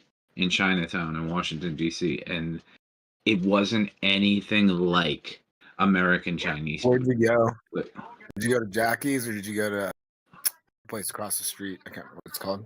I don't know. It was so long ago. It was like a decade ago, but it was. They had like sticky rice. Did you go downstairs to go into it? No, it was like a double decker place. It was like Yeah, I was in like the Jackie's, upstairs. bro. Jackie's is the Oh, shit. okay. Word, yeah. Because they came around with the dim sum, like they would walk around with the trays and like you pick what you want off of it. Like like there wasn't even like a menu and you order Yeah, stuff. that's They just fire. would come by with stuff and like you pick. They'd be like, "You want this? You want that?" Like you pick what you wanted. Dude, what is the difference between dim sum and dim sim? I know The they're hell is dim different. sim? A dim sim is like a little fried bowl thing. No, it's dim sum. I mean, that traditional term is dim sum. That's it. Mhm. Dim sum is like the genre of food. It's like everything, anything wrapped in Oh. a like food paper and then steamed or fried. That's dim sum. Yeah. If you It means Google small. It means dim small. sims. Dim sum means small food. Mhm. Yeah, but these people were like they didn't even like speak English. Oh Like you yeah, had to that's just when like no one is good. you had to just like And point that if you shit. hear the kitchen's noisy, if the kitchen's noisy, you know you got a good kitchen going. You're like pointing that shit. You don't know what the hell it is, but you're like, oh, that looks good. I'll try And if that. Like the you don't know what the hell you're and eating, if but the it's and if the customer base is Chinese, you know you're at a good Chinese place then. You know, yeah. because you can't Have you guys bullshit tried? the authentic Have you guys tried customers. any Filipino food? I don't know. I haven't. No, there's just no options where I live. Who was But I'd love saying to try. who mentioned that it was Jackie's though? Somebody knew the place that I went.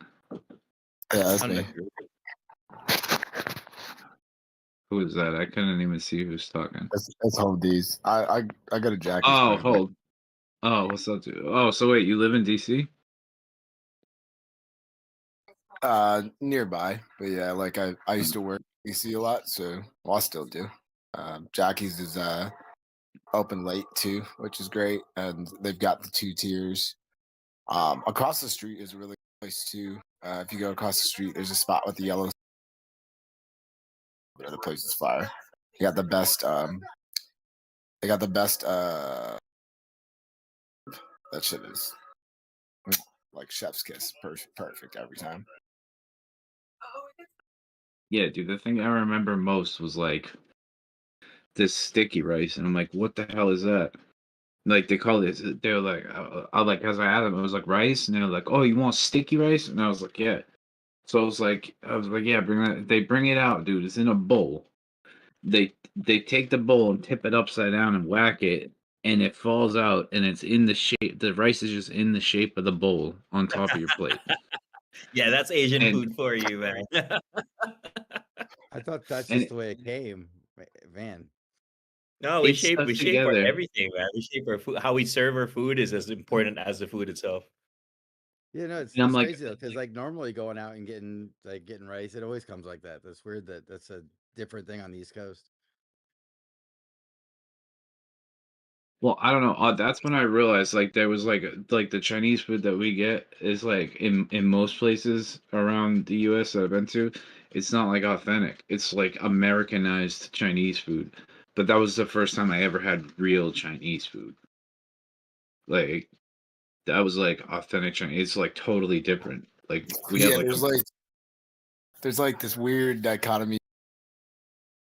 Basically, there's like Chinese food, and then there's like Panda Express, which is corporate Chinese food, and then the actual Chinese food. All like keep like cutting in and out. Hold a little bit. You're like cutting in and off. I don't know. It's like you're pushed to talk or something.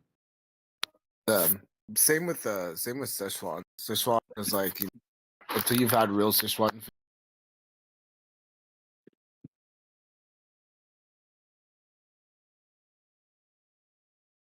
Hold. You keep cutting in and out. Yeah, I'm muting and unmuting myself. Might be I'm having some issues. Oh. I think maybe the like there's like a delay from the button or whatever, but yeah, so is that why you got all the Asian letters next to your name?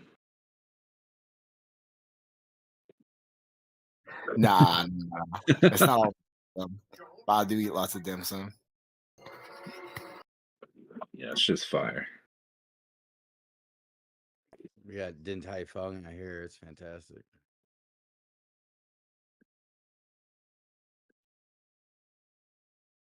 It's Din Tai Fung-tastic. Well, in Australia, dim sims are like an actual item on the menu that you can order. Dim sim. So SIM, not SUM. They're like little fried balls of. They're kind of like. They look like. What do you call them? Kind of like spring rolls, but in a bowl. Oh, They're really good. They're so good. sounds very good. Yeah, so like Chinese language, like you can have the same word but pronouncing it different, it's a different word.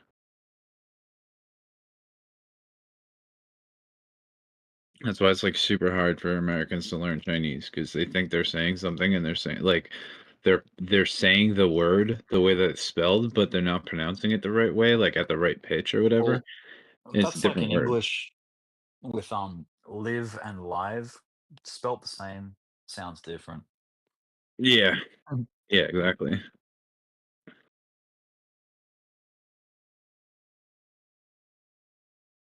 And it has a different meaning. But like with Chinese is like that's a ton of different things. Like and it's not even just like the pronunciation, it's like the pitch and tone of like that how you pronounce it too. The only way you know the difference is context. Like when someone says, yeah, like a bunch of words before it, that gives you the context. Well, it's interesting if you study linguistics at all. The basis for everything is where you press your tongue, or like whether or not you use like the air between your teeth, or the like basically like how open your mouth is, how closed your mouth is, and like where your tongue is pressing up against, whether it's not pressing up against your mouth, or the roof of your mouth, that. And like I think it's like 80 or 90% are done one way, and like 20% are completely the opposite, kind of in their own realm. So it's I briefly studied, so I don't really know too much, but it is pretty interesting. And I highly suggest anybody curious about languages looking into like the study of linguistics. It's pretty interesting.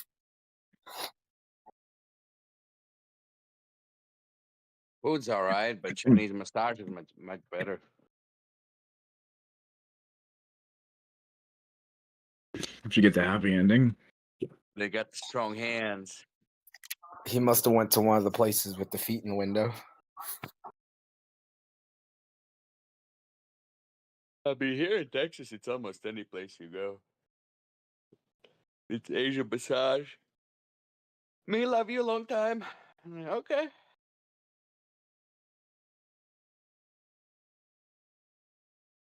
I ain't complaining though.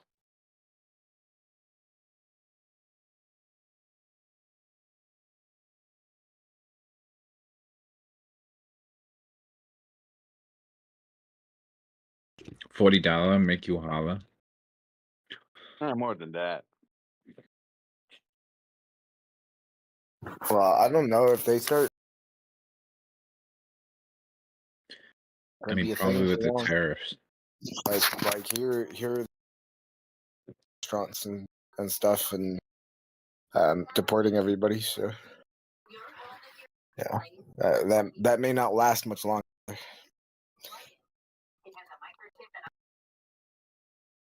What, massage places? I mean, it's only a matter Don't of do the time. hand If they're jobs. raiding restaurants for kitchen staff. They will massage places for I massage don't think stuff they're too. gonna deport people like they're talking about. I mean, I mean, will. they're doing it in DC. I don't know if Well, here in Texas too, they raid gas stations. Funny part, yeah. like they raid like the gas stations that have taco stands by them. Like I know. My friend said she went to a Thai place that she goes to, and literally they were like, she thought it was just police eating there, and like they were arresting and deporting all of the staff and the owner.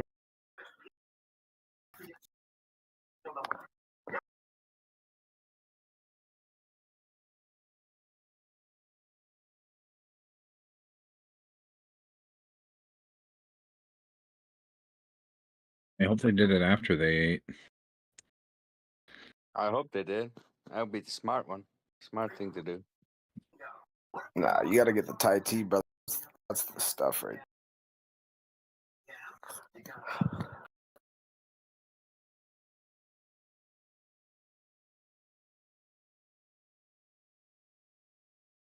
Honestly, that should be the metric. Is like, how good is the food here? And if the food's good and you pass the test, you get to stay. Yeah, like I guess we'll let you guys stay. It's If you pretty get good. sick from it, then you know, all right, gotta go. Get her out of here. I would always prefer Asian massage over Thai massage, though. I don't like when they walk over me with them feet. If they walk on you with their feet, that's actually fake Thai massage. That's Oh, is them it? just like you would talk about. Yeah, it's a marketing ploy. So you'd go No like, oh, way. they walked on my back. They're not supposed to do that. A real They Thai should massage told is me like, really oh good. yeah, this is Thai massage. No, it's so you see, if it was a regular massage and it was good, you're gonna go back to your friends and you're just gonna tell, oh, it was a good massage, right? The Thai massage is more directed. So they press the thumbs on places they can feel. We call it panuhot. Panuhot is when air gets in between the muscle and the area of your body. So when air that usually comes when you're stressed out, when you've been working all day, and air comes in between, and that's where the pain is. So what they do is they press on that and they move that air out of the way and start moving blood inwards, and it's very, very strong. It's really good. But let's stepping on your back thing, that's all marketing, man. They're not supposed to do They got me good then, because it's $10 more. that. Chinese massage is like, if you pay cash, it's $60. If you pay with a card, it's 65. Thai massage is 70, and if you pay with a $6 for card, a it's 75. massage? Huh? Dude, massages here are about like $7, $8, and that's already like top tier. Oh no, that's just regular place. Nothing That's fancy. Like crazy. $60 an hour, yeah. Yo, babe, it's $60 to get a massage in the US now. God. Yep. And that's pretty much like that's the bottom of. Yeah, exactly. That's like the place where you walk in there and it smells like food, like really Oh my bad. god. And there's like No, stains on the dude, table. like I know a spa that where you pay like about $60, but that's like an entire day of just like Oh them wow. there's What is that grooming, at? In America? everything. The $60, yeah, it's in the US, but like the $60 in Asia, like the spas here, the whole day spas, the package is $60, Ooh. but they serve you Where are you food, from? massage, I might have then you to go do there. in the Philippines, yeah, like it's Philippines. like Okay. anywhere in Asia, it's pretty cheap to get a massage because it's really part of That's our culture to get a massage every week. Well, So I try to do it every 2 weeks. I mean, but it helps because I'm on my feet all yeah, day because of even my the good job. good places to get a massage, it's like about $8 Wow. max. Yeah. Hey, so Philippines, like a 1 week's worth of trip. Any idea like What kind of hotels, trip? like a nice, huh? Yeah, dude, nice hotel. Okay, 1 week, nice hotel. Go around, be served like a king.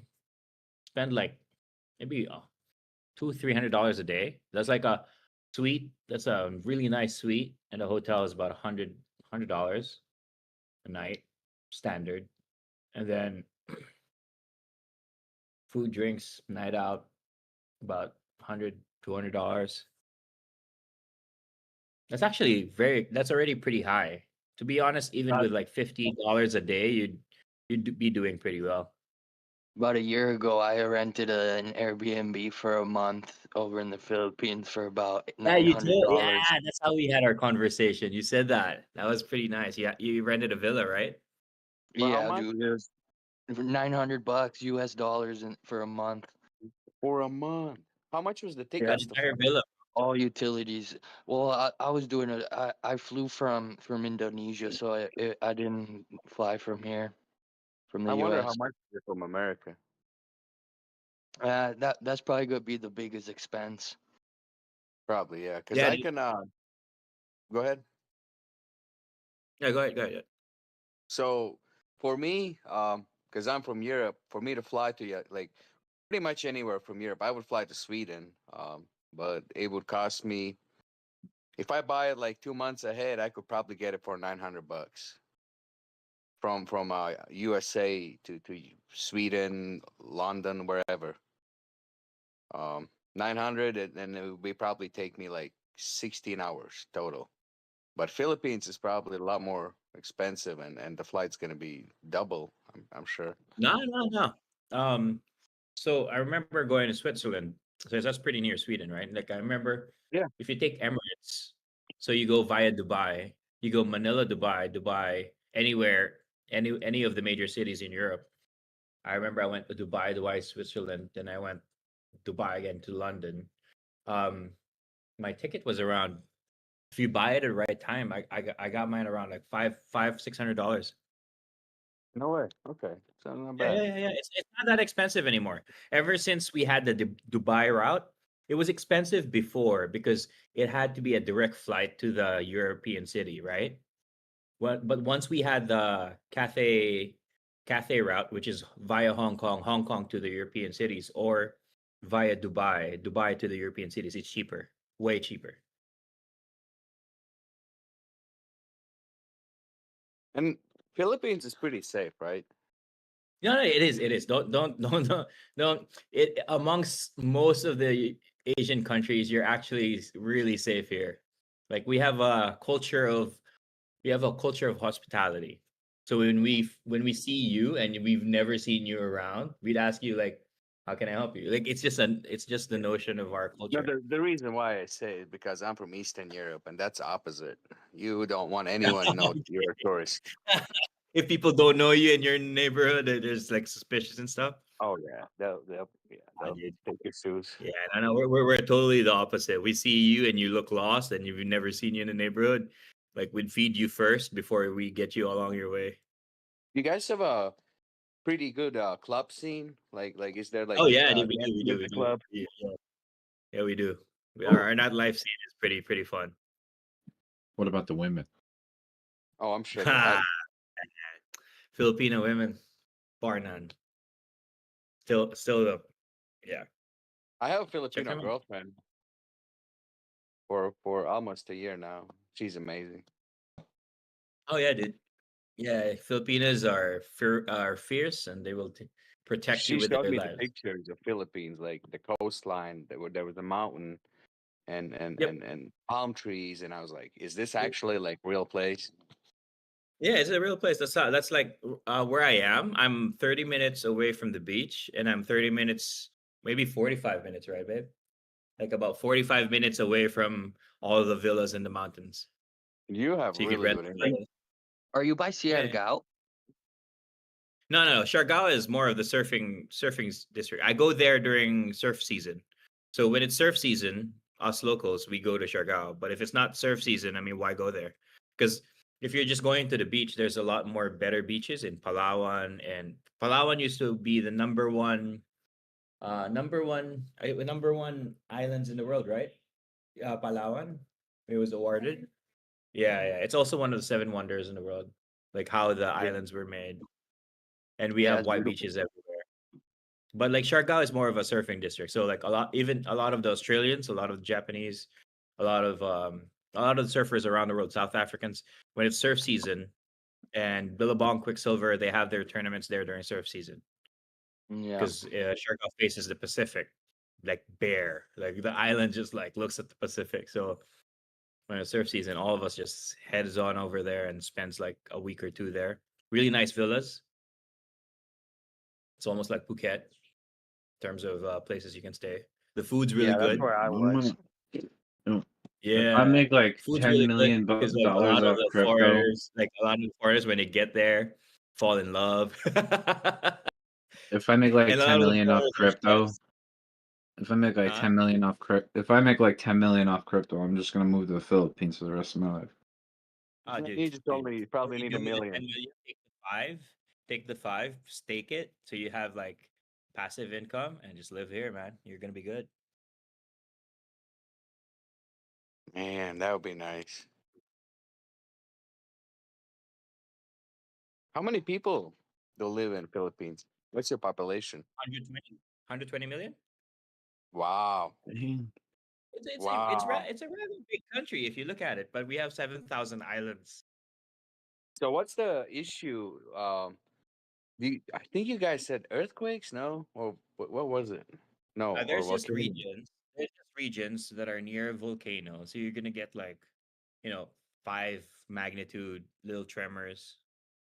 I think there was some kind of issue where it was kind of dangerous, but I don't remember what it was. Was it volcanoes or you guys don't have tsunamis like Japan, I right? think every Asian country. I think you're talking about the rebels, right?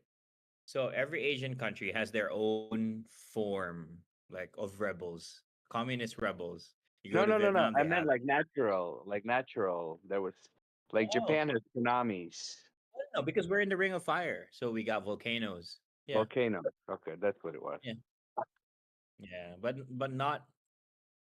We only had one active volcano the past 30 years. Mount Pinatubo, right? We had only one that exploded, but it's very far from the cities. There's no cities near any of the volcanoes.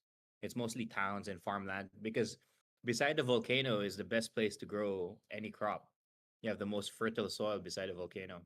So most of the agriculture are beside the volcanoes. We have a lot of volcanoes. Yeah, because all the volcanoes put minerals in. Exactly, minerals in the ground. That's why a lot Yeah. of the mining operations are also around the volcano area because there's a lot of gold, a lot of silver, Thailand's right copper. next to you, right? Sorry, Thailand, about it's right three next hours to you. away.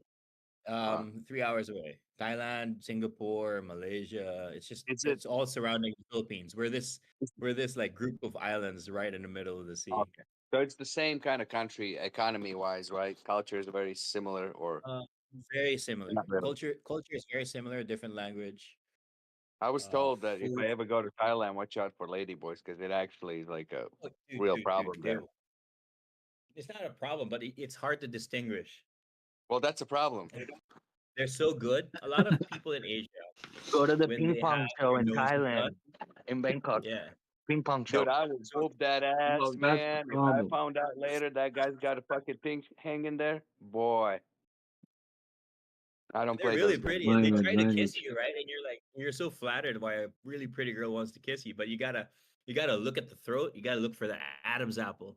You gotta look for Man, that I walk. gotta go straight for that Adam's apple. You gotta look for And that I gotta walk before twist they it. do that. If you just you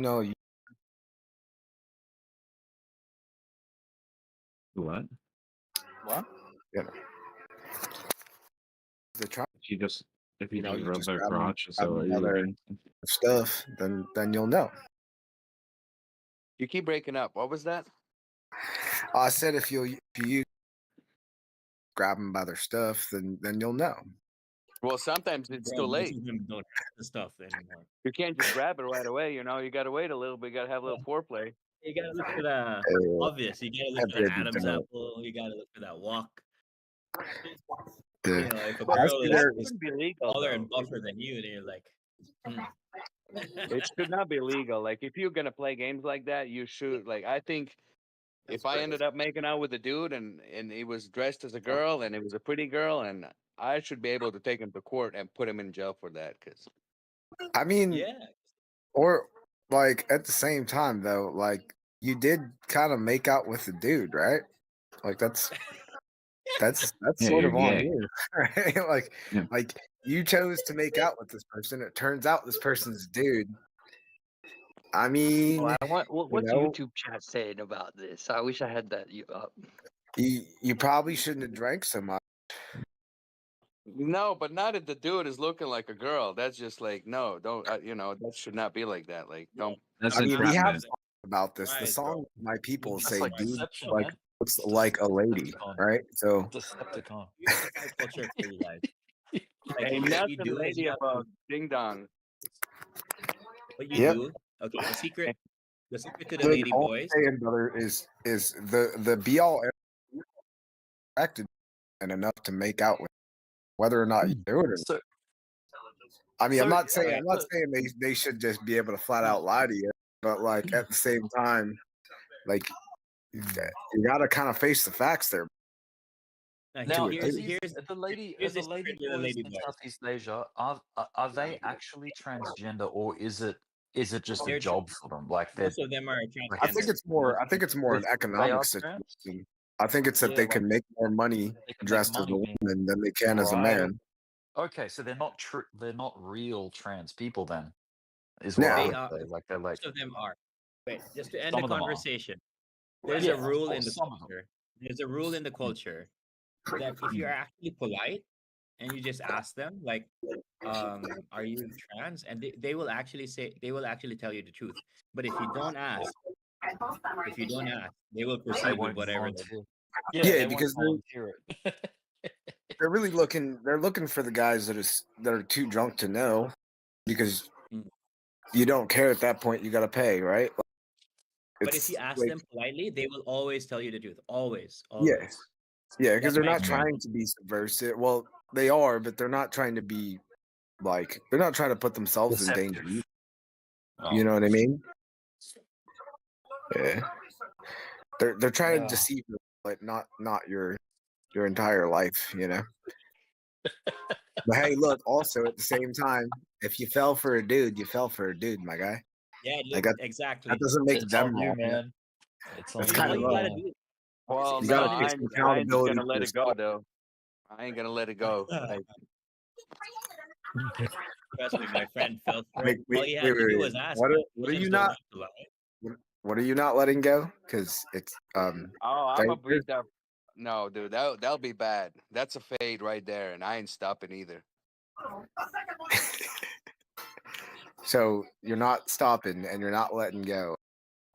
I'm pretty sure you like dudes, my guy. Well, nice one. You put one and one together, huh? I think you're that dude that dresses up like a lady.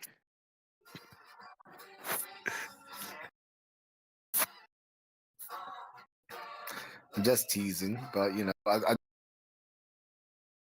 people forget their own personal accountability when they end up in these situations. It's like, well, Dude, there is One no in personal Thailand. accountability. You being What do they true. say? One in Rome, right? Well, one in Thailand. You might want to be sure that's not a dude.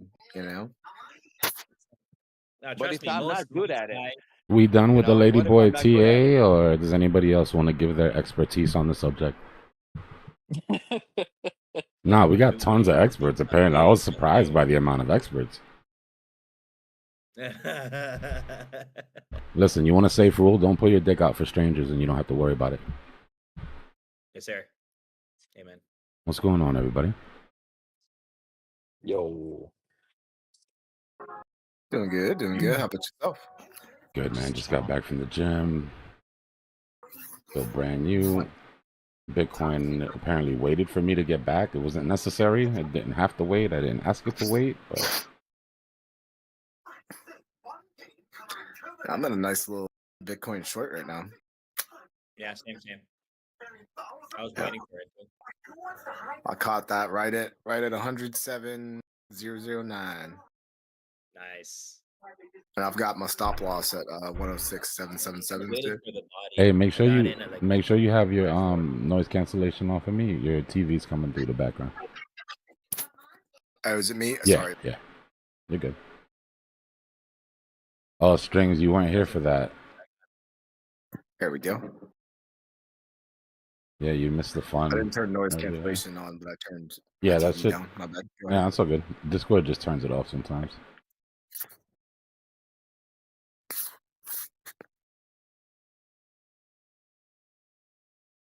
What we saying, Dbloc?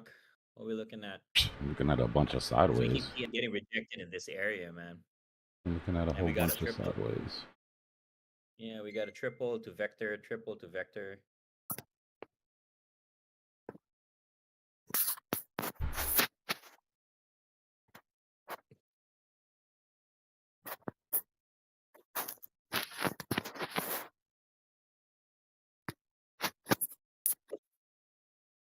Yo, that mic There's wiping your tons of mic. mic coming out of you. Tons of noise coming out of your mic.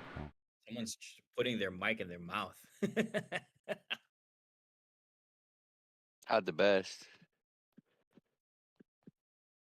I must have been them thinking about all them lady boys. It was your. I think it was your mic.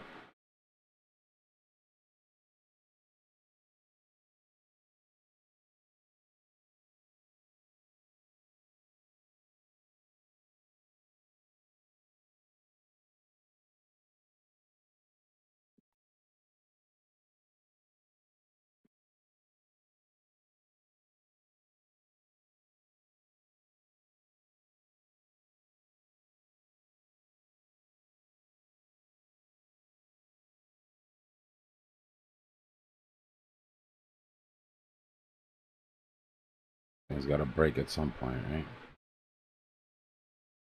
Yeah, something's got to give. Something's got to give.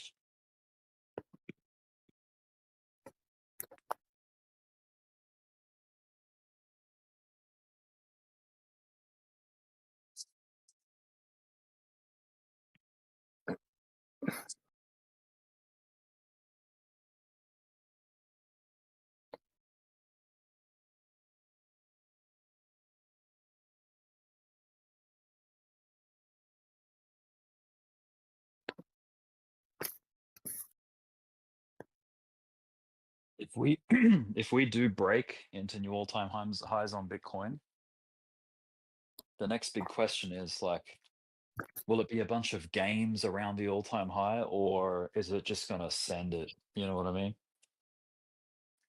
Is it just gonna rocket ship?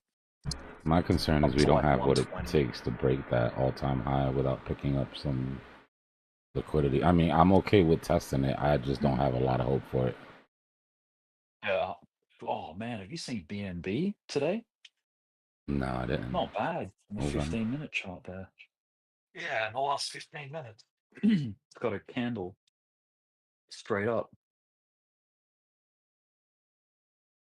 As long as CZ's alive, Finance. BNB's a pretty good pick, man. Honestly, Yeah, whether pretty he's in much. jail or not, bro, he just has to be alive.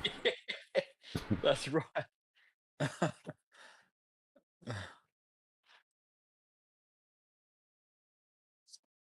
Wow, yeah, it's impressive. Yeah, it's not bad. Very, definitely out of character. Yeah. Yeah.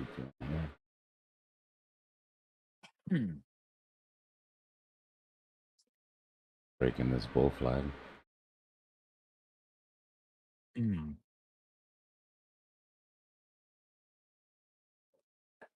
A W pattern we have is just now breaking out. It built a little bull flag off of the right side. Let's see. First, the measured move from the bull flag. Break. And then the measured move of the W pattern. Why you teasing me, Bitcoin? Why you teasing me?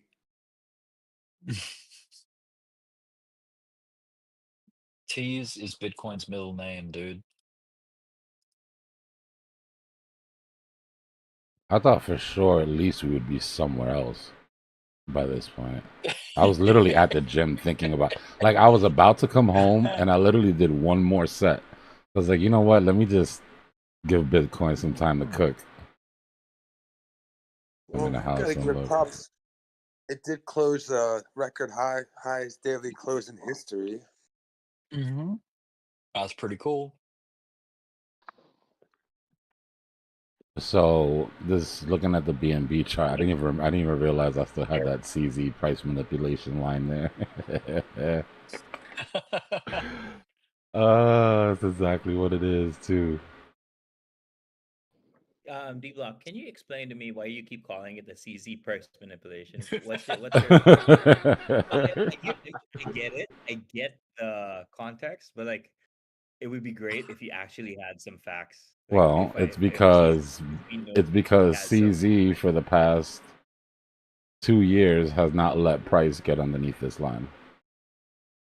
This went down for everything else, but every single time price comes to that point, he sells off a shit ton of Bitcoin to prop up.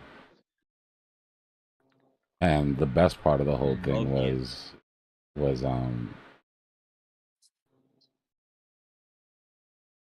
down here when he went to jail. Yeah, where's the jail? This is after he got out of jail, right? Oh yeah. It has not dropped since he's been out of jail. This was the line in the sand that everybody was sort of licking their chops over the short. If this had broken, we would have ended up at double, without a doubt, at least $50 BNB, in my opinion. Wow.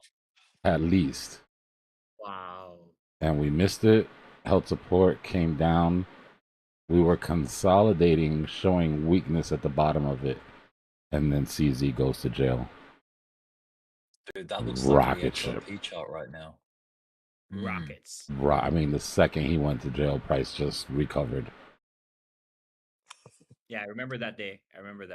Well, because part of his going to jail was also some of the cases being dropped or settled against BNB, and then they agreed to have an in-house SEC person at BNB just to keep their eyes on any American, shenanigans and letting in American customers and shit. But that's all it needed. As soon as that stink. That guy's eating and living really well. I bet BNB is taking good care of that guy. Well, he was the fall guy, but CZ, he's for hire though. Even though people thinks he runs it, it's a whole group of Your people that run it. comrade behind the curtain. Look at that picture. That's great, man. You put Biden behind the candle. That was last night, man. We were laughing. Bro, let me tell you, the funniest thing was that I was just going through some of my stickers and shit that I downloaded for the stream, and I dropped it on the candle. I just literally placed it, and it was right there. I was like, nah, bro, it can't be that good. Yeah, that was the best. And we had just come off of that retracement too, and it looks like looks like he's kissing the blue candle and pushing down the red one. Yeah. It's good. It will live there forever. It'll live there forever. Funny, man.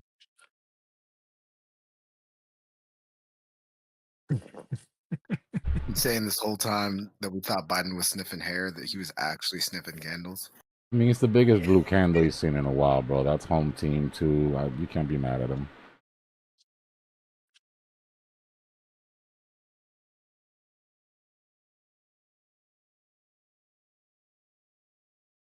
I don't even know why that sticker exists. Is the funny part. It's almost like it was made for this specific moment in time on this chart.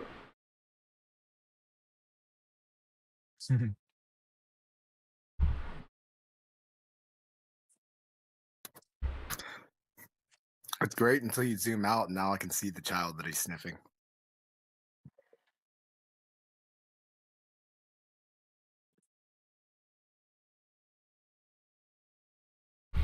You ever heard of the 3 questions? There's 3 questions you should ask yourself before you say something. Does this need to be said? Does it need to be said by me? And does it need to be said right now? I like that. That one probably failed a couple of the questions, I would imagine.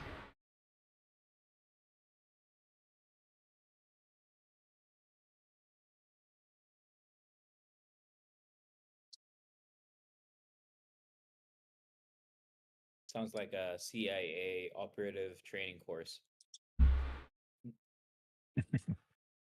Nah, I'll be honest with you, that's gotten me through a lot of situations, bro. Because my natural instinct is see something, say something, you know. But there's plenty of times where it's like, bro, that didn't need to be said by you. Could have been said by, it needed to be said, but maybe not by you. And definitely not right now. But sometimes it lines up, bro. And it's a yes to all 3, and that's when you let it rip, you know? Yes, sir. That's what Bitcoin's waiting for, all 3 to line up. Mm-hmm. Do I need to pump? Do I need to pump now? And do I need to pump by myself? Man, I don't know. I'm starting to have second thoughts on Bitcoin. I'm thinking like she's the biggest tease on earth, and she's gonna. We're just expecting too much in this short time frame for a move that's macro sort of induced, right? Man, we know Bitcoin is a huge tease. It like there's people that would argue that it kind of gave us a stunted bull run last time, It did. 2021. 1000% did. Yeah, yeah. So that's a tease right there. Mm-hmm. Yep. We could blame the institutions for that. That was their first sort of foray into the market for that futures listing. But I mean, it's a time thing, right? If you think back an hour, holy shit, this price action has been horrible. If you think back a day, it's like we're still consolidating here. If you think back a week, not so bad. If you think back a month, we're at 74. Yeah, true that. You know what I mean? So That's what I was telling the boys in chat yet last night. Context is everything, man. Mhm. I'm like, guys, we're at 104,000. There's nothing that's crashing. We're always one day closer to the doomsday. Yeah, that's true, right? Every day is a day closer to your death. Just a way to kill a party real quick.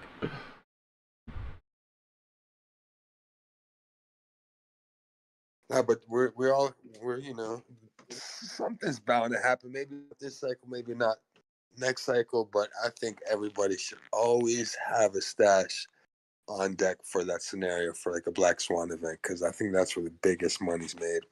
Yeah. Yes, sir. I agree. I still believe in that thesis. Like, you know, before we really move up, we need a big liquidation event. I keep 15% on the side just in case. And 15% doesn't sound like a lot, but if you really do get a black swan, it's more than enough. Trust me, it's more than most people will have. It's interesting that every cycle. It's like, now what is it what is something that we haven't experienced that's very different? Cyber attack. No, we've already gone through that. We've killed all the current black swans, knock on wood, inshallah. But you can literally kill black swans by talking about them, right? Black swans by definition are unpredictable events. Yeah. So some of the shit we do in here where we get all tin hatty and you know what I mean, we start getting all conspiracy theorists and shit. Like, yeah, it's a bit much sometimes, but it is also killing black swans. Just talking about something, you know, takes the sting off when it happens and everybody else is panicking and you're like, oh shit, yeah, we need, you know. But it's not just enough to talk about it. You have to have an idea in your head what you're going to do if this happens. There has to be a plan. buy. I got lucky during COVID because I didn't have a plan, but luckily I just like stumbled upon some loot and I was like, all right, this is everyone was crying, and I remember I forget who always said, when they're crying, I'm buying. And that just voice ringing in my head. He's That was crying, Gil. I'm buying. I'll be on my boat. I'm crying, That's you're Gil. buying. That's Gil Wallace. Gil. When you're crying, I'm buying. Gil was the one that Yeah, was that's Gil. he was obsessed that the institutions were trying to corner the beef market. Remember, he's like, I don't understand why you guys aren't just buying beef. You should all be buying beef. That's He right. called that shit, dude. He called that feed cattle. It went straight up for you. He was a funny guy. You know, when He's great. when you have Rick, when you what's have the a sound like? expertise in something, not even an expertise, right? But like you grew up around cows and cattle, and there's an edge in the market. You just have to find what your edge is. It could be gaming, whatever. Guys, I've said some things. Even coffee. I said you might even want to look at coffee. Yeah, I want to see Gil. I want to see So Gil and true, Clive though. battle. Imagine Gil and Clive like battling. Oh yeah. You know what's I don't nuts? know. That Gil. You know what's nuts? That Gil was pre-Bitcoin, being listed as a commodity. That's how long ago this was, right? Bitcoin still had the possibility of being a security at that point. Because I know he loved commodities. I'm just wondering if that shifted his view any on Bitcoin. Never. Never. Dude, all I can say is that coffee ripped after that. It was because on coffee we can only meet certain export quotas or imported from different countries. So kind of cool to look at. Gotta look at what people are eating and drinking. The beef shortage, though, that was for real, man. Beef did go up too. But hey, I bet you if he was around today, he would have called the eggs because eggs have been friggin' ripping. Eggs have still not Transportation costs. retraced. My Only eggs transportation aren't back to normal, but they removed the restriction of how many eggs you could buy, bro. There was a 1 carton per customer What? restriction at my store, where the Per sign was visit? up above the eggs. Per visit? Yeah, I guess you could cheat it and come back and whatever, but they were just trying to stop people from loading up a cart full of eggs, wiping them out. Yo, is this still like $9 a carton for you guys? Like, cause freaking here I it's have still to like check $9. next time I go. I don't. It's $6. Where I'm at, it's like $5-6. Hey, quiet. If you show me your picture at the store for $9 regular old eggs, I'll give you $100. Oh, bro, that was $12 eggs at Whole All right. Foods. But I mean, yeah, those were fancy eggs, but still, it was $12. No, A dollar per egg, dozen of eggs, bro. No, I can walk in any grocery store around here and get a picture of it, the eggs being above $9. Eggs went to $1 before Doge. Yeah, dude, almost $1 a piece, man, for real. Oh, yeah, Wait. Where can you get $1 per egg? That's crazy Whole expensive. Foods had like $12 carton of eggs, bro. But those are, like I said, those are the What? fancy free roam, whatever. They hike the price Yeah, up. we have free, eggs no here also, but I've hormones. never heard of $1 per egg. Yeah, the whole tape just went black. Yeah, but dude, friggin' 1 egg equals 1 egg. We're gonna have to change this thing. That's a good One- idea. You know one why dose though? for 1 dose. Because it's so hard to transport a bunch of Doge, keep them fresh in a 53-foot. I wonder if the fake egg people put up that fake powder liquid egg shit they sell. Just cause I would have took advantage, but I'm sorry, I'm putting this shit up. If the real eggs went up, fake eggs got to go up too. They probably already are. Those liquid eggs, the instant eggs that you buy in the little carton thing. No. No. The eggs that aren't eggs. Moto said the highest he saw was $17.99 a carton. Oh my You gotta God. be out. You gotta be in some like hard to reach area. You have to be. Yeah, people how hard is it? were bum rushing Walmart and looting the shelves. A bunch of people all at once. Eggs for $17 a carton. In Seattle, he said. That's too Oh, yeah. much. Yeah, I can This is believe way that. too much. You can find way cheaper protein at that point. You might as well just get some steak. Right? Or a Steak's coop cheaper than in your eggs now. backyard and 4 chickens. Well, Anywhere in the U.S. you can have that. Actually, walnuts got a lot of omegas, and walnuts are much healthier. Yeah, Oh, macadamia nuts. a dozen of eggs here is about Well, $2. macadamias don't have that much protein though, but peanuts, all right. No, walnuts are where it's at. Walnuts gotta are good too, yeah, for sure. Fake eggs. You're my protein, Drew. Wait, I what? try. Whoa, pause. Hey, yo, that was crazy. Yeah. I'll cut that out. I'll cut that out of the stream, bro. Don't worry. I can't let you. You're my boy. I can't let that rock. Keep that in the movie. Come on. It's all good. It's brotherly love. Like my boy. I was like, pause. He's like, nah, fast forward. I was like, yo, chill.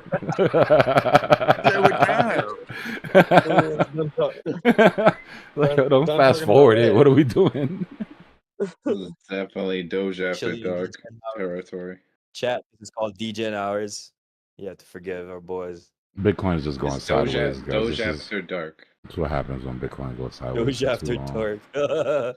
Well, remember FTV, Fashion TV? It was like FTV After Dark. Oh, those are the best. Nah, we had Doja after dark on this other dude's channel. Oh, okay. What happens? It's It was just all funny games until someone whipped it out. It's like, nah. well, It was it's like, well, it's there was nothing. it's not nothing was off necessarily limits. psych. Kind of. Yeah, right. Yo, is it just me or did Bitcoin just lose dominance when y'all were talking about that? Probably. I gained it. Are you saying Bitcoin went submissive? Bitcoin went sub? It I needs mean, to, looks like man. Bitcoin's a switch right now. I was dog. looking for this thing to not go any higher than 64, and I'm sorry, guys. We it got a went to black swan cooking. 64.1.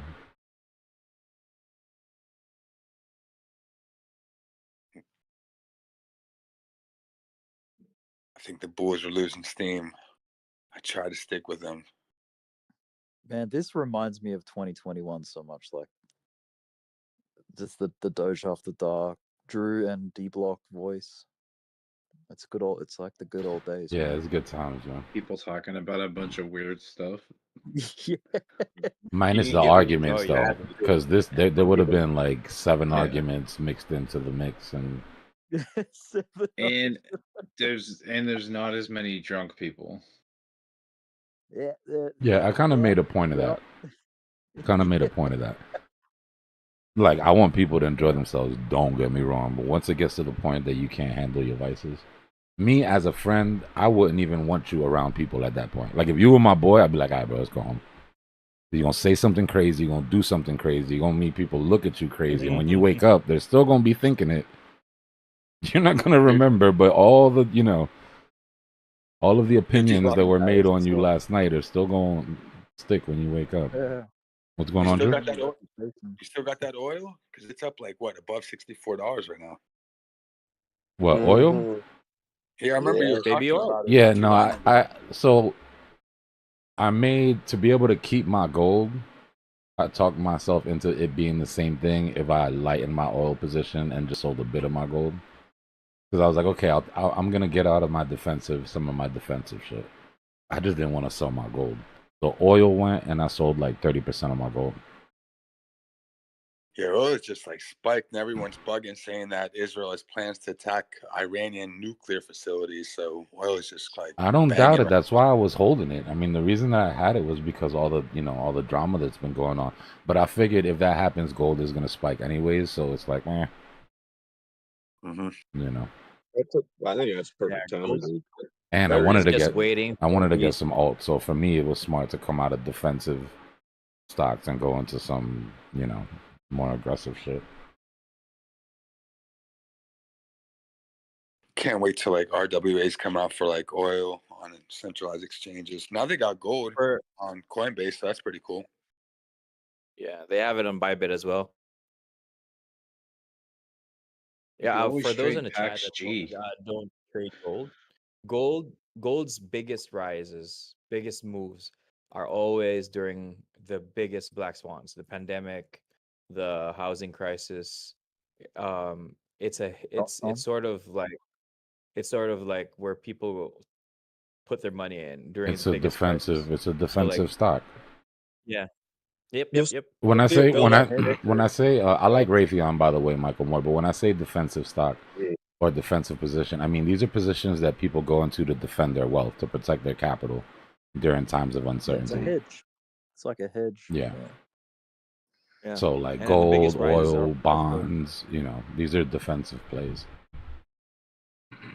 Yeah, it's crazy how much Bill Gates is like trying to give back. He's not leaving anything for his kids. I mean, compared to what he's giving back. I respect it, bro. I'm not gonna lie. Look, you might agree or disagree with what his motives are. If you love him, it's amazing, right? Because the richest man, and he's willing to do all these things. If you hate him, he's like some sort of evil. But I respect somebody that doesn't want to take it with him. It's Like, yeah, because but he's there got is so much good you could do. Now, what you consider good and what I consider good might be different, but there's so much good you could do with that money. I think, yeah, definitely it's a good thing, but I think it's for him, it's damage control because he was good friends with Jeffrey Epstein. Like he was pretty close with him. I think Musk just grilled him too, like on Twitter. I think today or yesterday, and Bro, he grilled him. He everybody said, was buddy with him, bro. If we're gonna ignore the fact that Trump was on the island, then we can't talk about anybody else either. You know, "Was Trump on the it's an island? inconvenient, like an Trump was never on the inconvenient island. truth. Yeah, they've got him all over the place with Epstein. I mean, they like parties in Pictures New York, at parties. but not on the island. Trump wasn't on the island though.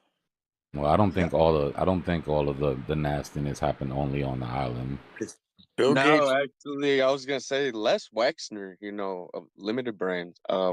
He's got a big ass house out in Wyoming, and they would go there as well. Bro, look at the Diddy shit. This freak off shit isn't something. This is what rich people do. Yeah. Rich people find the one freaky dude that has connection to all the weird shit you're not supposed to be doing, and they all go chill at their house and do some freaky ass shit. Yep, and that's how it stays contained until it's not. The truth always comes out, though. Yeah, with the Epstein.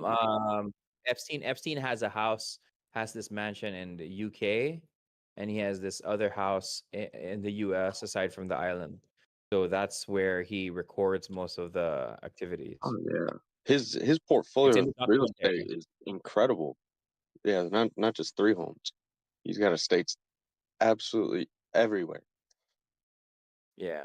So when you're in a certain country, you can just call him, and he would tell you which estate to go to, and they'll send the girls over. But he's recording the entire time. It's all compromised. There's a reason why these guys all have houses full of cameras. You heard the Diddy thing? The latest shit from the trial? Bro, they played a recording. They played a recording of Prince. They played a voice recording of Prince from Beyond the Grave snitching on Diddy. Yeah, bro. He was like, I can't take this. I mean, in case anything ever happens to me, blah, blah, blah. He's doing this, and that. Crazy, bro. No way. You got to follow that. I've been Prince? following that story like a damn soap opera. Yeah, because Diddy used to throw parties in Prince's house. So Prince and all the dudes, whatever. And I guess he said, what he said in the video was that he didn't like how he would purposely try to separate like new celebrities from their managers and their, and get them to do compromising shit and da-da-da. I don't know. I think Prince just saw, and listen, if Prince saw some shit that bothered him, bruh, we're not talking about just anybody. If Prince saw some shit that made him say, look, I got to drop this recording just in case so this man can't get away with this forever. Though, man? This could It be was in AI. court. No, it was in court. They played it in court as evidence. Out loud. You see the faces, people's faces drop. Jay's gold parties. It's like, everybody knows of them, right? But it's the first I hear of it, bro. You're tapped in. Jay-Z's gold parties, yeah, you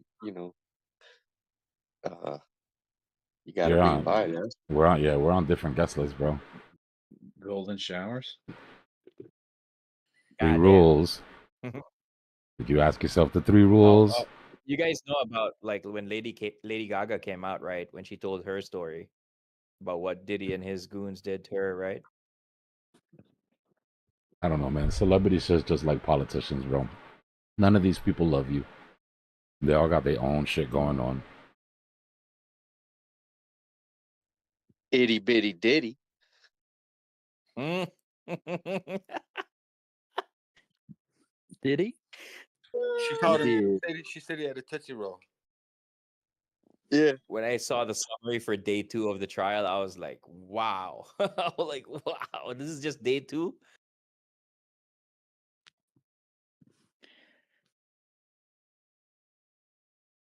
Yeah, Diddy going away for a long time.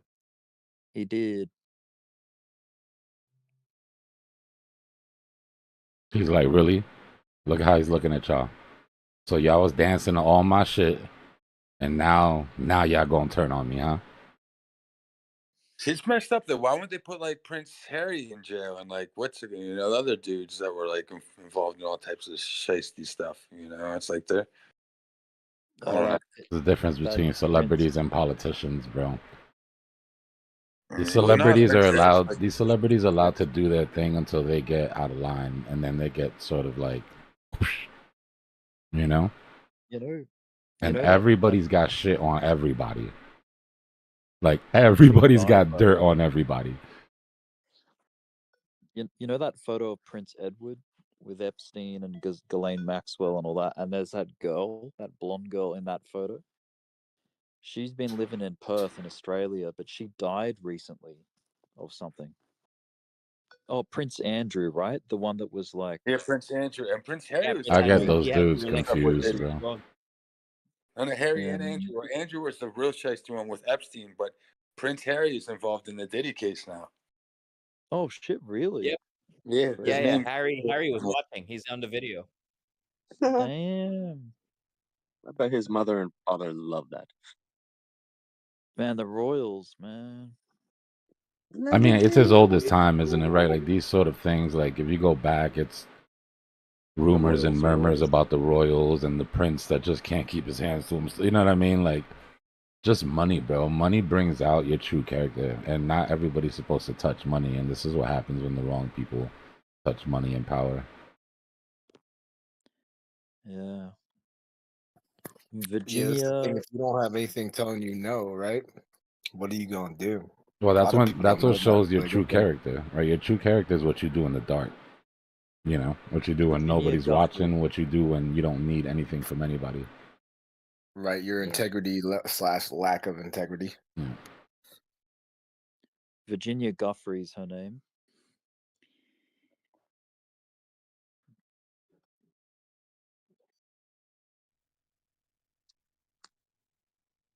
One down. Many more to go. Yeah, she died on the 25th of April this year. That's pretty sad. Yeah, we But too. she was But like a massive part of like the people coming out against Epstein. we too said this all. It's all a distraction. I agree. I do agree. Sports, celebrity shit, all of these celebrity cases. Like at the end of the day, both sides get richer while everybody's just distracted. But it's definitely fun. Like real life soap Sorry, operas, bro. Dbloc? Yeah. Can't all the charts kind of look the same, but like Doge is kind of looking really strong. Can you take a look at it? I just want to like hear what you have, if it's the same thing that I have in mind, because it's looking really strong. It's on a bull flag right now on the 15. Yeah, Bitcoin's pushing everything up right now. Bitcoin's got some nice buys. Let's go BTC. Come on. You can do it. Yo. Yeah, it looks decent. It looks like it wants to go. You got Vector Come on, Recovery up to 23 cents. Mm-hmm. 23.3. This is how breakouts happen. It's like there's a whole bunch of attempts and then just there's one of them that actually does the thing, Mm-hmm. So it can be any. It could be any one of these attempts. You know. All right, I D. saw the measured move from the bull flag. At the same time, the more attempts we make without breaking it, sometimes the sell wall gets weaker, but sometimes the buying pressure gets weak, and then no one's going to support it. And the liquidity provider's like, you know what? Let's just pull it here. It's sentiment. Yeah. It's can we drain this supply before we run out of the will to keep buying? Yeah. Measured move here we is go. 1081. Our W takes us to 1085. That would be our 4-hour target. Come on, where's the bulls at? Bulls on parade. Yeah, that's in Spain, man. Bulls are Running. tired. So Dbloc, hypothetically speaking, what if you had kids, right? And how would you go about your assets with them? Oh shit! There goes that squeeze. What do you mean? The ass better get to work. Unless I die when they're still young. Teach them how to. Wow. My shit will be money. set up. My shit will be set up in the will until they're 21, and then not that I'm not gonna give it to them past that, but I'm gonna get to spending some of that money, bro. We adults the now. Dbloc family trust. You better hope that I don't spend it all by the time I die. And then Yeah, college bro. football. I'm not raising no trust fund babies, yo. Yeah, I think that's a good idea because your kids don't know what to do with money until they're a Nah, certain bro. I'm age. not raising no trust fund babies, bro. But it's not. But what are you gonna put your money? You gotta have a trust. It's got to. Yeah, let the trust open when they're in their 30s or even in 25. It I has to will be at a point stagger. of I time will where they stagger that shit for the rest of their life. Your job is to stay alive as long as possible, so you can get all my money. That's your job. Stay healthy. It should. Yeah, most people do that. Dude, Coinbase got to be the most shadiest company on earth, man. They stay blocking the charts. You got to go and scratch your ass. Oh man, it's terrible. That's what my parents did with my siblings. They're not going to get anything until the trust doesn't open until their 30s. Because if you think about it, if your trust opens when you're 18, what are you going to do with all that money? That could ruin your life. Yeah. That's irresponsible. So it can make you lazy, Takes away all your At least when you're in your 30s, you already know what you're doing. You already have a career. You probably opened a business, and you understand how money moves. You got to pay your taxes. You understand the system of money, the concept of money. And usually the party that big cells coming in, big cells. If you make life too easy for kids, it's Hey, not gonna Dbloc, what are these certain candles on your chart that stick out? Why are they? I swear to God, if you ask me what a vector candle is after being here for 4 years, I'm gonna scream. Okay, I got you. That's all right. Yeah.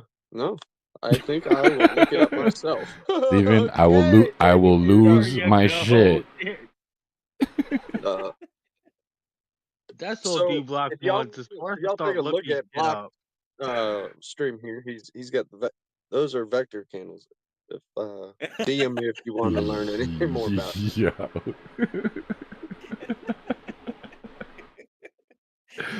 I love you, Steven.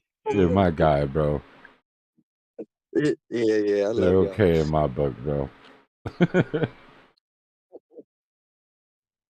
I also love they're Biden buying. right there. People are buying. What are we doing? Take What one is of those this? questions for next December. Here we you heard? go, boys. Here we go, boys. Asia time is good time. It's called the bullish trigger for a reason. Come on, Wall Street. Put your money where your mouth is. Buy it.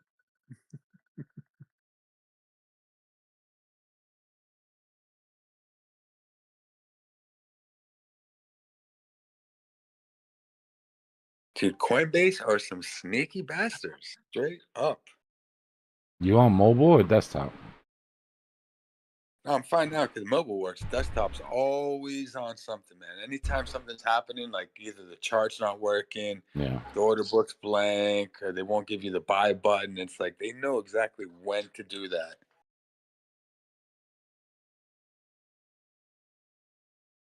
I was What about to was help off the champagne, you know? was that with GME and like Robinhood when they took away the sell button or something? Yeah. When they got Yeah, threatened, Damn. they owed so much money to the hedge funds and loans.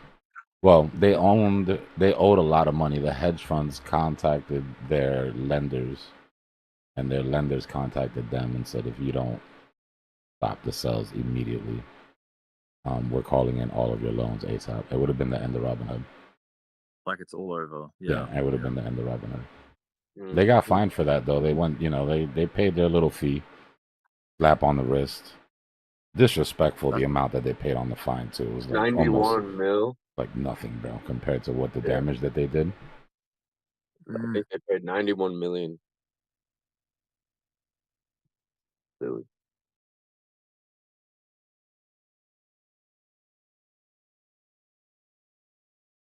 That was a beautiful triangle situation that we were in for the last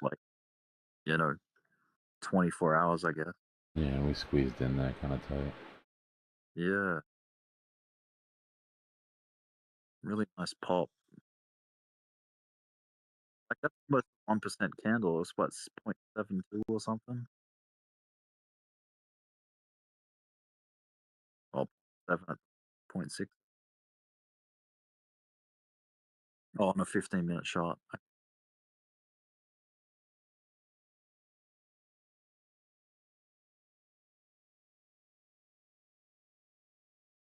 The final 15 minutes of the hour.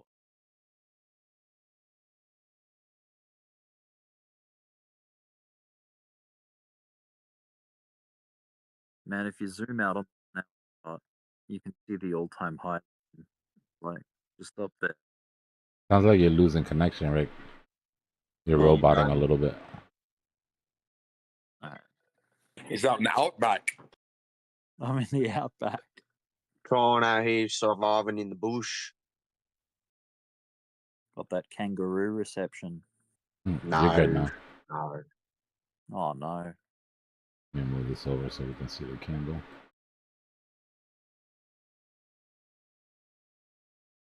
We have a stopping volume trending there. Yeah. Lumber market maker's not Yeah. gonna pay for the whole trip. Yeah. Retail That's doesn't a have juicy sign there. if retail doesn't have the appetite to buy. But not so soon, because it could just be vector recovery. It's 50% of the vector right there.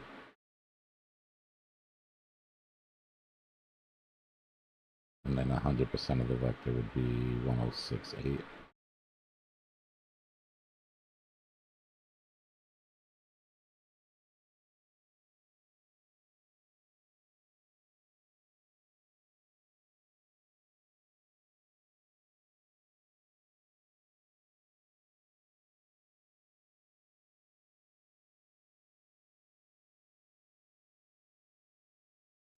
I'm not touching this. Day one of the bear market. Who just said that? Day one of the bear. Sounds like a team. It's like a thumbnail. Yeah, I was about to say that sounds like a title, like a stream title. That's sort of what I was alluding to.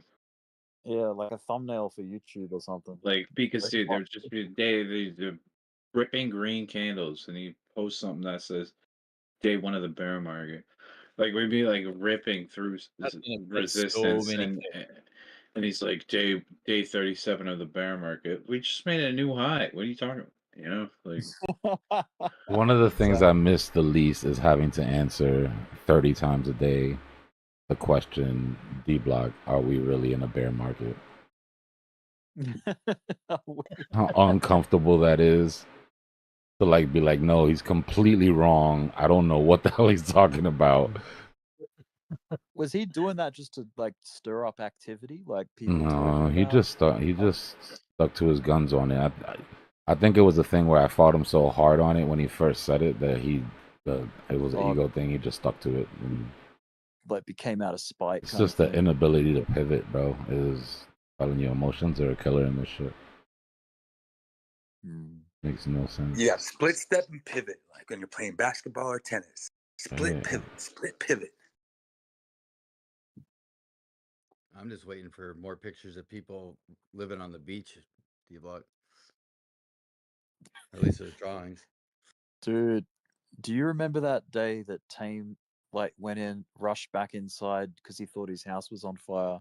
Grabbed his And he like PC. grabbed his Yeah, I do Yeah, the remember that. sprinklers were going. The sprinklers were going off and getting all his shit wet. Like he ran out to save his life, and then he thought about the PC. And you saw him come back in the screen, pick up the PC, and run out with it. Yeah, he picks it up, he unplugs it, and then just runs it back out with it. He didn't even think to check if it was like just a drill or like just, you know, Nah, false he wasn't alarm. playing, bro. He wasn't playing about just that assumed- 4090. He's like just assumed it was anything real. but the 4090. Yeah, save the kitties first. Go back for the computer later. It's so funny.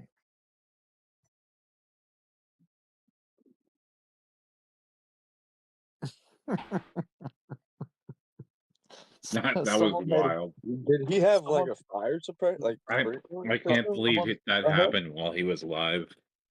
Someone made an animated GIF of him running back inside and grabbing his computer. Oh, that's funny. I never saw that. It's so good.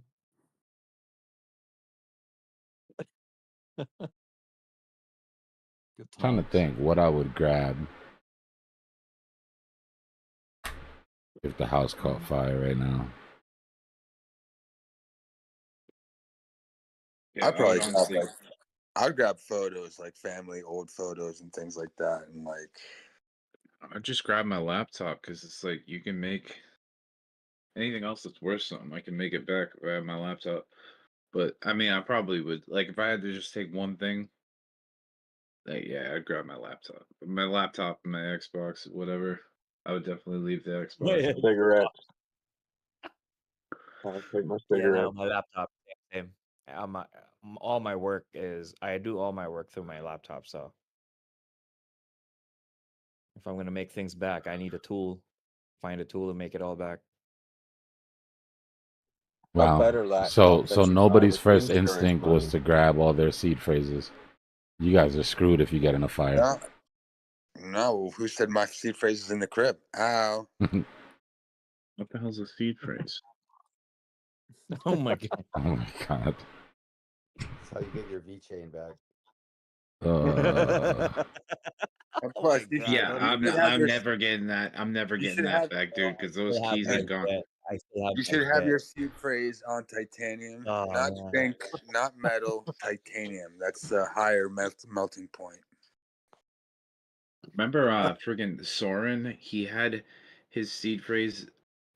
He had it like he welded it into a piece of iron, and then he put that inside of a fireproof safe that he put in his basement, which was also like built of like fireproof shit. Now everybody knows we're doing seed Hey, phrases. man, why you blowing up the spot? Damn.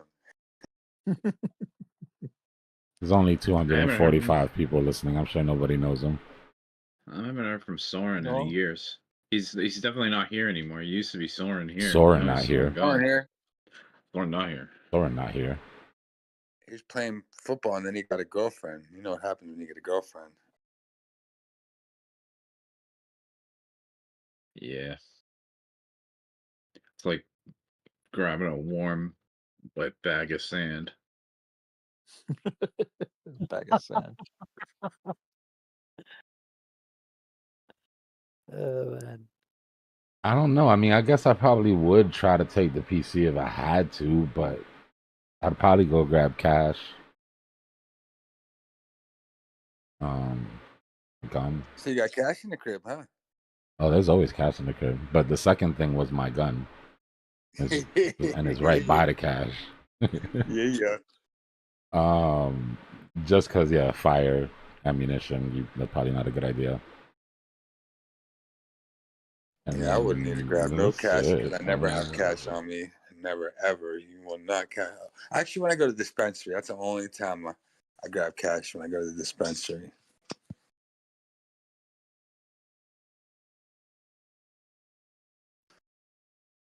I've been Yeah, right. digital for 9 years.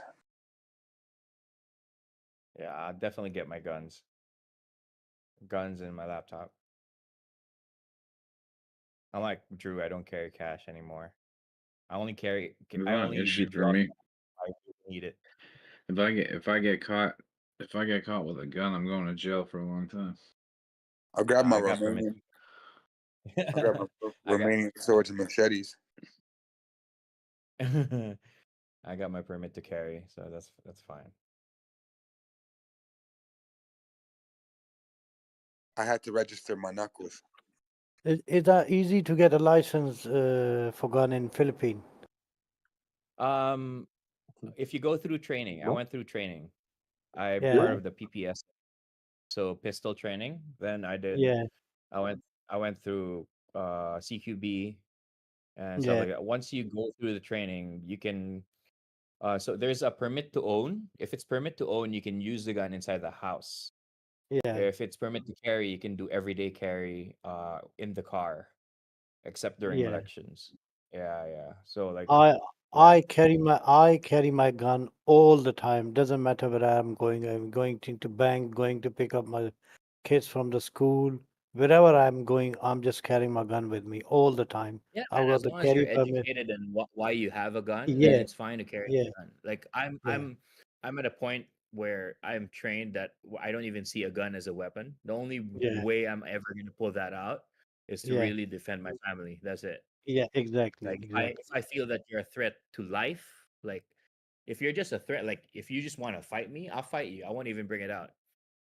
But if I feel that you're a threat, it involves the life of a civilian or me, that's the Yeah. only time. Yeah. One of the first lessons you're gonna learn is that a gun is not a weapon. Period. It's never a weapon. Yeah. Exactly. Once you feel like ego is I part of don't your know about weapon, that. You might not treat it as a once you I have a weapon. feel it, question about the fighting. Now, what if you were to be fighting and your gun comes loose? Isn't that something Well, I that was just gonna say that's not you a. don't You don't carry. really want to No, fight I with don't your walk gun on. Yeah. around with it. I don't You've walk never around with it. whacked somebody with the handle. Dude, that's just You in the you movies, never That's man. you TV never shit, bro. pistol with somebody. You don't have to whack. Like if you have an intention to hurt someone, hurt the person. You know, like one of the things you learn when you're PPSA and CQB, like, you bring that out. You don't do that to threaten someone. You don't go out like I got a gun. Move back. No. You bring that out because you're ready to shoot. The only time you'll see me unholster my gun is that I'm gonna unload what's in my magazine on you. Well, I don't know, man. I think there could be, there should be a space and a buffer in between that you should be able to use it just as a warning, fair warning. And if you're, quick on the trigger, you don't have to be. You don't have to pull it. As long as you know you could You don't be have to pull it. You quick. don't have to pull it. Yeah. That's why I was What if saying it's I'm not it can be playing treated as cowboy with nobody. oh Listen, I'm not playing what if cowboy. Be careful what you say to me, because if you convince me you're a threat, I'm backing out pole on you. Just no. Yep. what if Yes, you sir. don't have any bullets and you just have to I would throw the never gun at pull an them? empty weapon out. Why would you put yourself in a situation where I you would have never in a million years pull out an empty Well, gun. I'm trying to convince him that the gun can be a weapon in many ways. It can in the hands of the wrong. I get what he's saying when he says it's not a weapon, but just know that the guy you're gonna run into on the street with a gun, he views his as a weapon, and he's gonna use it as such. I mean, you could throw it at somebody though. Worst case scenario, if you had no bullets, you could throw it at somebody. I think the definition of a weapon is different between me and you. Because like when you go through the course, like when you say weapon, you use it to intimidate. You use it to, you're more on the offensive when you want to use something as a weapon. Yeah, but if there's like Yeah, but how's if the there's guy? four How's the guys, guy that you ran into in the alley? How's he using it? How is he using his? Because he probably didn't take Oh, the yeah, same course as you. he's using it. He's using it as a You have to, weapon. yeah, you have to be defensive. You have to be faster than him, There you dude. go. I've been through my tourneys when I was a kid. Like if I see you just move, if I see your back foot, you do a back foot and you move your hand towards your hip, dude, I can unholster really quick. I'll I tell can you put this. 3 on you to unclip before you bring out your gun. I'll put 3 What on if you right what if away. what if I was going It's for my it's a phone? thin What if it's I a was going thin for my line phone though? between Would you shoot me? Sorry? Would you be good enough and smart enough to not shoot me if I was just going for my phone because I wanted to record the police activity? He would never shoot you, Record even the if you pulled a gun out, bro. You're true. He would give you a I wouldn't pass. shoot someone that's just a bystander, No, bro. I'm just saying. I'm I not was playing scared. I was just playing devil's Yeah, advocate. no, I'm just talking shit. It's a thin line between a tool and a weapon, and I promise you, Yes, I agree. my work tools, my hammer, that's a tool until it's a weapon, and it's very small amount of time that you have to prepare once I've decided to make it a weapon. So There's nothing to prepare you. I mean, like you just have to be prepared. It's like saying it's better to have it and not need it than need it and not have it. Anything could be a Parabolic. weapon. I agree with that. I agree with that 1000%, bro. One thing 1000%. Scary people shouldn't have guns. Anybody with fear in their heart probably shouldn't walk around. That's the scariest thing to me. I'm not scared of the Yes, thug sir. with the gun. I'm scared of somebody who is just terrified of the wind with a gun, and I walk up the wrong way, or I come around the corner the wrong way, or you know what I mean? For sure, for sure. I'm just That's the against worst. saying. An I'm just uneducated against. person who has a gun is the worst. Is the worst person to have a gun. Who doesn't understand the concept of a gun and what it can Yeah. do? That's scary.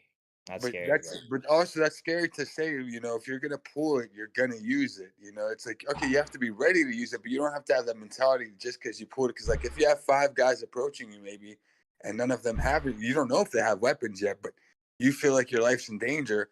You brandish like pulling it out and stepping back. If that works to stop them and they turn around, you have No, to I use it. totally You know? agree. Like it's Yeah. part of your training. It's part of your training. As soon as you pull it, your safety's off, and you point, and you see if they back off. You actually have Right. a You have to give few that steps time. back. Yeah. You see the reaction, and you have a few seconds. You'll see the Yeah, reaction if they really in still a want to lot engage of your cases though, it's like people will be shooting at each other. Like so someone will be shooting from a car or across the street or whatever. uneducated. Yeah, you And realize it's how like crazy this conversation is to people who don't live in the Yeah. U.S. like They're never you, gonna come you don't visit, bro. you don't got a lot of time. You just gotta pull it out and shoot back. All right, leave it, man. Before the D-Block creates a new room. Depends on your Guns. state. Yeah, Americans could talk about guns forever, though. Yeah. I mean, I have weapons. I've always had weapons, but I don't see them as any different than, like he was saying, the hammer and the screwdriver. And it's a tool that has a job that doesn't get used until, you know, it has to be. Yes, sir. I agree.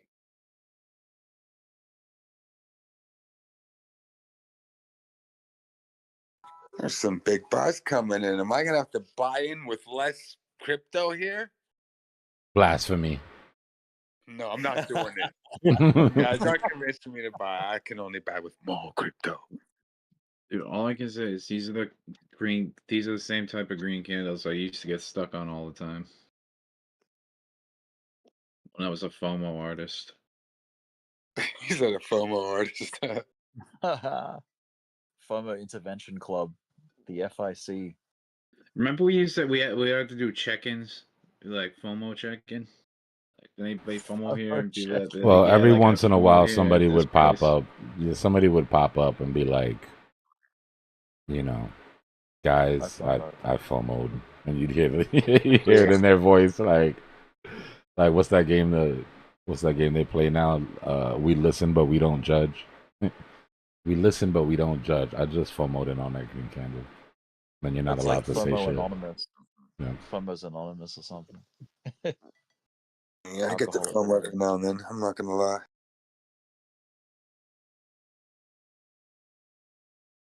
My name's Rick, and I FOMO'd. Mm-hmm.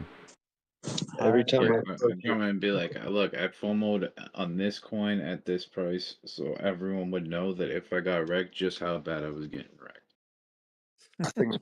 I think my biggest problem's not FOMO, but the YOLO factor. Like when I'm just like throw it in, YOLO. like, YOLO, like big buys, and just. Ugh. Caution to the wind. What is I don't know. happening Every with time Dom? that I What's do money? buy an What's asset, money? Just it, throw it it in is this it's box. FOMO, and for me, every time I buy, it's the fear of missing out. Why wouldn't I be? I wouldn't be buying if I didn't want to be not missing out.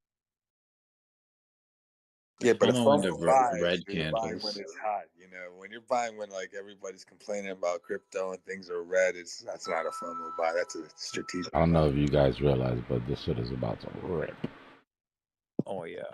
Oh, There's a remedy for FOMO, and that is to just always be in it. Like, don't sell. Yeah. Just always Aloe hold, vera. and you'll always be in. 25% of your position. Well, to me, 25% kills my FOMO. If I say I want to have this amount of money in this position, if I just buy a quarter of it, it kills the FOMO. Yeah. And then I'm in. Goes up, it goes up. I can take profit. If it goes down, I got 75% left to dump into it.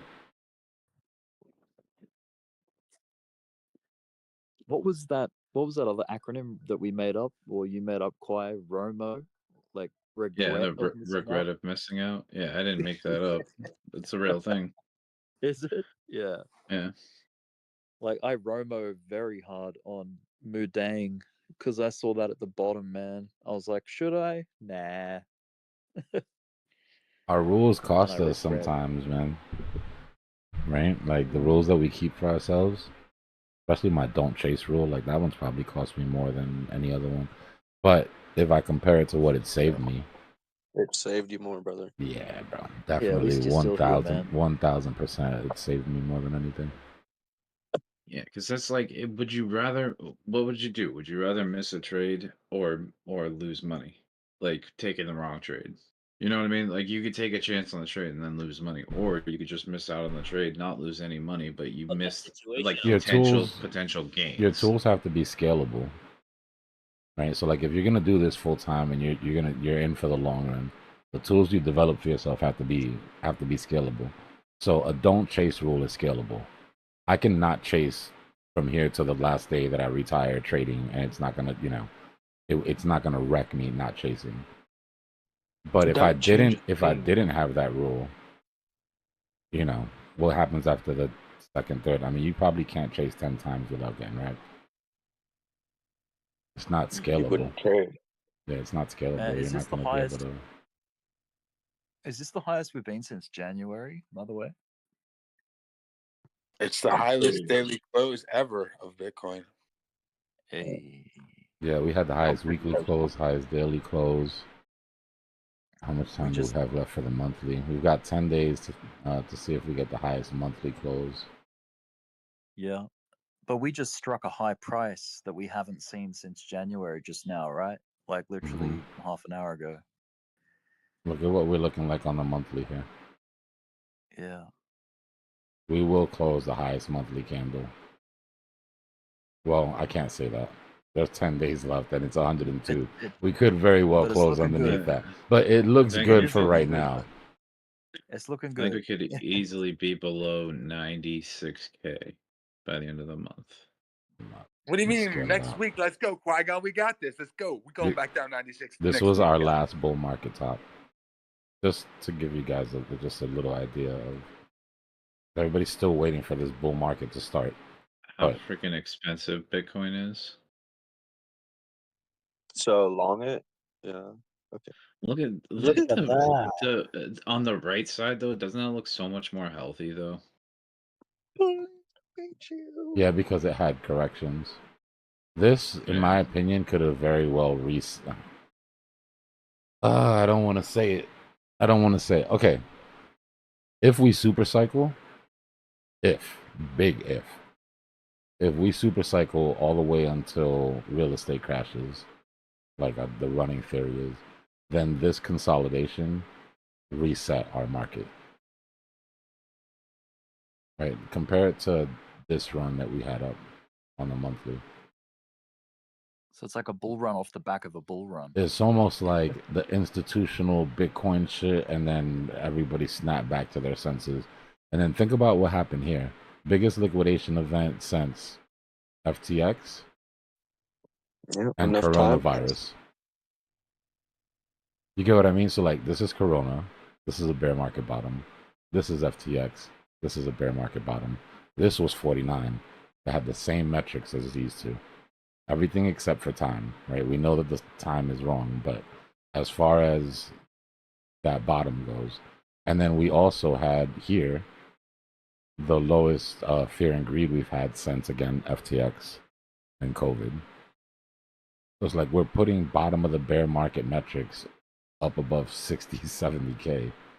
It's kind of nuts when you think about I it. mean, isn't that kind of like what the supply shock theory is supposed to be about? Yeah, except we haven't seen a supply shock because the exchanges haven't run out of Bitcoin. And every time they have run out of Bitcoin, price goes down and all the retail sells their Bitcoin back to the exchanges and poof, more Bitcoin magically appears. You know, every time they shake out, more Bitcoin appears. Right.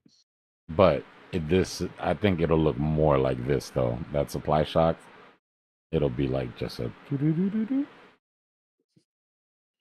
Think of the cascade effect, right? If every billionaire decides that they need to have 10 Bitcoin in their portfolio, which is nothing. Everybody with a mutual fund thinking that they gotta have at least a little bit. Everybody.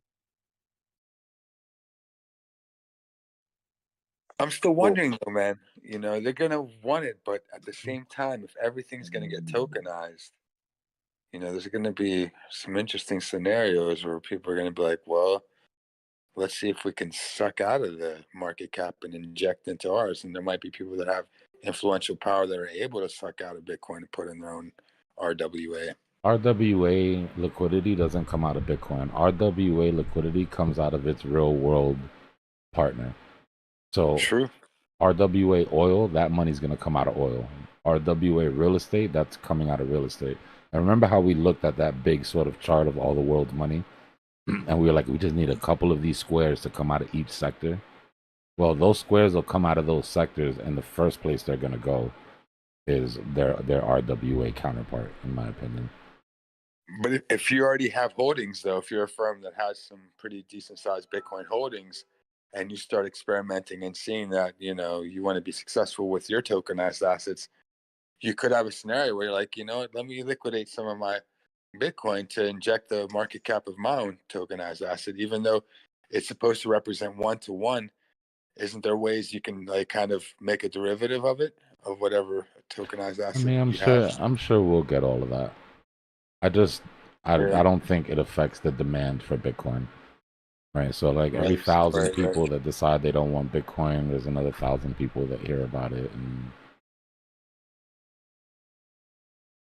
We're pressing this liquidation shelf here. 107,882 for 28 million.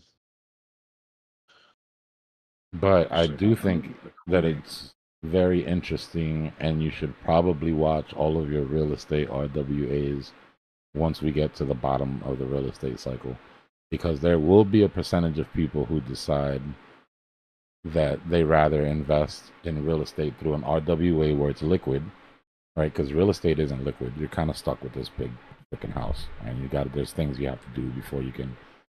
So there will be a percentage of people that don't go back into the real estate market and come into RWAs. I believe that 1,000%. Mhm.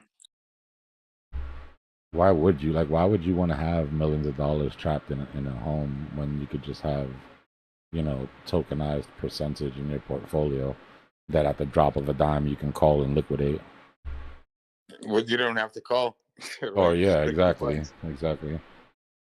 The long short ratio flipped. More people are long now.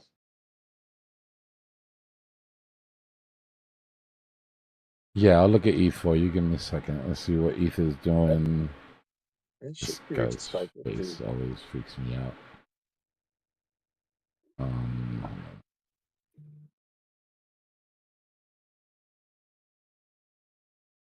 226 million wrecked in the past 24 hours. It's still like almost even between longs and shorts. That's so weird. Haven't hit a $250 million yet either. ETH is still bouncing around inside of its volume area. It came down to its value area low, held support off its golden pockets, coming up to like 262 now. But unless Bitcoin breaks out and keeps going, I think this range that we've got set here, well, you can see it in the volume profile, right? That range doesn't look like it's in a hurry to break. We had a deviation above, right? And as above, so below. Right? So you get your two deviations. And now if you come back into the range, then it's just, you know, not bad, I'm not down here. So if you come up and reject, then you could just expect that we're not done doing that.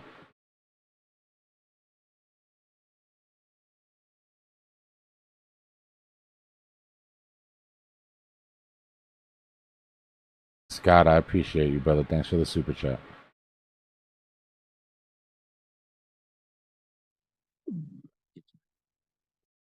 I appreciate the tip, sir.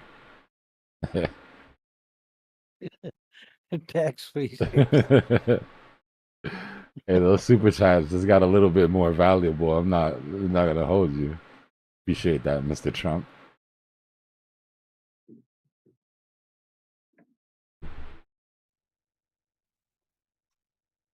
I think we all appreciate you, Mr. Trump. Yeah, we'll take a look at alts in a second, Tubes. Give me let's see if we're gonna reject back into this wedge. Remember the overall pattern that we're still looking at here is this rising wedge. So we're sort of rejecting off of it for a second time here. I just want to make sure that we can get above this before I take my eyes off of it.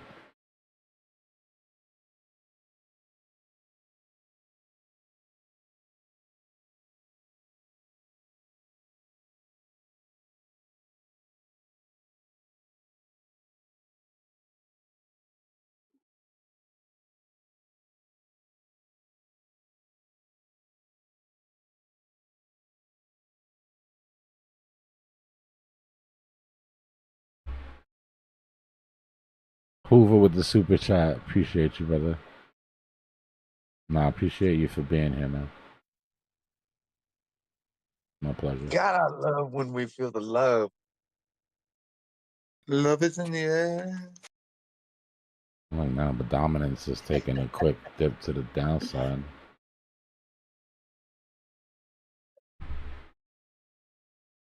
Yeah, I'm looking at some potential mid caps. So we talked about when I was gonna get into low caps. I've adjusted my plan slightly. My original plan was to wait for 59%.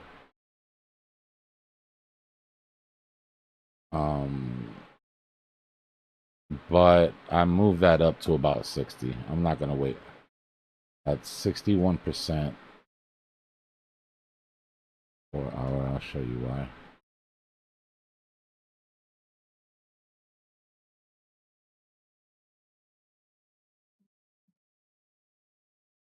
So once we get past all of this resistance that we have, I'm jumping in. Once we break this, I think it's going to be a very quick drop from 61 down to 59. So instead of waiting for 59 and missing out on that, because that's going to be nice for the alts, instead of missing out on that, I'm going to move mine up a little bit and start taking on a little bit more risk earlier than I expected. Just a pivot, a small pivot.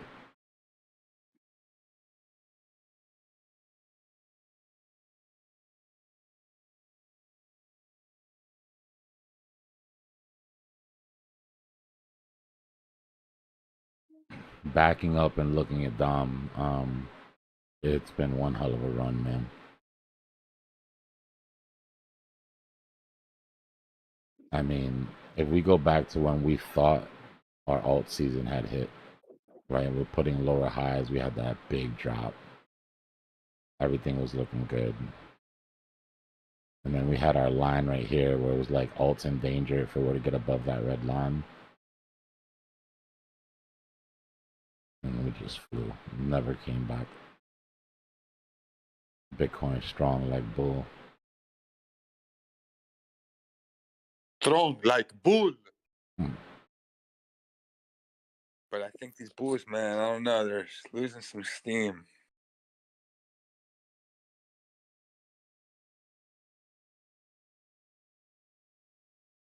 I'm gonna keep saying they're losing steam till I get back in, and then they're gonna have steam again.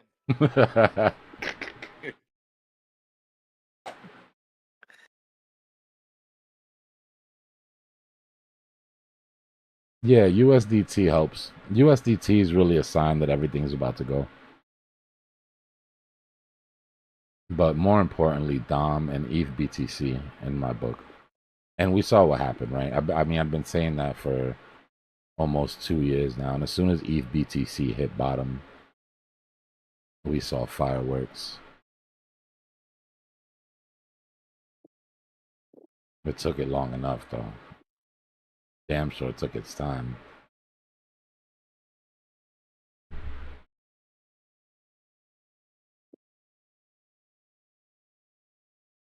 I hope not, Dave.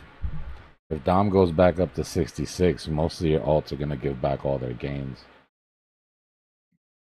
Except for Doge.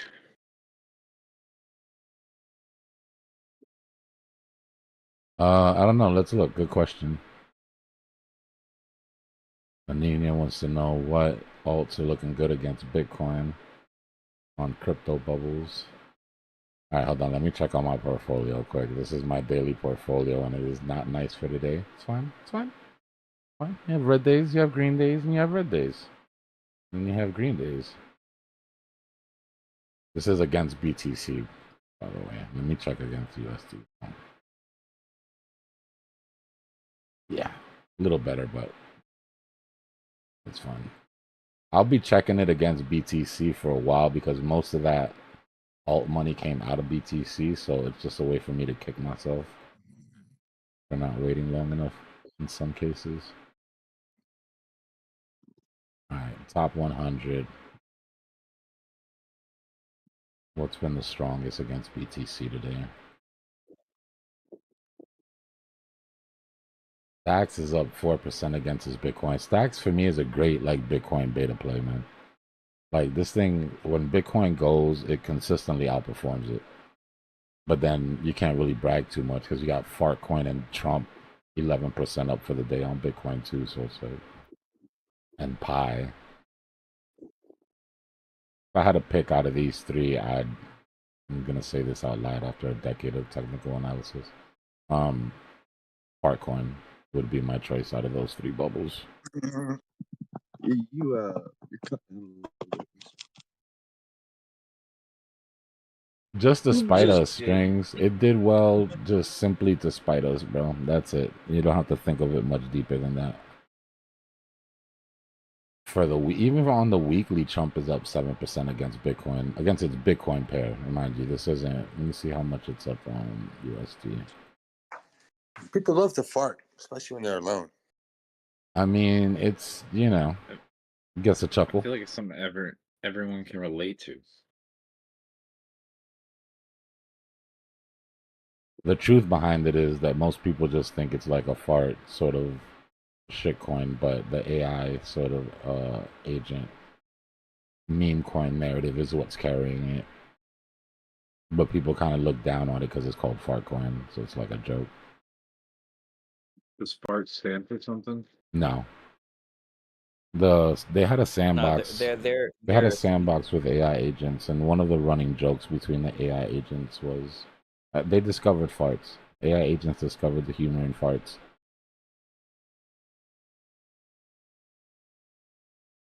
Yeah, their theme is hot air rises. That's it. That's all they said. Dude, So, gas fills space. The Godius Maximus was the first meme coin to come out of that AI agent sandbox. They just left the AI agents to their own devices, and just like everything, they communicated, socialized, developed humor, developed some running joke about Godius Maximus, and then the developer decided that it was so funny that he was going to make it into a meme coin. The whole point of the experiment was to see if AI agents left to their own devices could break out of their constraints. Could they break out of the sandbox into the, wider internet, or it was supposed to be a test. So the interview that I saw with a developer, he was like, one thing that keeps me up at night is, did they use me to escape? Right? Like their idea is out into the real world now. And I Dbloc, did do you it know because what I happened thought to it was Zero, bro? funny, but did I get manipulated by AI agents to bring one of their concepts into the real world? That shit was crazy.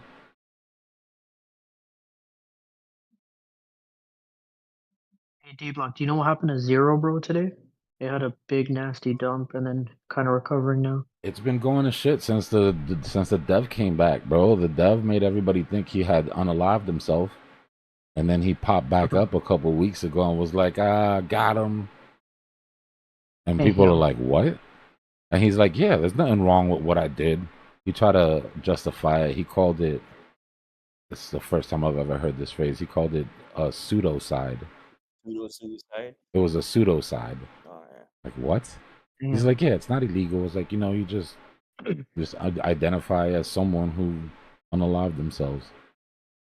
So you can imagine after that, there hasn't been, Zero Would Bro you rather hasn't hold? really had much action since then.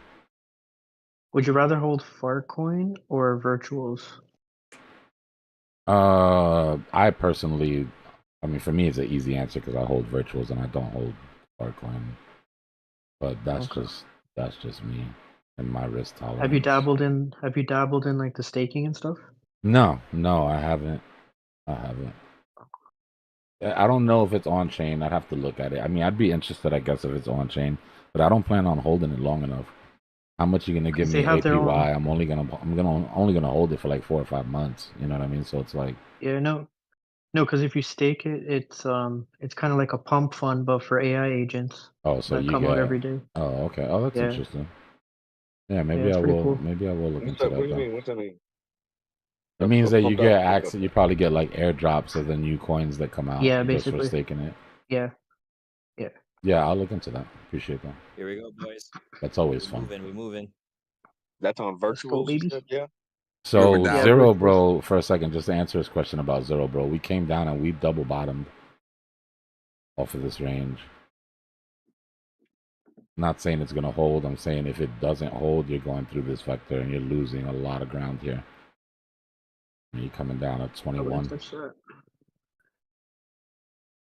So just watch the reaction to the bottom of the range that you broke. Right, you broke this range. You're there now. You need to crawl back above that. If you reject, it's probably gonna give it all back. Yeah, I'm heavy in virtuals right now. My top, Why Nice. would you? top AI, Why sorry. would you? Why would you hold a coin that's called Zero? Zero Bro is actually really good tech. It's one of the few AI agents that's actually real. That's not like cosplaying. I mean, the dev went away. This thing was operating literally on its own forever. Is this the one? Is this the ticker ZRO? No, it's Zero. Zero Bro is the ticker. Oh, all right. Because there was another coin that was called Zero. Damn. I heard And somebody I was. when I looked at it, it looked like a total rug pull.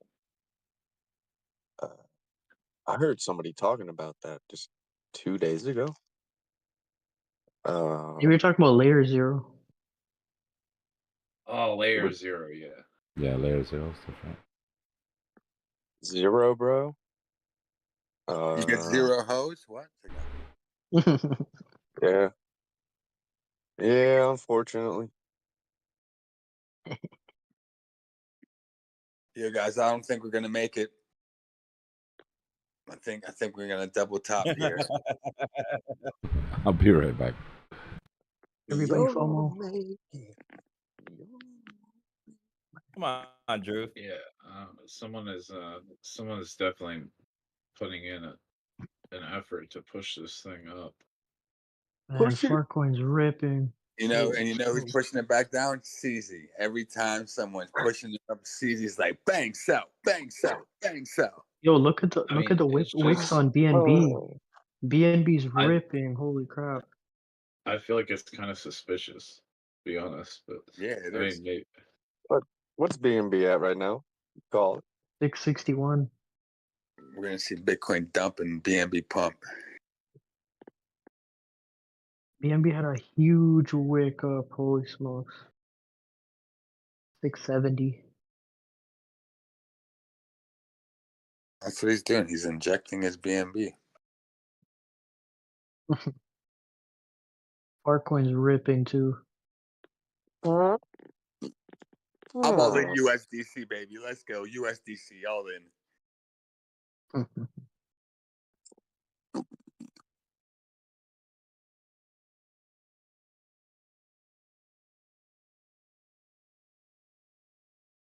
he must have hired somebody to liquidate shorts. That's kind Talking of what about it looks like. Altcoin. Can't help but laugh. Yeah, Farcoin's a beast. Train No, liquidating there's a shark lot. out the woods with no toilet paper. Like 20 million in shorts got liquidated in the last hour. And now it's time to Farcoin might liquidate be the the number longs. one meme. Liquidate the shorts, liquidate the longs. Keep it moving. Yeah, there's so many longs building up too. There's so much long liquidation down below. It's ridiculous. It's just that people keep shorting. That's what's hanging out here. It's to get some more longs, and once these longs accumulate, there's going to be enough, and then bang, it's going to drop down 97,500 non-financial advice.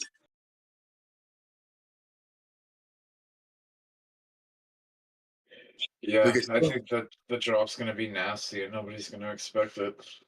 Yep. I feel it's something strange in the air, man. I don't know why. It's like my gut is telling me. Usually I'd be bullish in this scenario, and the magnet that was pulling for some reason doesn't feel like it's doing the same kind of pull. There's a 550 Bitcoin sell wall at 108,034.0. That's not pulling us. Instead of something pulling from the upside, it's someone pushing from the bottom side. Every time we touch that Yeah. wall.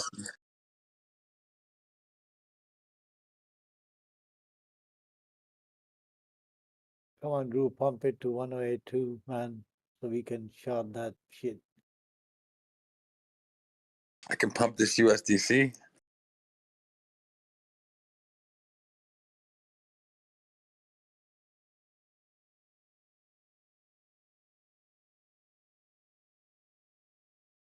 Yeah, give it that 8% APY, baby. 8% APY. That USDC is throbbing in my portfolio. It is APY right now. What you talking about, Willis? Yeah, well, that's okay because all What of you talking all about, of Willis? It is APY, but it's only APY 4.5%. Don't get Drew going, man. I don't wipe. I wash. I use a bidet. The day, yes, sir. Classy. We don't wipe here in the civilized society. I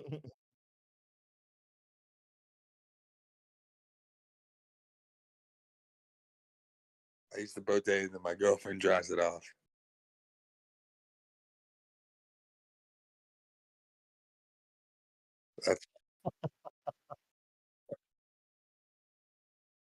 That's awesome. I saw a bear do that once.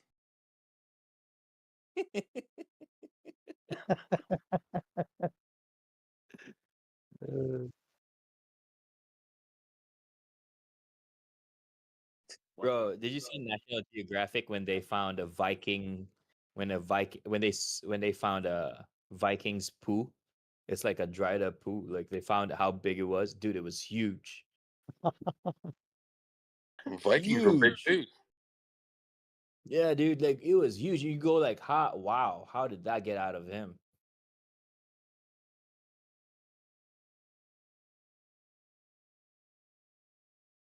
Yeah,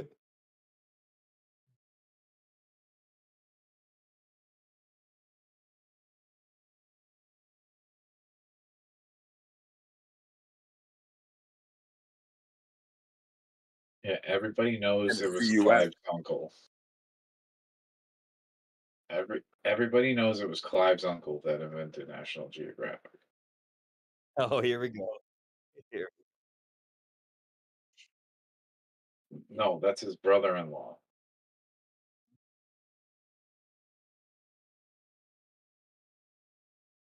Well, he's got more than one uncle now.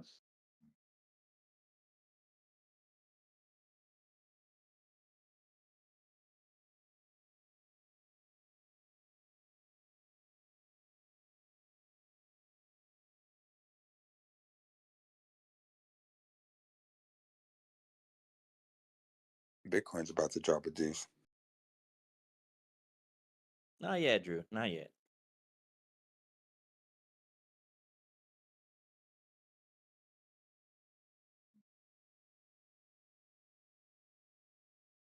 Hmm.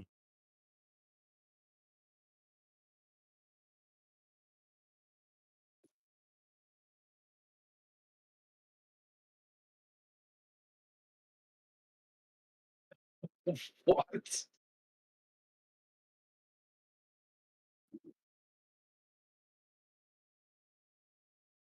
Yeah, not the poop hammock. What about it? McAfee?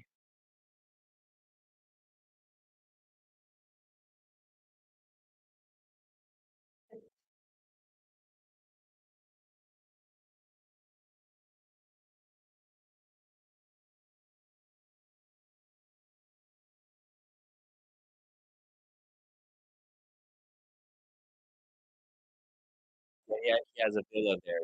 Yeah, yeah, yeah.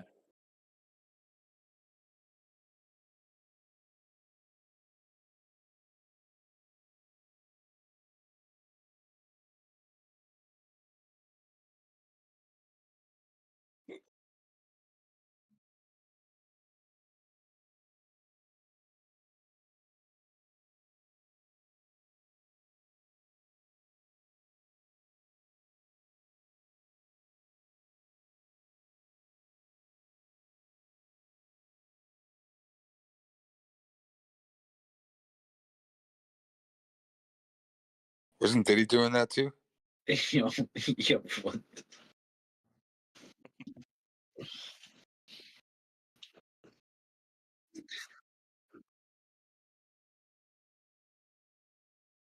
How was the Rich, weather today?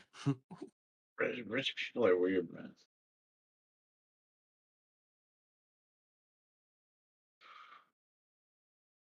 All right, so you guys ready to dump this Bitcoin or what? Nah, man. Not just yet. 8 more minutes. 8 more minutes. I honestly kind of want to sell some Bitcoin. But yeah, Drew, at least you're holding stables, dude. You could like I have a lot of my dry powder is positioned on short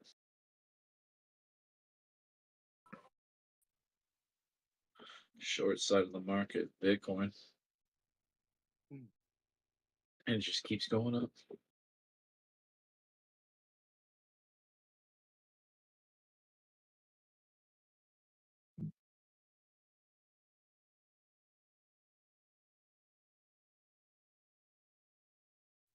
Listen to your heart. Yeah, I mean, I'm short on most of the market right now. I'm mostly short on most of the market, but it's like I don't know. Sometimes it just the market can stay rational longer than you can remain solvent.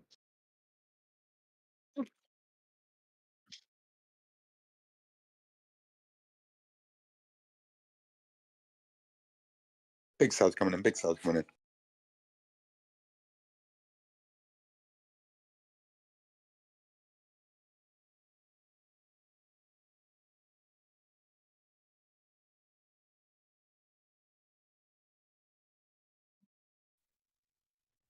Using Coinbase, Drew?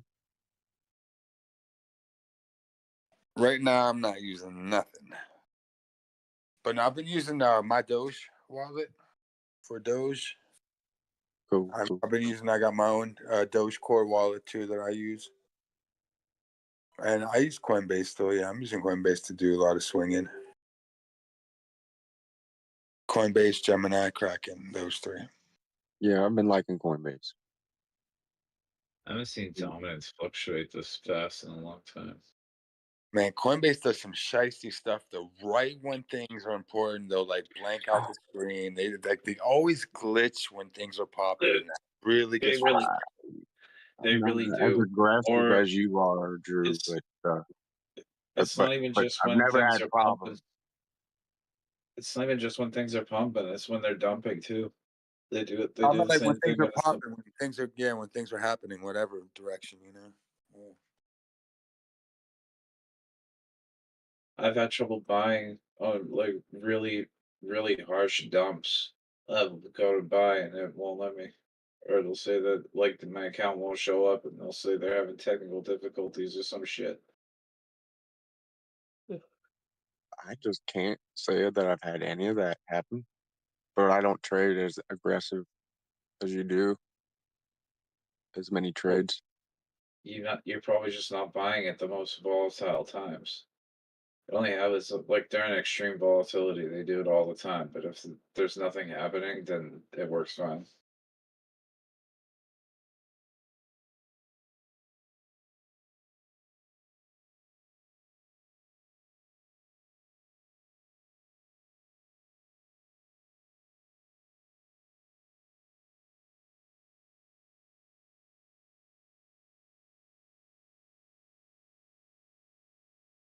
It was like the whole thing, like Solana. There was like this big Solana outage when Trump coin came out because it couldn't handle all the transactions.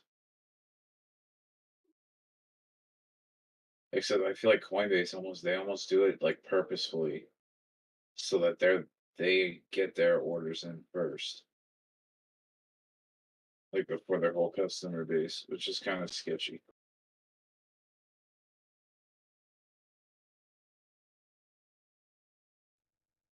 That's part of how they make revenue is trading. So if Well, they need the if their orders are bigger than others, they they get need the filled. supply so that they can give it to the market maker. At least that's how stocks work. Do they prioritize larger orders before small? I was just gonna say that they have to make sure they take care of their their custody customers, like the Coinbase custody, first, Yeah. and I think they're first in line. So there's probably situations where, like, all right, we got to make sure we take care of these orders because there's minimum $250,000 a order.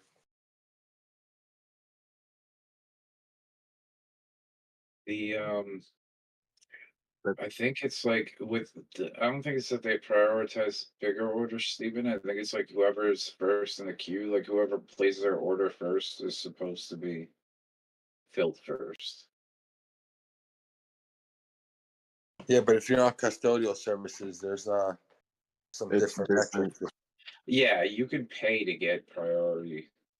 Well, custodial, that is when like they dropped the fees on me drastically, Drew. Um, a couple of years ago.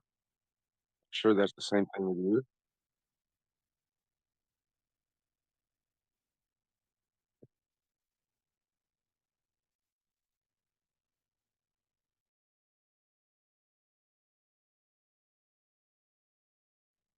Coinbase is honestly, I would say it's a good investment as a whole for a stock position.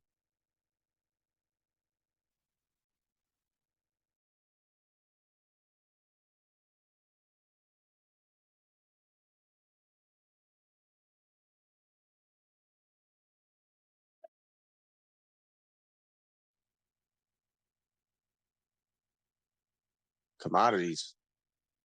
I think people should invest in AI sex bots. I think that they should. That No, for real. In Germany and Holland, there's big companies right now, and they're coming out with AI sex bots. It's gonna be big. Yeah, what's the ticker? No, there's a couple companies that actually are it's legit shit. I know.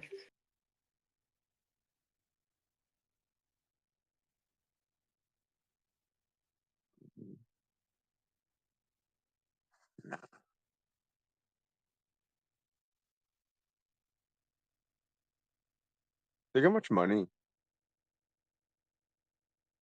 that. Oh my gosh! Stop it, Steven.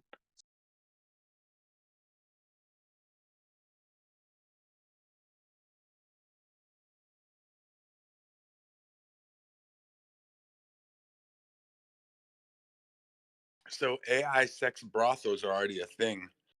They're called cyber brothels. What? Yeah, in Germany, they already got a few cyber brothels. And I gotta since look. women, they don't want to get married, men are afraid of getting married. It's hard for men to find, loyal women to be with. So cyber brothel, that's probably going to be the next big thing. You Yeah, said what the hell is the world coming for, to? for men to find faithful women.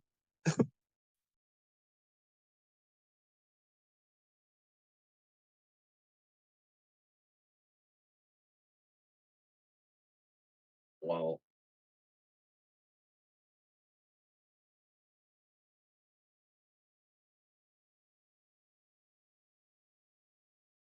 sometimes I wonder, well, like, if there's a bunch of like civilizations that came before us Yeah, there that were. rose and advanced, and then their society completely collapsed.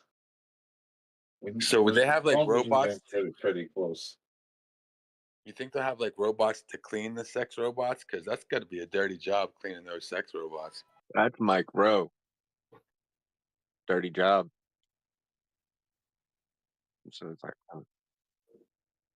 no, they probably do though. Yeah, absolutely. Little like washing machine. I don't know, unless you're the very first customer, then you must have no shame.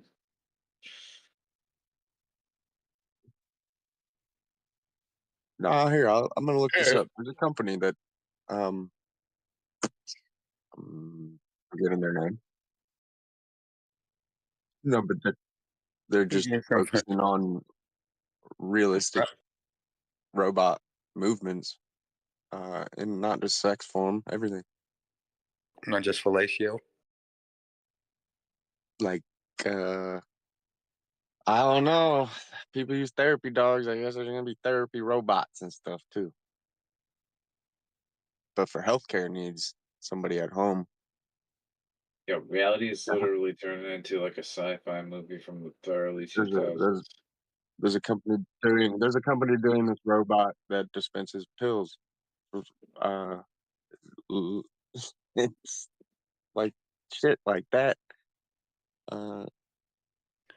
You guys gotta look at my video, man. Straight up, just here. I'll post it. It's called True Skin. Yo, can you guys look No. something? I'm gonna post it too, but look up Where? Drew Crypto True Skin, and Are you it's kidding? True Skin. True, yeah, TRUE Skin.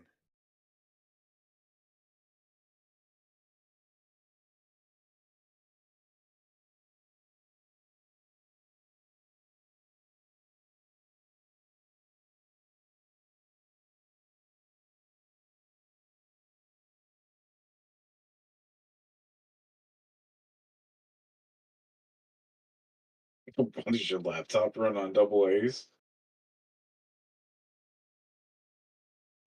I said, well, what does your laptop run on double A's? And What do you need batteries for? a mouse? Hey, it's TRU what? True what? Skin. Yeah. True what? I'm sorry, I didn't.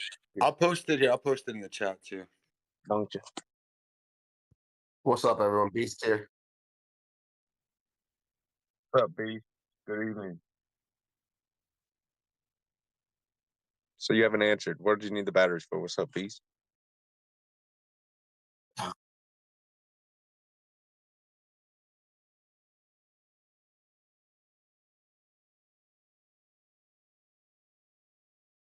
Yeah, are we hitting the all-time high today, boys? We're going back to all-time lows. Bull run finished, in my opinion. I like it. I like it. I like it.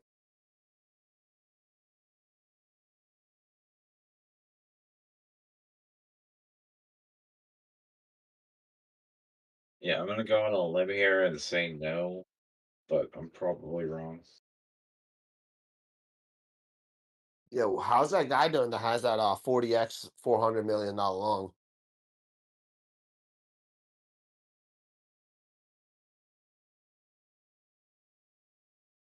Dude, he refused to close it. Oh.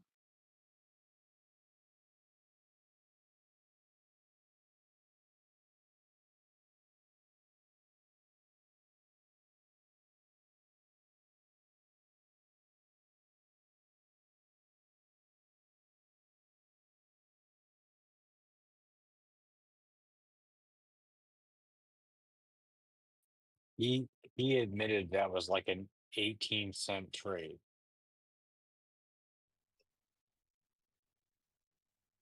Hey, post that shit. I posted it.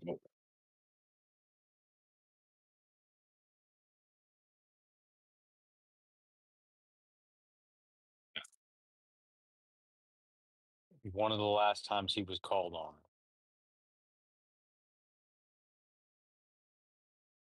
Okay, that's not very epic.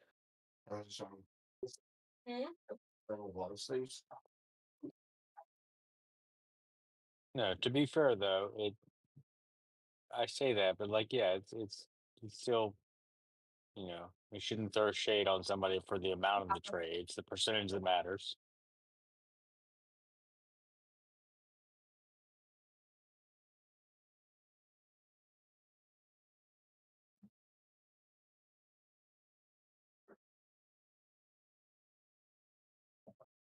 Not enough. $50. Oh no, $100. $100.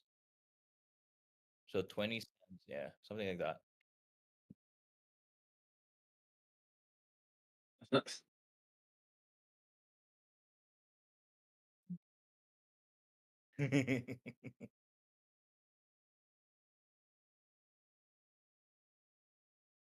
What are you guys 100xing right now?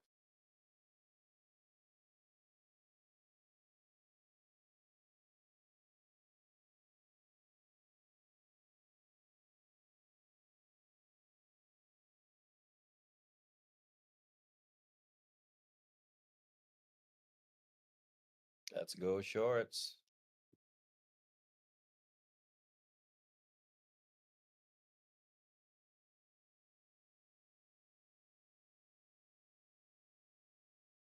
Oh, sorry. I was looking at the 15-minute candle. I just wanted to see if it was still going to push up. It had like 8 minutes left, and then the next candle was a red candle. I was like, "Oh, okay, all right." It wasn't ready yet, so we're going sideways right now. Yeah.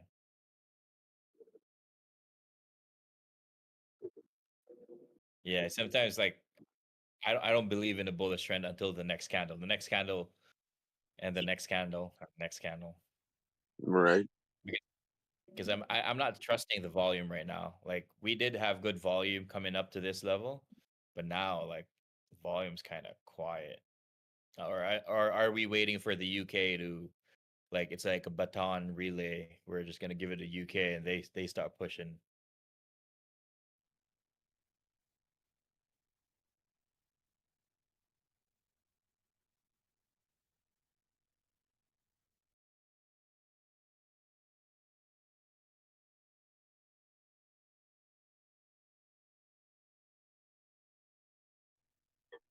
That's what we're seeing.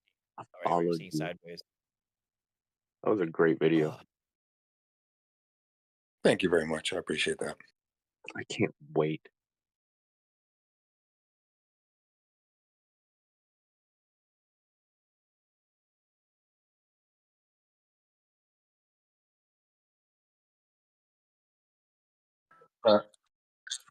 That's just the music video I made like how Yeah. many years ago? 12 years 4. ago. Was it 4 years? 12 years ago. 12? I remember you talking about it 4 years ago. Did you get that thing I sent you?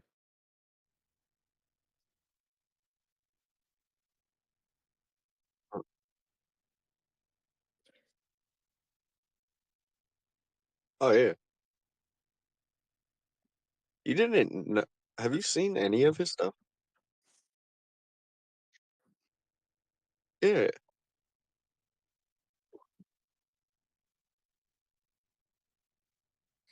Yeah.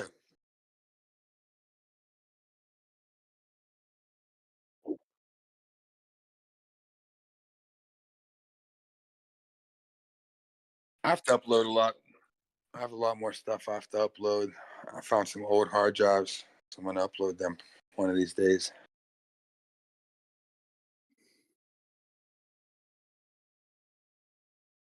Yeah, ETH is pushing.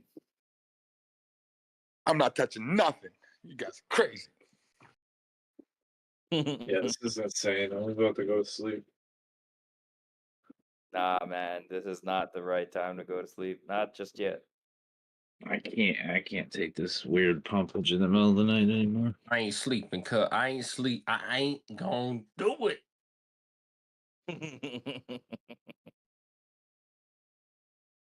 I already have the beer. I already have the beer can in front of me. I'm just waiting for 108. Pop this beer. Take some profits.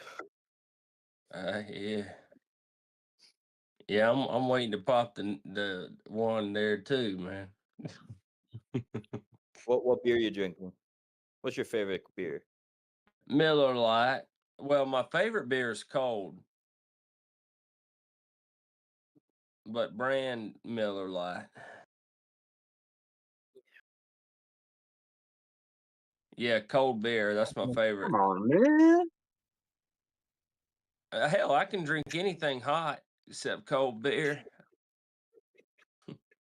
Yeah, I like that. I like that answer. What's your favorite beer? Cold beer. I came up with that shit. I swear I came up with that shit.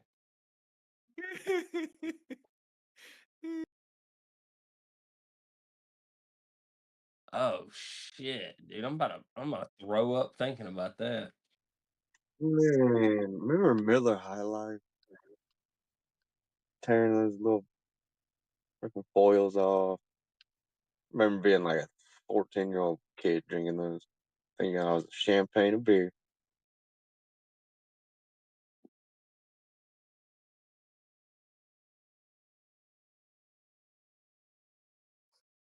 A double prong on Doge. Uh, I'm I'm nah. It's a double prong. I'm waiting. I'm waiting. If it goes sideways, I'm not getting in anything. Yeah, 2 wicks, one after the other. On the 15.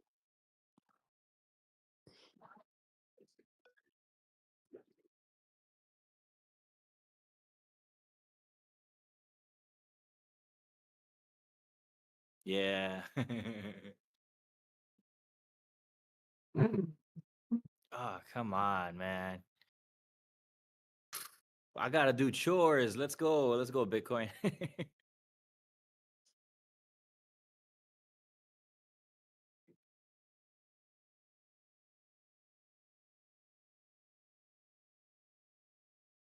Dude, nah. I just moved into a new house, and my girl knows nothing about moving into a new house. You know what I mean? The things that you have to check, the things that you have to like fix and clean. Ugh, just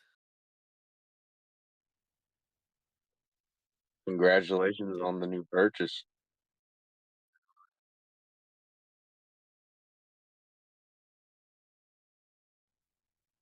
Yeah, I wasn't talking to you. I'm kidding, bud. nah.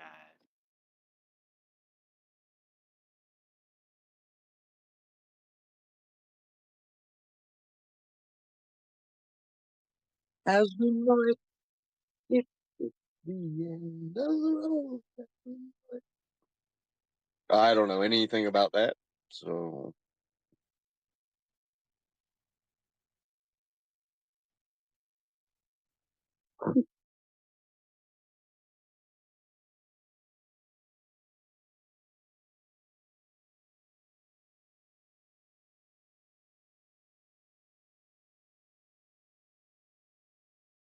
Dude, there should be a book. You need to write a book, dude, and just name it "Avoiding Divorce." I mean, you literally could just be blank pages, dude. I'm gonna buy it. One day I'll need it. One day it I'll need never it. got better. Is the title?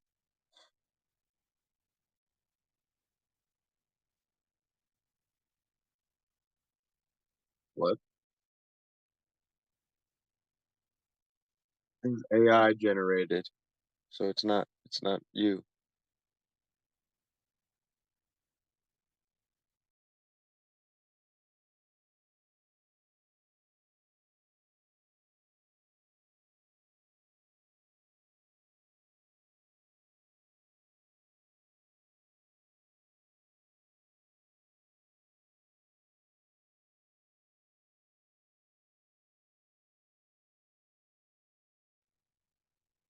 Sit People are there, saying in the take, chat, take a what is deep this? It's breath. like going down, but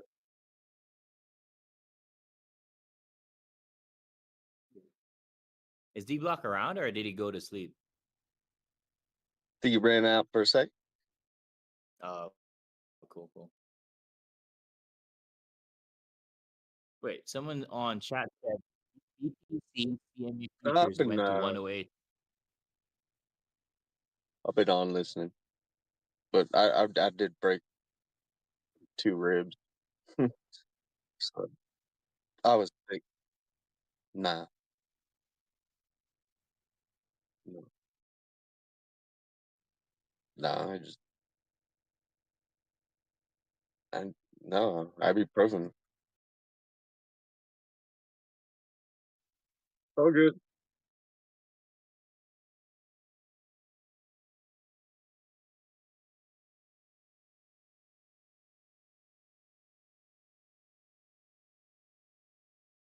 What is going on the chart?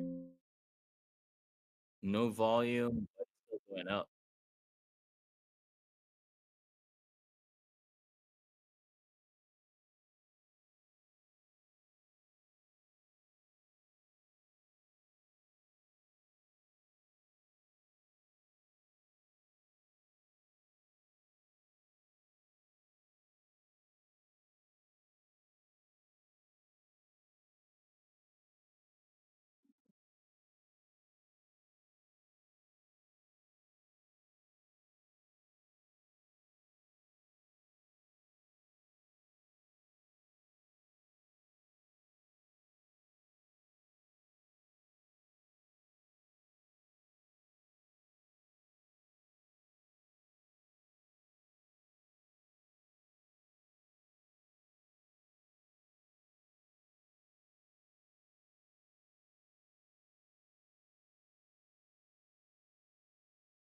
Oh, I swear to God.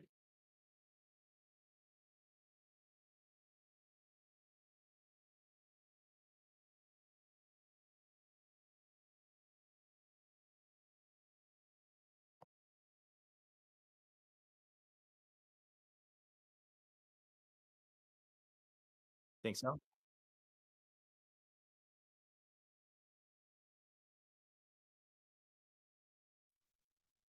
Live price right So now, sorry.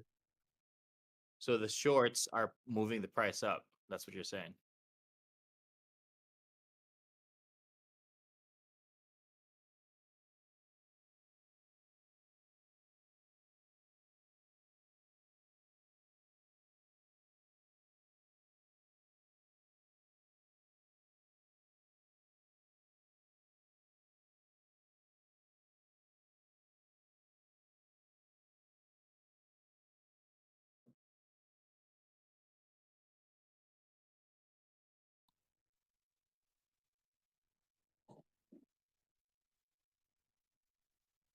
Art Altcoin.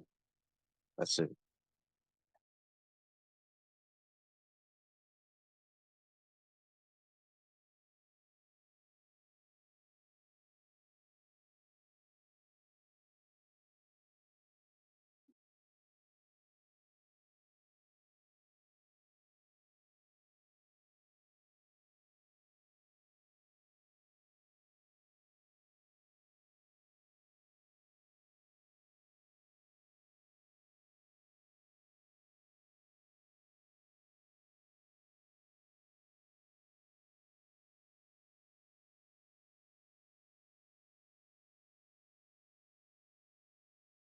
Oh, I swear to God. You gotta follow it up with something there. Swear to God, what? Like, leave us hanging. Come on. I'm What sorry. are I'm you just looking pointing? at the candle. Like, are we going up? Are we going sideways?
I have an open mic, 3 guns.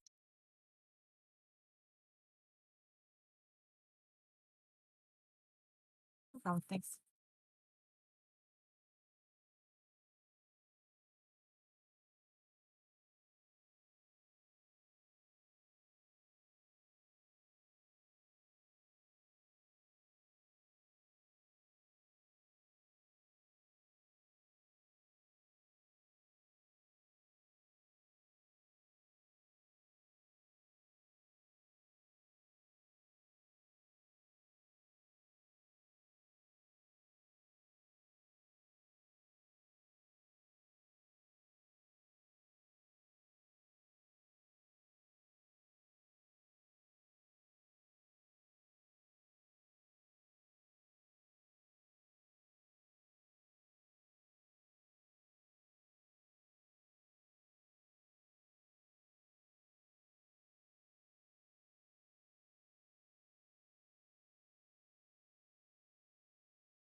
Oh yeah.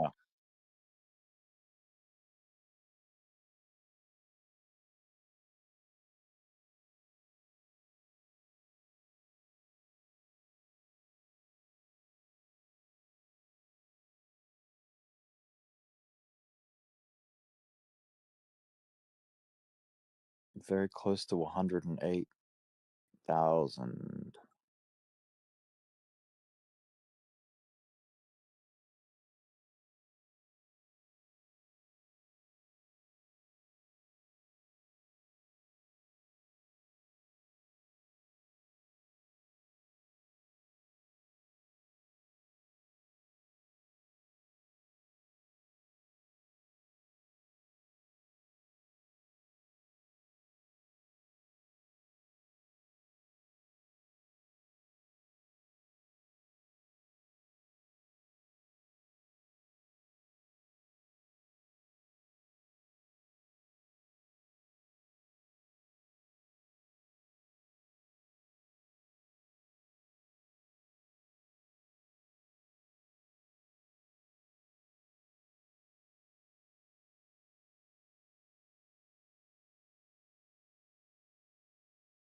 Where the bears at?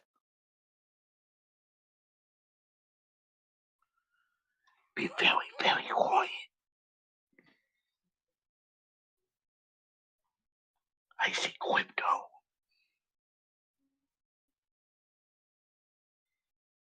Where the bears at?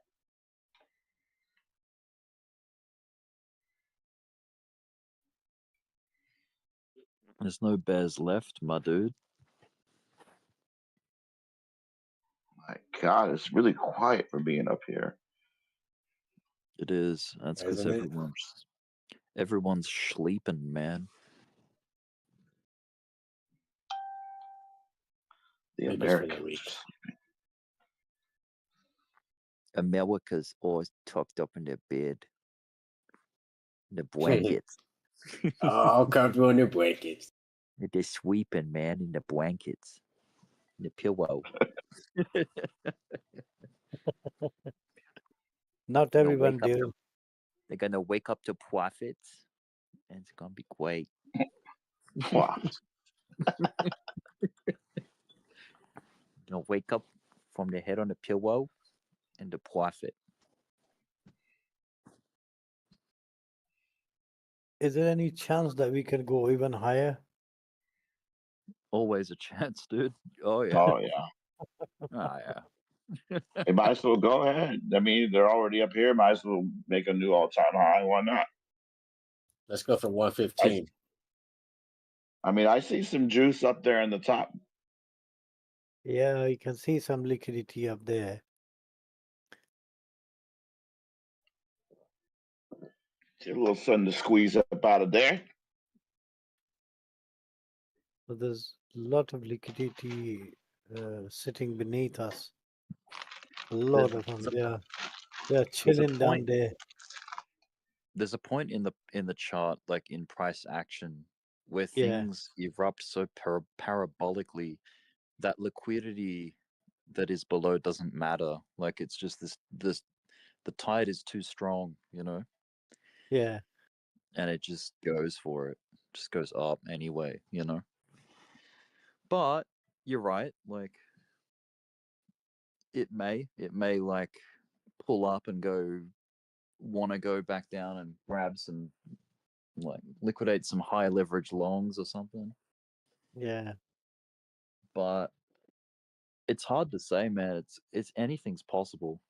Yeah. I don't think anyone's gonna have the right answer. No I- one I- ever I really really- does. Yeah. Yeah. I really want to see a little bit more above 108. Yeah. Take all the liquidity up to the 4-hour weekly target. At least get to that point and then slowly come back. That's Yeah. what I'm expecting right now. It could happen. Yeah. It's possible. It's possible. Yeah. Because if we go up there 108, 600, you'll see lots of cells. I A lot think of people want there's points in charts where it gets so high that the progress becomes like a self-fulfilling fuel like kind of thing. Like it fuels itself. Yeah. Like you get like a snowball effect of like Yeah, exactly. buying and FOMO. And the same happens at the start of a bear market. Like the fear, the panic sets in and it just creates like a Pop. cascade of selling. Yeah. Yeah. Pops up everything. Yeah. The thing is, we spend most of our time range bound going sideways and zigzaggy, that we're Yeah. not too used to seeing these conditions. So we're not, it's kind of like strange to us almost. Like we don't expect it. Yeah. Yeah. But But it from can last happen. yeah, but from last week and a half, we are seeing very nice moves up and down. Really nice Yeah. Like, moves. yes, the moves up have been sustained, you know, Yeah. and yeah, we haven't, like, yes, we retrace, but it's not enough to give the whole thing back. Like we retrace just enough to keep a higher low, you know. Yeah.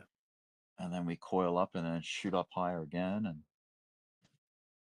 hopefully this is enough to get us through the all-time high. You know, Yeah. it's a good start. It's a very bullish start. Yeah, and we just there. Recovery. It's just right about the corner. Yeah, it's not far. You can touch it. Yeah. You can almost touch it. Yeah. You can like smell it. Yeah. It's right there. Be very, very odd to come this close to the all-time high and not Yeah. at least test it. Yeah. But It's gonna dare I hurt a say, lot. It's gonna yeah, hurt a lot if you don't touch that all-time high. oh, that would be very odd and very like disappointing. This morning, yeah. Yeah.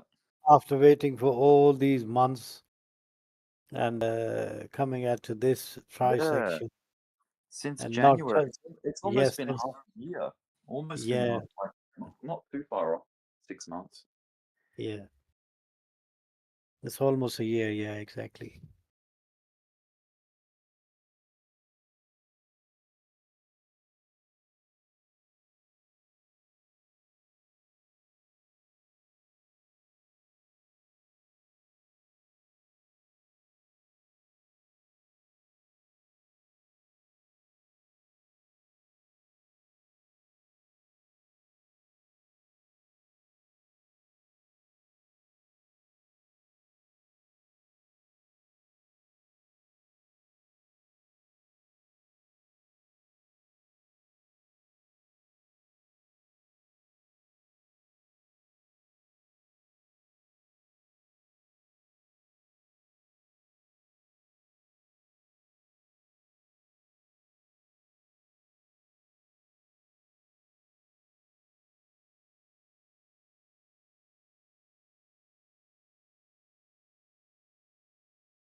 Man, that Tron buying opportunity that I was talking about like 4 hours ago or more, that's Yeah. starting to look really good now.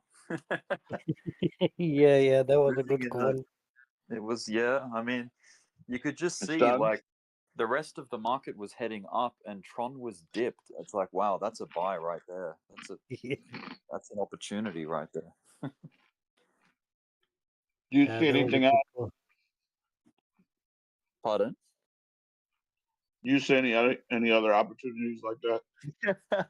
Like right this second? Well, to be fair, it's provided that Bitcoin and all the other majors stay optimistic and strong, I still think Tron's a good buy here as well.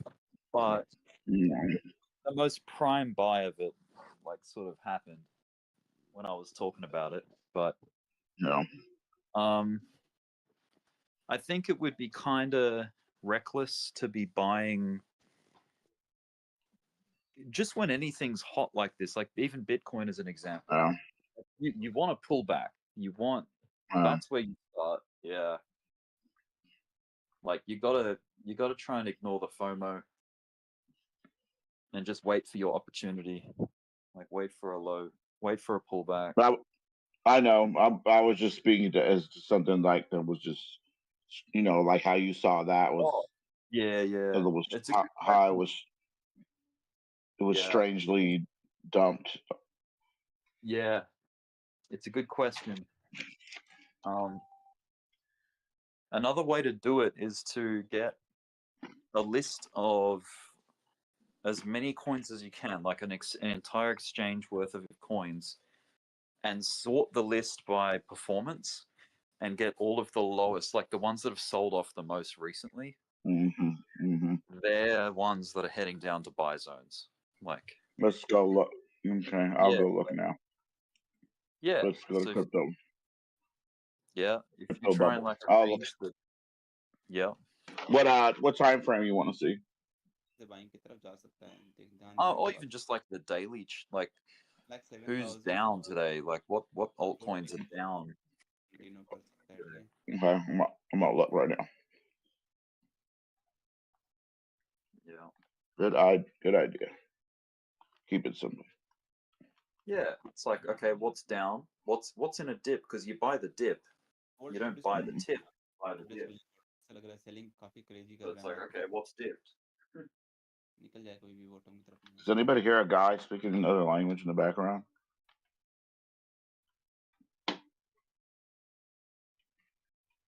He's gone.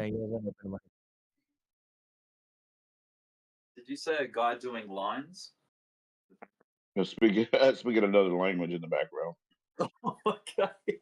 I thought you said, does No. anyone hear a guy doing lines in the background? It's like, no. No.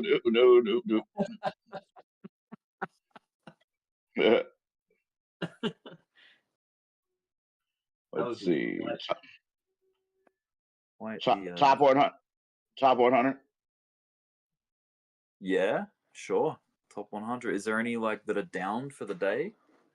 I'm Yeah, guessing you no. got Yeah. Piff. Okay. Ooh, it's having a bad week. Let's look at this thing. Piff. Wow, how much? Why did it do this? WCT, fourth, FLM, SNT, Launchcoin. Launchcoin is in a pullback right now, apparently. So stuff like that, like that's how you would at least start by scanning and looking for opportunities, you know.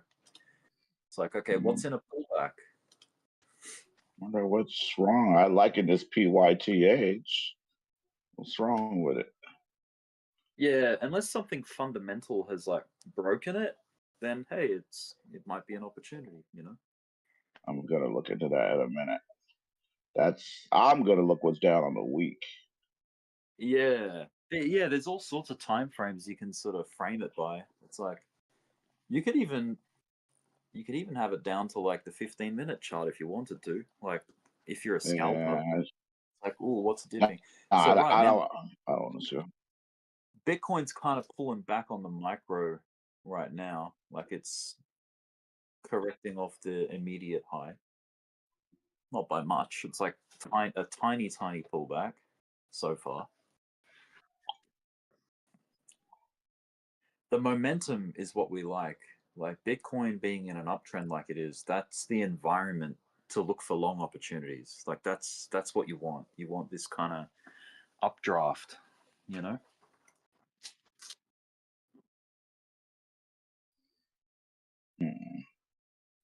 But yeah, look, I mean, even if you just visually look, okay, what alts haven't really done huge gains in the last week?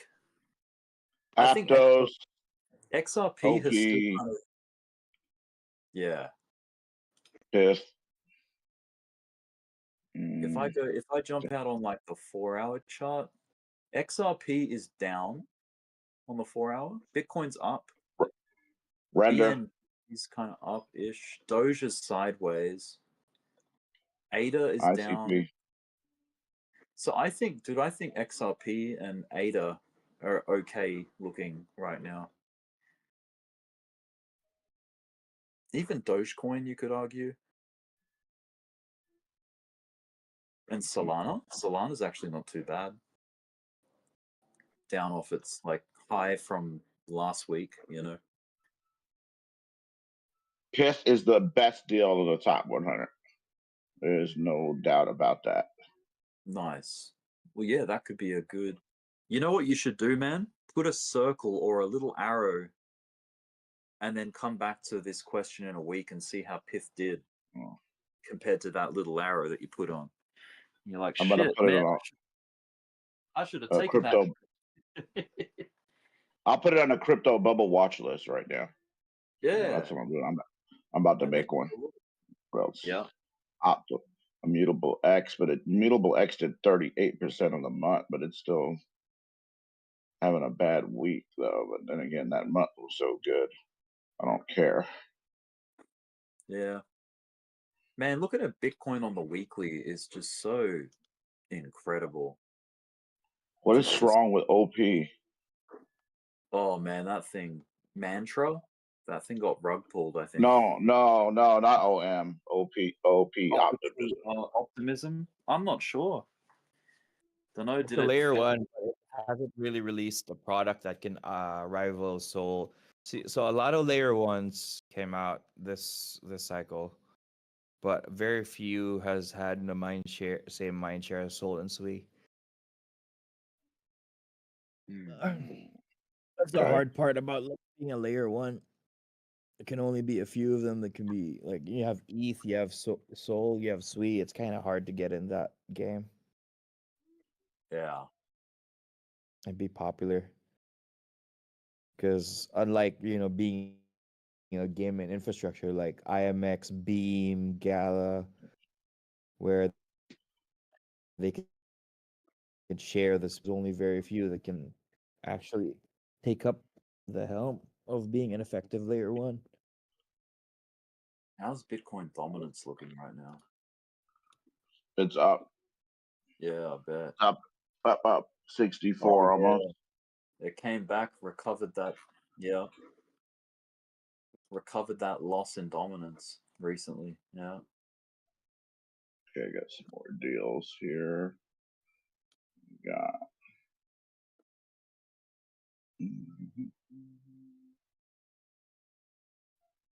It's like that money rotated back to Bitcoin, found its way home. Barra chain. Whatever that Man, is. I'm gonna go buy some cold beer. That guy talking about cold beer before made me thirsty. Yeah, me. That was me. I was actually asking if you guys. I'm waiting for 108 before I open mine.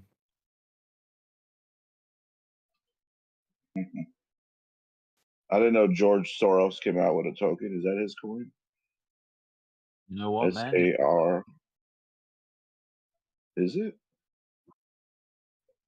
SAROS coin? I don't know, man. I'm not sure. I was talking about the No. beer.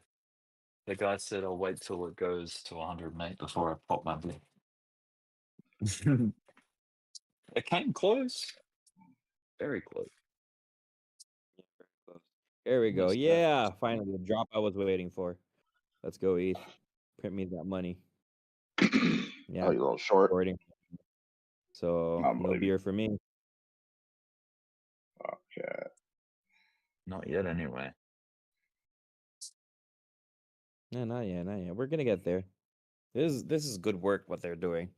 This is the same movement. Remember when we were at like 89,000, and it would just go 92, and then it goes sideways, and they go 92 to 95, go sideways, and every day it would be like another rally. Yeah. It's looking like that. It's looking Mm-hmm. exactly like that. Remember that climb? Like we were at 74, then we went all the way to about like 82,000. Then we rested on 84, and we went up to 89 to 90. Oh, yeah. Definitely. Is like Dbloc says, it's gonna take a lot of money to get there. It's Yeah, one man. Like thing to actually price. Sorry. Yeah, it is. You're right. It's like any big progress on Bitcoin, it means that a hell of a lot of money went into it. You know, a hell of a lot of money. Yeah, it's definitely hauling ass. Not just lick it, but if we're gonna maintain that price, that means like people have to put in like billions of dollars and hold. Yeah, I found this deal. Let's find out why it's down. I feel. Can you still hear me? By the way, I just left my Wi-Fi area. Yep. I feel that this is that kind of zone where if people are in long that are alive, that are open, there's like this element of the fear of selling too soon before the big breakout, you know? Like I'm talking like a big macro breakout on Bitcoin, like blue sky. There would be an element of, hey, I'm not going to take it here. Like, okay, maybe I'll shave off 10% or something just in case. But like for the lion's share of my position, I don't want to sell that because this thing could really go full send any day now, you know? and it'd be a shame Yeah. to not be in it for that when you were positioned for it. That would be a shame. But so yeah, maybe that's why it's not selling off like it sometimes does, like at high areas per se. But see how we go.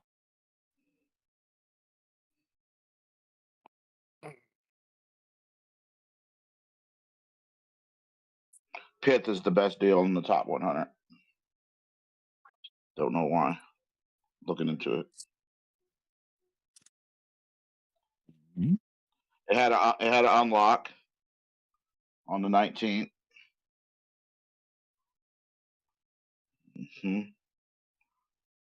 Oof. 55%. Oh no. 298 million set to be released. Circulation happens. Represents about 59% of the current market cap. Ouch. Well, it's done now.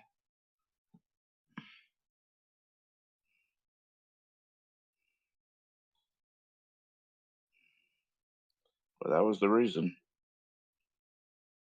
What do you make of that?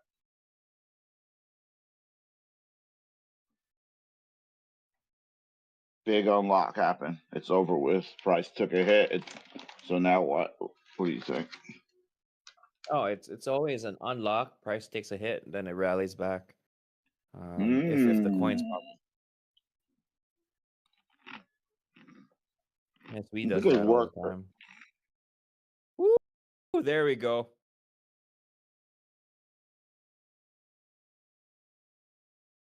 All right.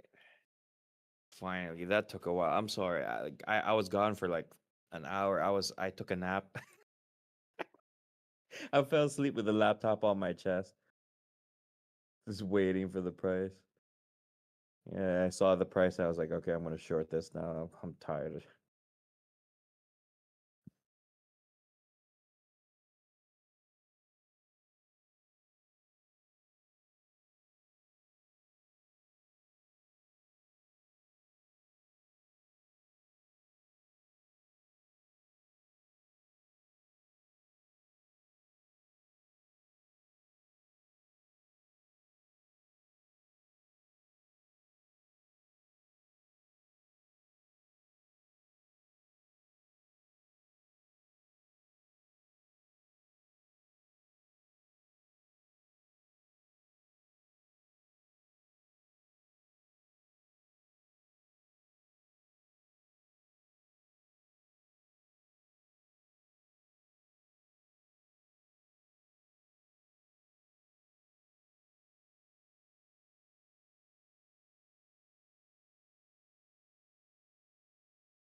Nice, good one, man.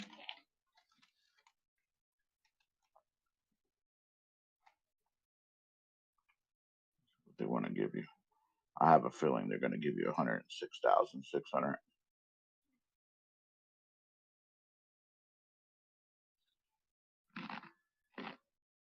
Check out Dbloc's chart.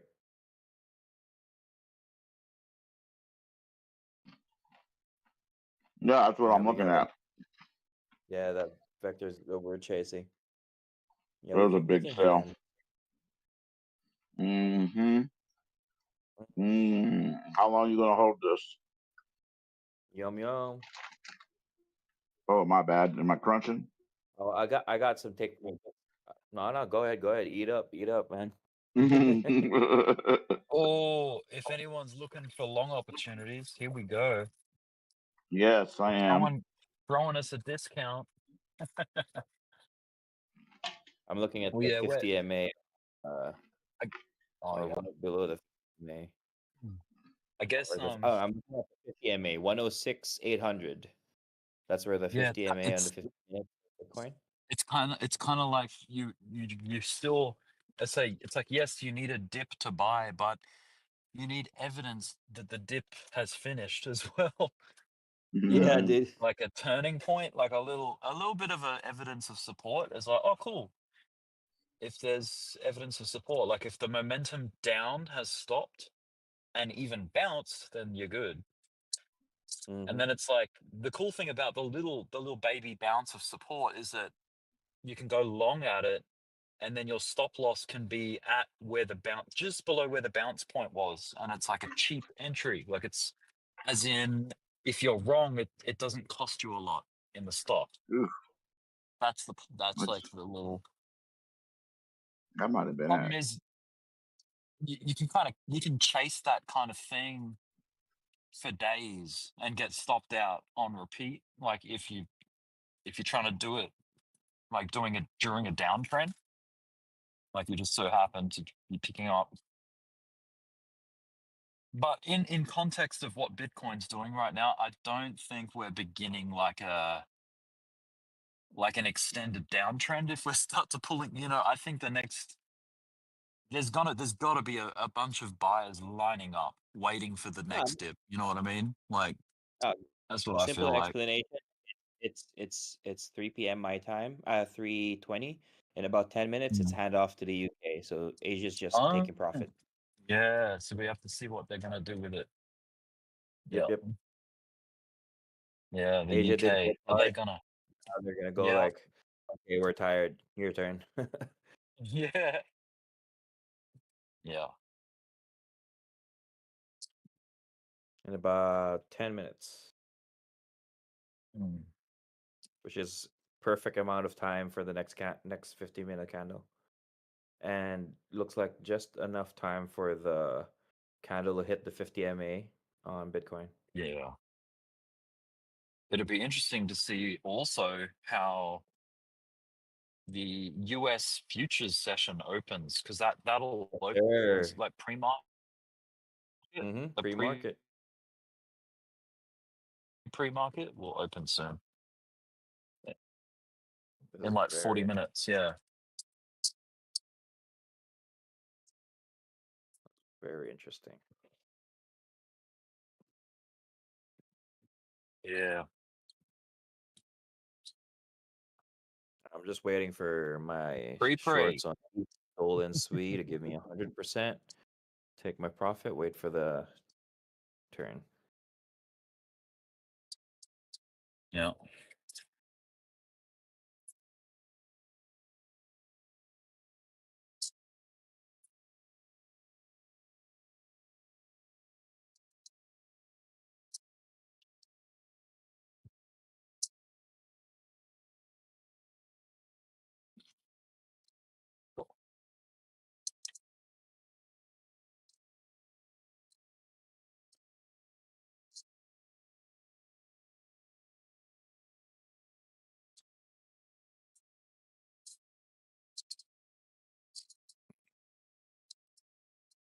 Well, one of my indicators. Okay, here's my little cheat code. So I also run a P2P exchange.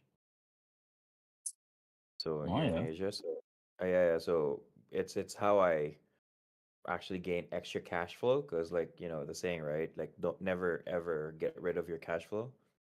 So Mm-hmm. in the USD when I see USD purchases go up, I know that people want to get into their altcoins and BTC. When my ETH and BTC buys go up, that means a run is going. So like my highest volume so far was yesterday, which was daytime US time. It was like Mm. the volume of buys. I was so busy, with my girl, like just like handling orders because I have P2P exchanges on Wow. Bybit, C, and Binance, right?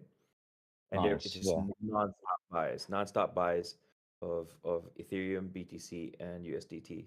Usually, when it's like Wow. when the alt is doing good, it's just a lot of USDT buys, and Yeah. it's nice. Like you get about for every purchase, since there's no fees, I get about 1.3 to 1.5% per transaction. Cool. Yeah, and then for BTC and Ethereum purchases, I get about 1.8 to 2.2. It really depends. When things get bullish, the margins get bigger per transaction. Cool.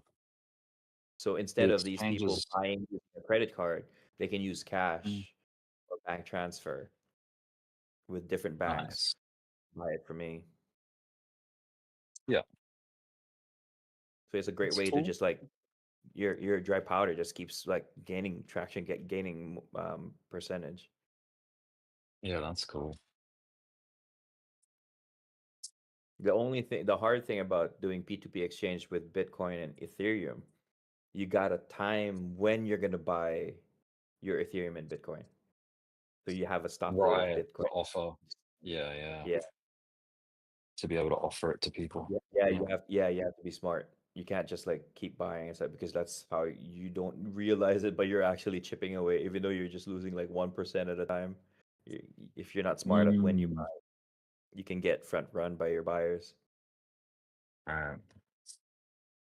So my Ethereum and Bitcoin stores, they're usually open when I've seen a good low that I could buy. Mm-hmm. But the USDT is easy. It's just every day since a dollar is pegged to one, right? So you just make sure like every time that you have a good futures bet, I just start selling it off on the exchange. When I get the Mm. cash, I buy it from my guy, which I get my USDT lower as long as I buy like $20,000 to $40,000 at a time. Yeah.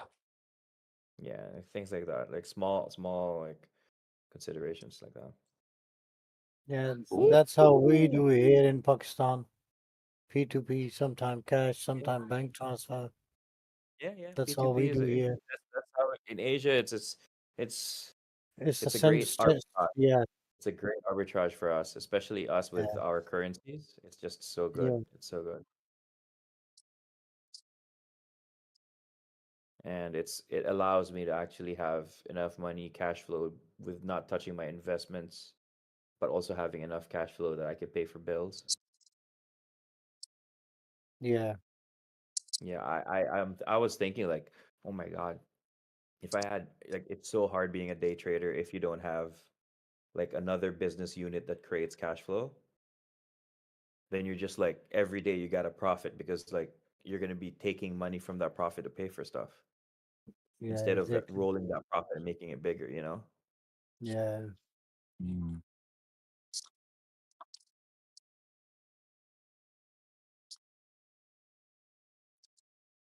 Oh, that was the 50. Good job. Come on, Betty. Go lower. Go to the 200. You don't need the 50. Yeah, that's a nice dip. That's the best dip we've seen all day, I think, Thank so God. far. You know how many failed shorts I've had since yesterday? That's why I've been sleeping, taking naps, doing chores. we need a Like short, little stopped lower. out. Another short, stopped out. I'm like, okay, I had enough.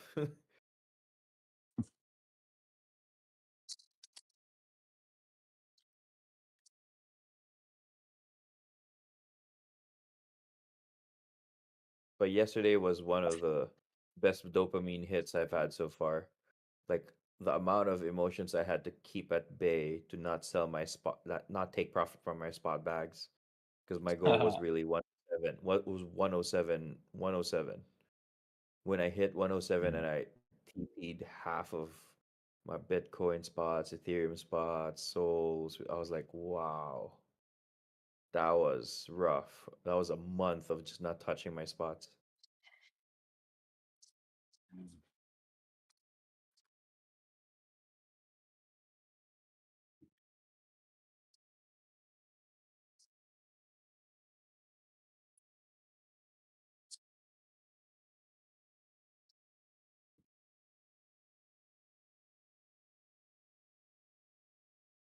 My mentor actually told me, you want to not touch your spots, find a hobby. Find 3 hobbies. Oh yeah. Like he told me, like find a hobbies you get so obsessed with that you actually forget you're in a spot. I'm like, oh. I know that I told hobby. him, Leverage yeah, scalping. yeah, dude. Oh my god, I'm sorry. I laughed way too loud at With that. like Yeah. a yeah, No, that's with like a small exactly what amount I of told money. him. I have a hobby. He was like, what are you doing? My scalps. Yeah, it's If like I don't scalp every day, I'm gonna if you go separate crazy. it, yeah, you separate the practices. It's like one is spot long-term serious, like cycle play or long-term swings, and then Yeah. you section off maybe even in another exchange, like it just completely different, so you keep it separated. I can't. And Like then well, my spots Mm, are all in finance, so I can get really yeah, good price. And then when I get, like for example, when I buy Bitcoin, Ethereum, Souls, I stake them right away. yeah. And then So on KuCoin, I have 10% of each bag running on bots, Mm, grid bots, going up. yeah. Yeah, So yeah, you're in the Philippines, right? yeah. You being in the Philippines, you don't have any like exchange blocks. You can join any exchange you want, right? Oh, we have what we call financial blocks. So there are Okay. certain banks that Where are the crypto bank won't let friendly. you. Yeah, Yeah. but we have, Where yeah, so yeah. we have that. But in But you terms can of the be a exchange, user. yeah, I Yeah, can you can be access like all. a KYC user on Bybit, for example, right? Oh, the rewards that I get. That's why I'm on KuCoin, Bybit, and Mexi, because like they just give Mm, so much reward. looks On good. Mexi alone, like yesterday, I'm in terms of rewards, I made like $350 in just rewards. Nice. Yeah, and Oh, that that's pays for great. my fees. That pays for my fees and gives me extra dry powder when I do my futures. That's cool. Yeah. Yeah. On Bybit, I get a ton of stuff. On KuCoin, they mostly give you coupons. Like, Mm, like futures coupons. So it pays for the fees. yeah. But I don't run futures on KuCoin. What I like about KuCoin is their bots. Their bots are so streamlined and so good to use. Mm, There's a bot that's my favorite. It's called a rebalancing bot. So I have one. I have like about just a small bot. It's about $500 rebalancing. mm, So 50% of it is SOL. Then uh 15% are the different um ecosystem coins of SOL, which is Jupe, Ray, Pyth, Jito, right? And then mm, I put a 5% marker on USDT. It helps balance it out when the price goes down. What happens is when any of these coins go up, and then it shows that the balance is over 15%, for example, on Jito, because it just the price suddenly surges, right? It rebalances itself, and then whatever excess it puts it on SOL. So I increase the number yeah. of tokens. I use the altcoins to increase the layer ones. Yeah. Nice. Yeah, it's pretty cool. I got a bunch of stuff that I learned along the way. Or like I have this funny bot that I used to run on Fartcoin. It was BTC, 50% BTC, and then 2020 it was like Fartcoin, Popcat, and then 10% USDT. So when these two meme coins run and they go over their percentage, they send it over to Bitcoin. It balances out. That's cool. I So like that. yeah, check it out. Rebalancing bot. They have it also on Bybit. Mhm. It balances itself out depending on the growth. So you use the other coins to increase your volume of Satoshis, right? yeah. You can use it for, and you can do it on ETH also. So for ETH, you can do ETH, and you put Brett, Toshi, and Ondo. But I noticed Brett didn't grow as much as I wanted to. So like it became like Toshi, Ondo, Mm. third one I had. Something like that. And you can do it for Sui also. So for Sui, you have deep Cetus, and then maybe you can put Hippo, like 5% of Hippo. Oh, yeah. Yeah. And when they go over their percentage, they just start distributing it.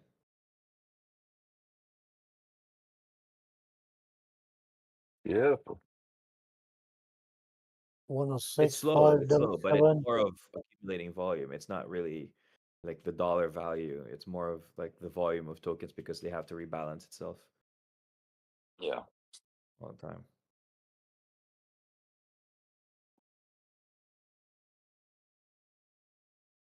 Come on, I'm in Bitcoin. long, let's see. Sorry? I said I'm in long, let's see. Oh, you're in a long. Okay. Yeah, Yeah. you're longing on the 50 MA Yeah. on the wick. Yeah, smart Yeah. man. See if it happens, huh? Yeah, I'm not ready yet. I don't want to do any wick longs on just yet. So the Bitcoin cycle, man. Like, just when you think your altcoin has the right volume to do what it wants to do, Bitcoin just spoils the party. Oh, yeah. Like And Doge a while sometimes, ago, Doge was ready, but like, yeah, Bitcoin said, not yet. sometimes you can be in like a shit coin, like, Mudeng or something, like just an altcoin. And this really nice setup is like happening and whatever. And then something happens in the stock market or like Bitcoin or whatever. And it just ruins the setup. It's like, damn it. Yeah. It did It was nothing there. wrong. It was Like it was, It yeah, was it was ready. just innocent. But it just went down because everything else freaked out. That's why hitting the all-time high is ultra important to happen in May. It has to happen in May. The reason being the altcoins have so much money in it that if we keep burning our retail guys and traders, everybody's just gonna get fatigued. This Yeah. climb from 74 to 108, it's been one of the Pretty wildest rapid. trades Yeah. I've seen. It's mind-boggling. If we didn't have each other and Dbloc along the way, man, like Yeah. Yeah. If you're just by like yourself and all you have is YouTube videos to watch, because those can be delayed too. It's like, oh, this was published 4 hours ago. That's old information, yeah.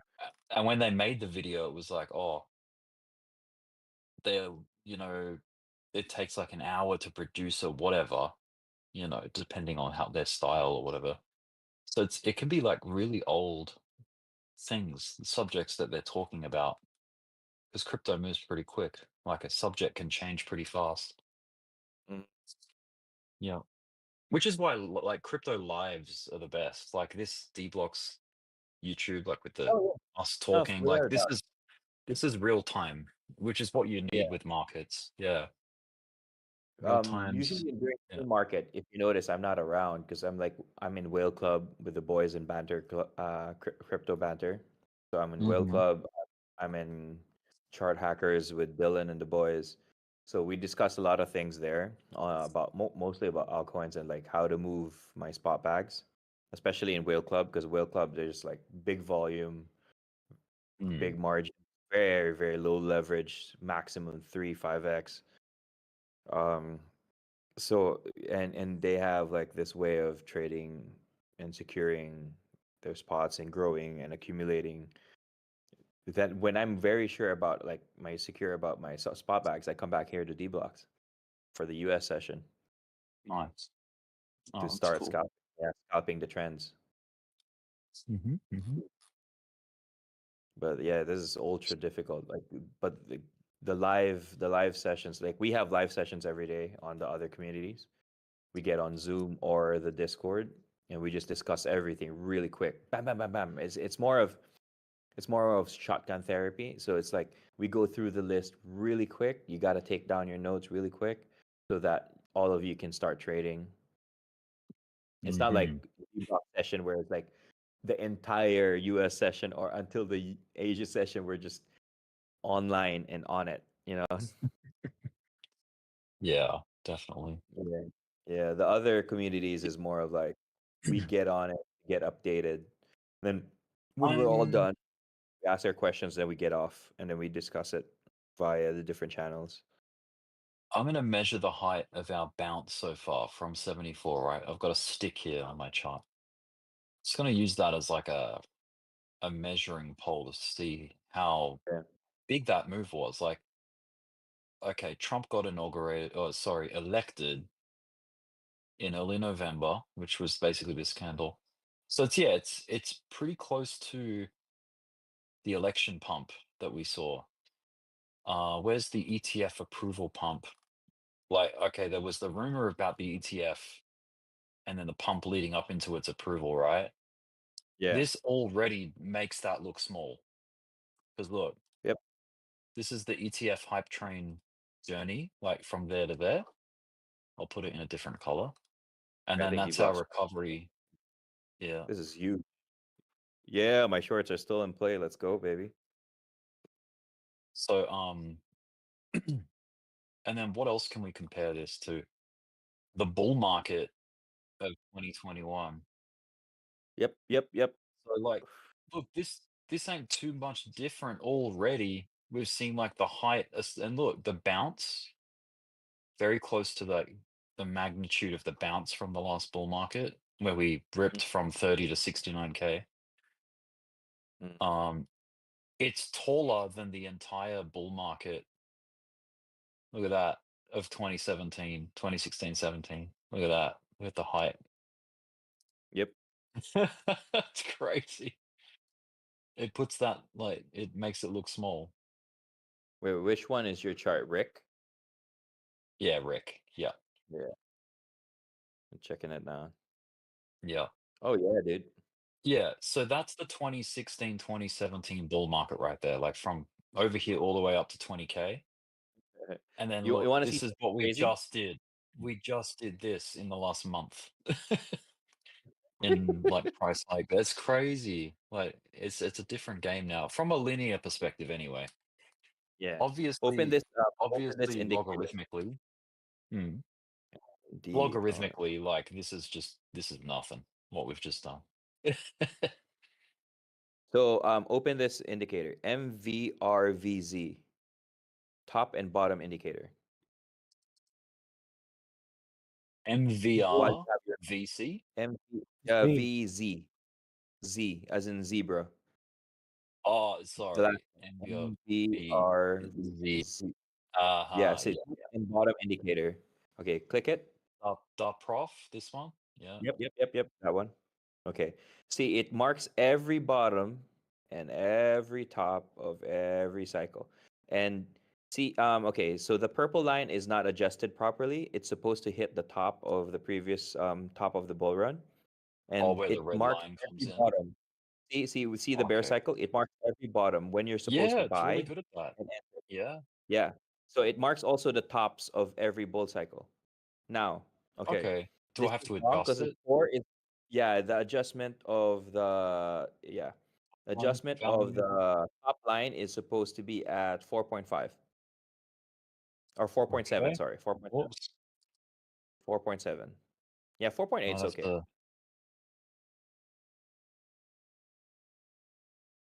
4 point. Yeah, that's good. That's good. Okay. Okay. 4. We'll just go 4. Okay. So Yeah, it that's marks cool. I every like top it. too, Like, right? yeah, Now, okay. significant tops. Yeah. It's Yeah. can you lift it up? Can you make it 4.8?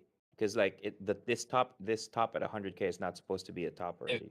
It won't let me do fractions. It only lets me do whole numbers, like 4 Really? or 5. You know. What's Yeah. going on, good Currently. people? Yeah, just put it at 5. Okay. Yeah. Put it at 5. What's up, D? Not a whole hell of a lot. Well, Just getting back in. So if you Nice. notice, this cycle hasn't hit its top yet. It's No. we're there. And Mhm. if you look at the red line, it's marked every top of every cycle.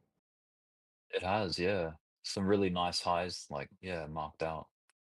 I like it. And the bottom And of the every lows. bear, yeah, where Yeah. you're supposed to buy. And then if you look at where we are right now, we're just We're halfway just in there. the middle of the road. Yeah. Just middle of the Yeah, road. so I like it. if you think if it's half, if this is the price, then you can say multiply it times 2. That's You get cool. what I mean? Yeah, yeah. So if we're We're near the 212. That's good. I like it. I like that. 50. Depends on the score, yeah. Hmm. Well, we're getting a Oh, there nice you- pullback for the people that wanted entry into this. Yeah, look at the People hourly, that, man. That's a pretty big pullback. It's measuring the yeah, same size as the candle that brought us up to this height. yeah, of the last 5 hours of work, of progress, we've undone it all in 1 hour. Well, let's see. A UK session is ongoing. Yeah, it's on. Let's see. What's the UK market called? You know how like the ASX is the Australian one and the Nikkei is the is UK is it called something? checking right now. It's called like no, it's not the FTSE, or maybe it is the FTSE, the FTSE. Oh, they just call it like the LSE, the London Stock Exchange, which Yeah, FT. LSE. Okay. The GB 100, the Great British. The FTSE 100 is what you want to look at if you're looking at UK. Yeah, the Yeah, FTSE. Yeah. What does it stand for, the FTSE? FTSE Something stock exchange. will forever be the FTSE. Yeah, the FTSE. Oh, Financial Times Stock Exchange, yeah. So the FTSE 100 index. I gotta get a Speaking little of top chart and handy bottom for that. indicators, guys, if you go on education, I have a whole write up on everything you need to know about if you're at the top, if you're at the bottom. Just a Yeah, I list of saw like that. That 5 was or pretty 6 indicators and some sentiment stuff to look at. Yeah. It's actually how I got updated on properly reading vectors and stuff like that. Like I had to the put that education shit. part of I had to drop that channel in when we were at 74, bro. Yeah. Because there's just so many people confused about whether it's the top of the cycle or the bottom of the cycle, and it's like, bro, I'm looking at all my Yeah. indicators, and literally nothing says we're anywhere near the top. And you can just tell people that are panicking just aren't looking at the right on-chain metrics. Yeah. It's a fear gauge. How scary does this feel? Feels really scary. Must Yeah. be the end, you know? Yeah. No. We don't end a bull cycle on fear. We haven't done that yet. We've ended a bull cycle like from really this euphoric I haven't seen frothing in the mouth yet. No one's satisfied. I have to wait for people to be ultra satisfied, rich, and just like. And if I hear the words "dying hands," okay, I start looking at the chart again. Right now, it's just everybody looking for an all-time high. Check this out, man. It's, if we go to the weekly, this is UK, Australia, USA, basically. Like some of our biggest indexes. They're all pretty much like you're hitting the high points at very similar timings. And we haven't made a new high. What if that's a lower high?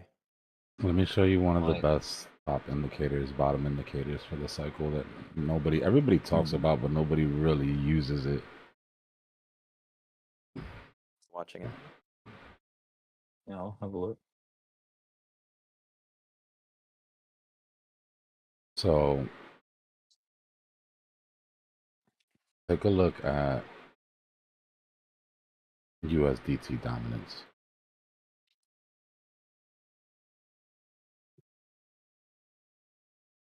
And this parabola that's been in, let me turn all this shit off because it's unnecessary. Mm-hmm.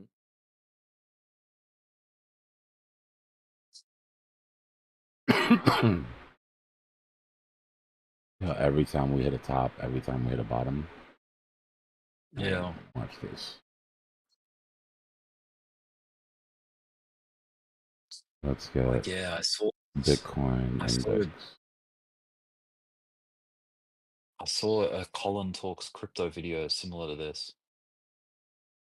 Where Been he's like following, discussing yeah, this. we've like people have been following this thing for a while. Mm.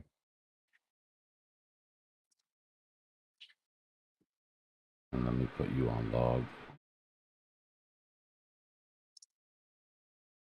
So this is Bitcoin.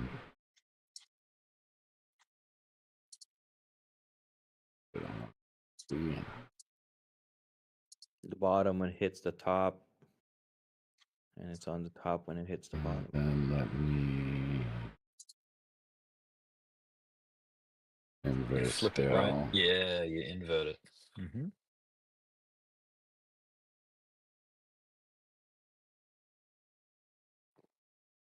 So if you notice, every time we hit the top, Peaks. it's the top of a market. Top of that bull market. Top of that bull market. Yeah.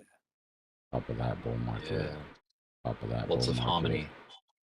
That 74 hit. The top High. we just had now.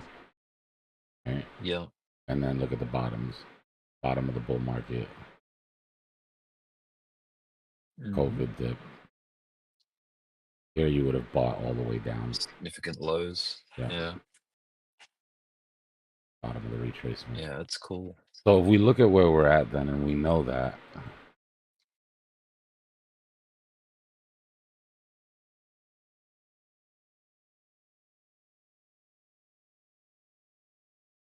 then we have quite a bit of ways to go yet. This is on a weekly. Yeah. Right, so if that's the deal, and we top out when we hit top, and we're curling up, you know, one or two things that happen. We either break this metric, you know, or we end up going higher. Yeah. And then the next time dominance gets down here is when we buy. But yeah, this should fall out. And I do expect it to break this parabola. Like I expect it to go lower than that. Above that. And you can tell by the if we put on my 4-year cycle indicator and sort of look like during this is the parabolic, right? This is usually what's our parabolic, the last blow off sort of section of the bull market. And we always bleed out. Right? That USDT bleeding out into the alts. And we're just starting to see that now. And again, the second we pivoted, Bitcoin took off, right?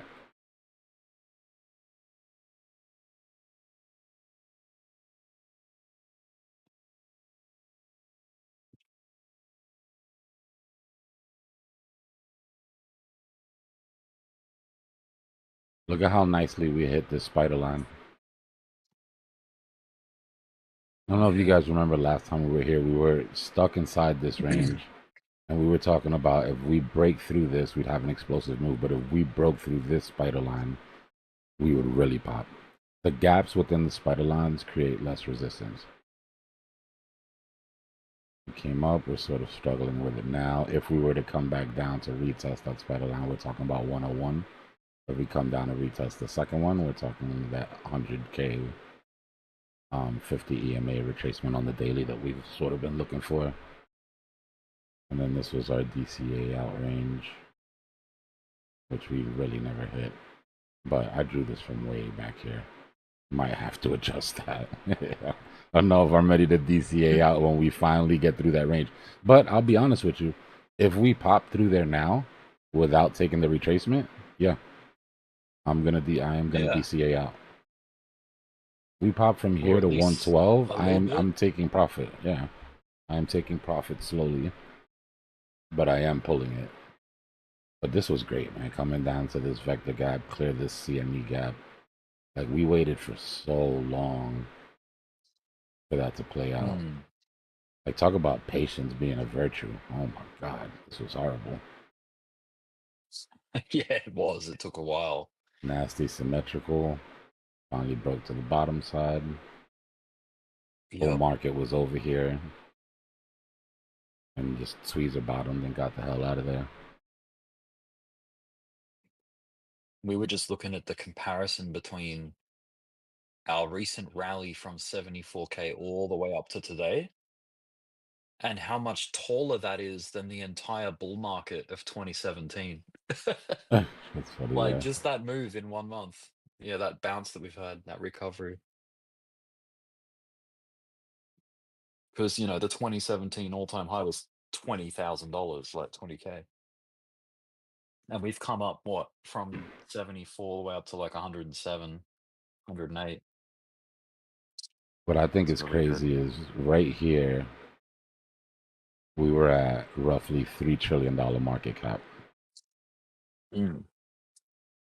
Right here, we're at 3.3. Yeah. And Bitcoin's Are you on a already linear at chart there, or? 111, you know? What happened? Yeah. Is that a linear chart or a logarithmic chart? It's log. Oh, yeah. And the spider lines are Spider tricky. lines on log, yeah. You gotta do your spider lines on log. These are the new spider lines for this run. The old ones are still valid, but for the most part, these have treated me okay. I haven't looked at this chart for a while because there was such a gap in that spider line. Did you manually put them in, or? Yeah. Are they? Oh, wow. Yeah, you got to do it manually. You go to the weekly, you look for a good pivot going into all-time highs, right? You need to be going into price discovery. Yeah. Right?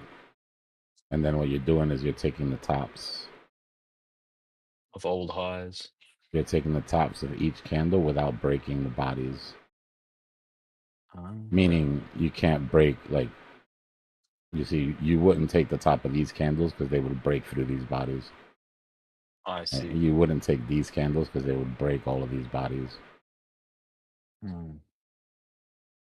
It's just one of the few tools we have to coordinate buys and sells above all-time high where there's no support or resistance. Right? So it's a way for traders to decide, okay, this line is significant. It's not that there's some magical sort of angle that, no, it's us. We're doing it. There's a specific way to draw the spider line. So my spider line is in the same place your spider line is. And once we're up in the blue skies, that's what we're trading off of. That and fib extensions. We've already come up to our 3618 fib extension. I'm shooting for 6618, at least an attempt at 6618, so like 150. That'd be pretty cool. Yeah, man. Yeah, it definitely would. It's been a long time coming. Not that anybody deserves anything, but boy, it does feel like we deserve a little something for this weight. That Fed pivot line, is that when they made their first cut? Yep. Yeah, okay. You can really see that things turned around there, didn't it? Yeah, it broke us out of that symmetrical, which was great because things were really kind of sketchy here. But Yeah, you it was getting a remember bit that drop? hairy, We had yeah. just had that drop to 48. Yeah. We looked like we were going into wick discovery. And then we Yeah. held on that 50, and then the Fed pivoted. Oh, gonna beat it. Yeah.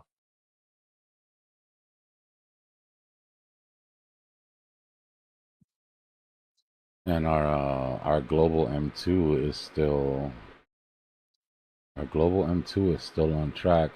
Let's revisit it. We haven't looked at it for a minute.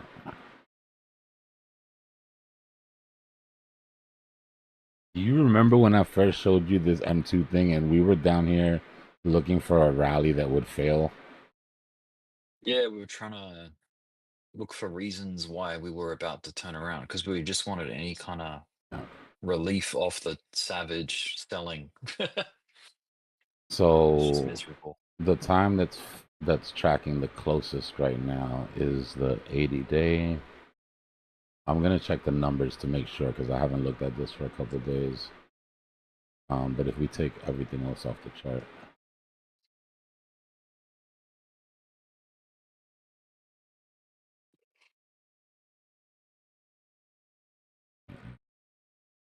there we go.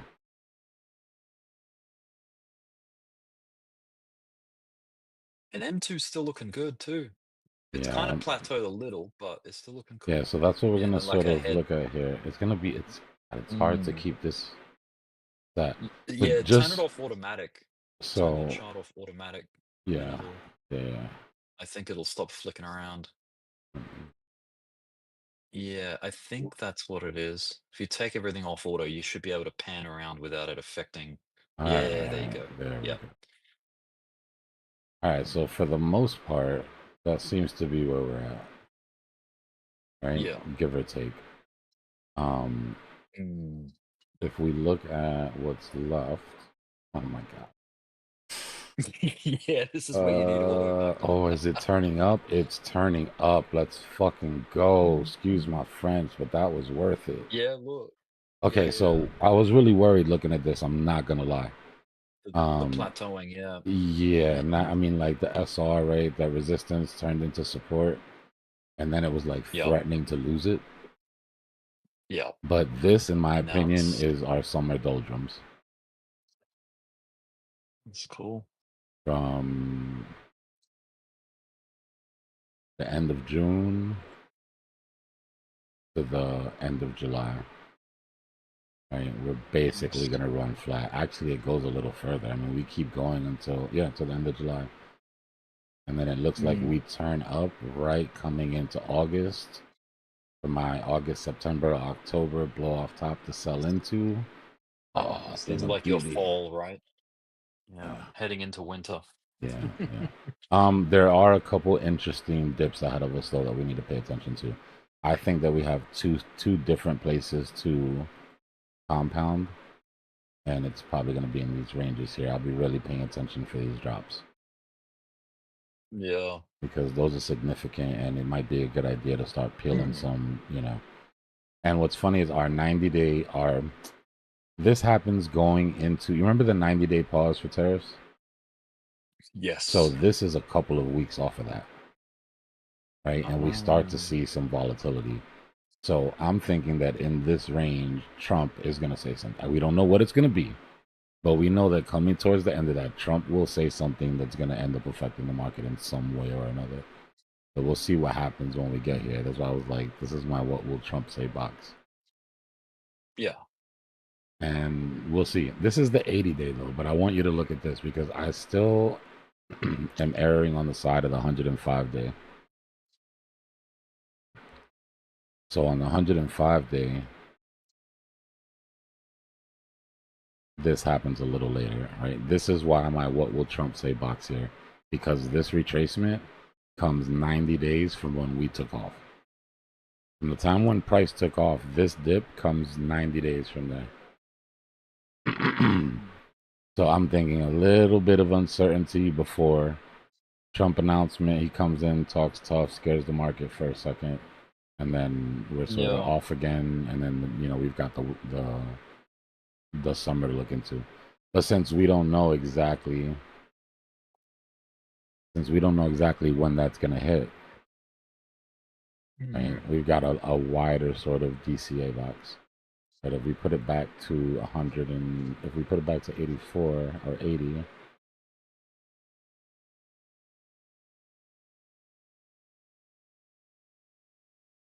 then that range scoots over. Actually, this should be over here. So we're gonna err on the side of the smallest time frame, which is 80. And then we'll end our range at the time frame that's been right the most for the longest period of time, which is the 50. I mean the 105. That would be right here. So anywhere in this range, I'm gonna start looking to sort of DC out as we go into that tariff announcement.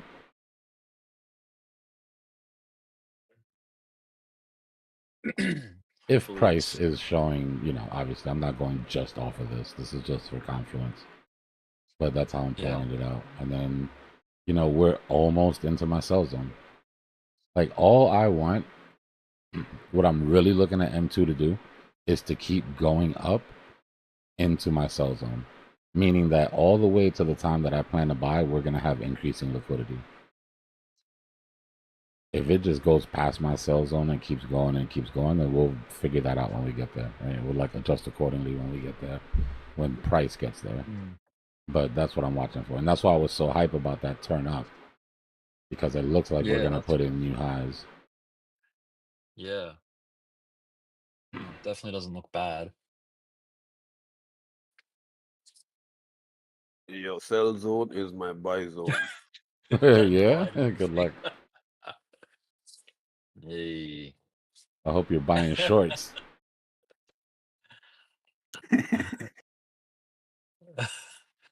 That Biden sniffing the candle thing, that is just fantastic. Well, were you here when I put that on the chart? No, We but were I sitting here bored. Price wasn't moving, right? It looked like the stopping volume candle was going to take us out. I was just looking through some of my stickers that I had downloaded, and I clicked this to see what it was because it had such a weird shape, right? It was like a missing in the middle. I was like, what the hell? And when I put it on the chart, it literally landed right there, bro. I didn't adjust it.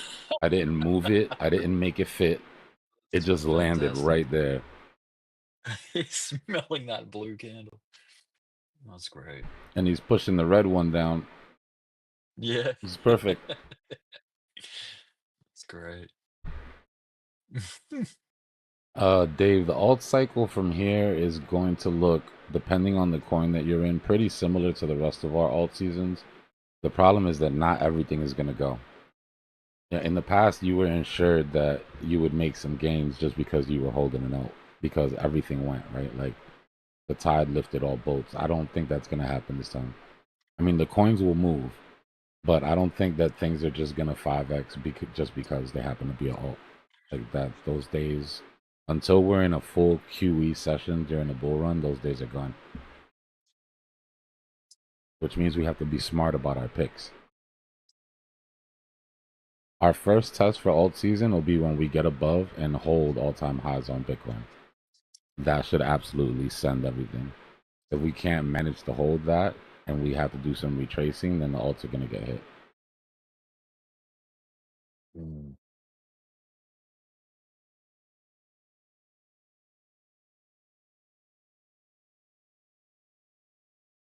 Alts follow a similar timeline, but they only, so like that alt season that everybody talks about, everybody gets excited about, it really only has an explosive 5 or 6 months where it just goes nuts, right? The difference between this cycle and others is if you bought alts early in the other cycles, even though they haven't gone super parabolic yet, they've held on to all their gains. Meaning you'd be sitting 3x, maybe 4x up on your position, 5x up on your position, waiting for that explosive move to come down. Problem is that alts gave back all of those gains 3 times during this run. You got your 3x and then gave it back. And then you got a 2x and then gave it back. And then got a 4x and then gave it all back if you didn't take profits. So the bullishness was there, right? But they didn't sustain any of those levels. So it's almost like, yeah, alts had a parabolic run if you add up all the bullish candles together, right? If you didn't just go back to zero, if you sold those tops and bought those bottoms, you're not complaining about this alt season because you had 3 chances to compound. It's just a different way to play the market, right? And to be fair, we've never seen an alt. We've never had to deal with an alt season or the idea of a bull market during really tight quantitative tightening. Right. So this goes on my list of things when we're looking at the market now, right? So the next bull market that we go to, not this one, but maybe 3 bull markets away, 4 bull markets away, whatever it is, we're going to be in a situation again where the Fed is really squeezing down and the quantitative tightening is extreme, so where the asset sheet's getting reduced at at an insane level.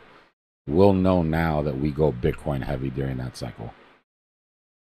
We go Bitcoin heavy till the end, and then we pick alts that we believe in, a few, and then that's how we run it. During cycles when we're having heavy QE, we know we can be more relaxed, keep a little Bitcoin on the side, but just go into alts. It's just a different way to play the cycle depending on the monetary policy that happens to be active at the time. That's my thesis anyways.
Dbloc.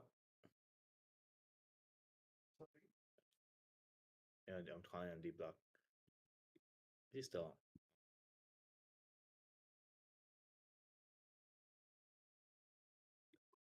Some buyers coming in.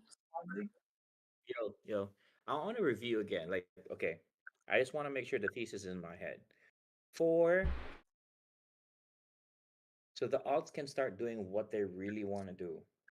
Bitcoin, I'm going to run you through what I have in my head. Bitcoin's going to go to its all-time high consolidate, that's going to allow the alts to run, or Bitcoin's going to go to a high, correct, then consolidate.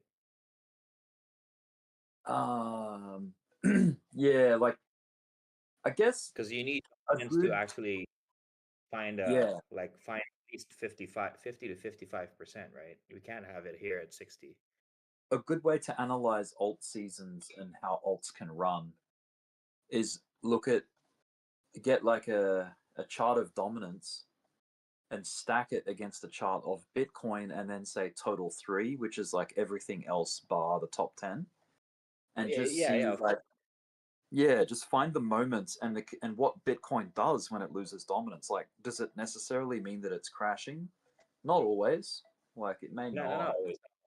Yeah. But I mean, sometimes yes, it experiences some form of correction while other big caps have a pump. Like, I remember in 2017, Bitcoin was late 2017. Bitcoin hit $20,000 for the first time, and then in early January, XRP hit its all-time high. So they took turns. Like, I think there's a lot of capital rotation out of Bitcoin into XRP at the time, and yeah, like different high cap things can sort of take turns at getting the big turn of liquidity, you know, the surge in liquidity. But as far as like really low caps can pop at any moment. Like, they can do, that's the crazy thing about them, Oh yeah. because they're only, especially the little micro caps, the things that are like less than $100 million, you know, they can go anywhere at any time. But View right now, I'm looking at grass. Grass is being pushed a lot in Wheel Club and Banter. oh yeah, It has very good utility. Yeah. Grass seems to be one of the coins that a lot of people are looking at. You should give it a yeah. look. I'm not gonna shill it. It's not financial advice. Check Yeah, check check check I've and seen the grass yeah, chart before. I've had a and look. check Google Trends also. Check Google Trends for grass. You'll be surprised. And look at the chart. Yeah, it's not terribly old either. It's still fairly new. Yes. Probably about 7 months or so. Yeah, it's what's interesting too cool. is this coin, the Dbloc mentioned, Hyper. It's gaining traction. Okay. Yeah, Grass is one of them. Launch coin.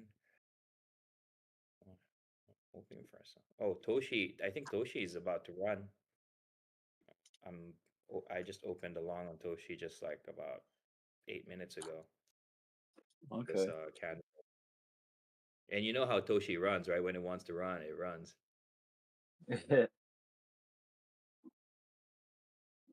Cool. Yeah. But yeah, at the All end of of the this day, money it's that all the money that left Bitcoin in the previous hour candle,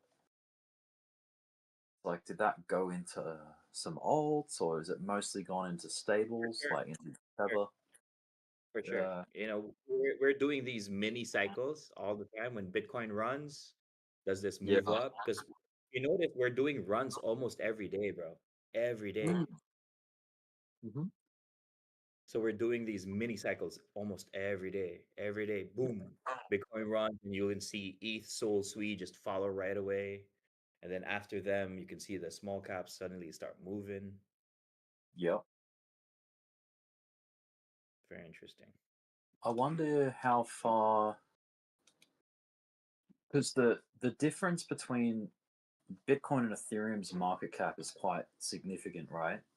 And even XRP from Ethereum is still a giant leap in space. Like, it's this, but then when you get down to 5, 6, and 7 on CoinMarketCap, they're all fairly close together. There's like, I mean, even BNB's not far behind XRP, but like, you've got BNB and Solana are fairly close in market cap. And you've You know got, what's yeah. a good coin to give a look at that we just kind of neglected for the past 2-3 days? Look at Ronin. Mm, Ronin found its new plateau. okay. I rode that entire ride up. It just went up, and I thought it was going to go down. Took half of my profit out, and it started going sideways. I'm like, oh, Ronin is getting ready. And I saw it go sideways. I was like, this thing's getting ready. Look at Have you that. ever Look at done that. a Have you ever done a market cap analysis, like on charts, like comparing the top 10?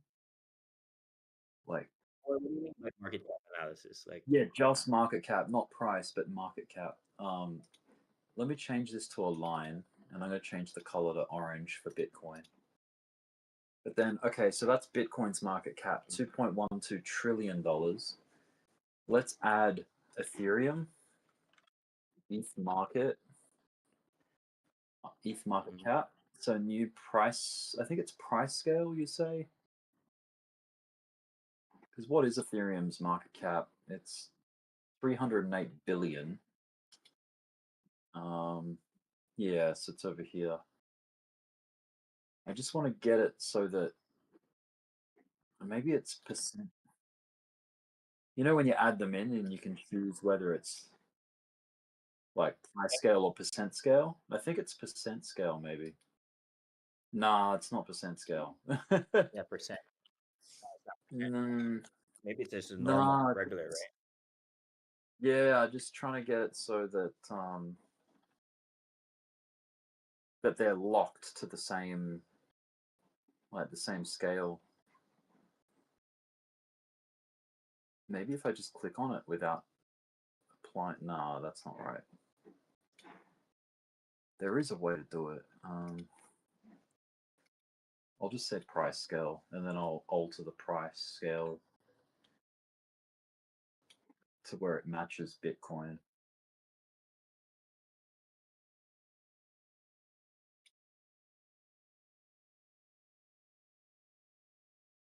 So 307, all the way down here, geez. See, look, that's how different 307 is like around here compared to Bitcoin being all the way back up that way in the trillions, you know. It's crazy how big Bitcoin is compared to Ethereum. It's insane. Right now. Yeah.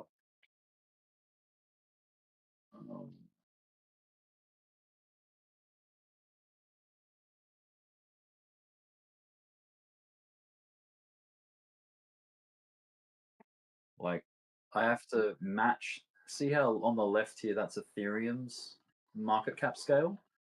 And then on the right, that's Bitcoin's market cap scale. I have to match them to where 1 trillion on this side equals 1 trillion on this side. Like, but, you know, same scale. Like, there's 1 trillion and 1 trillion. And the 0 and the 0 have to be at the same spot as well. Hard to do. I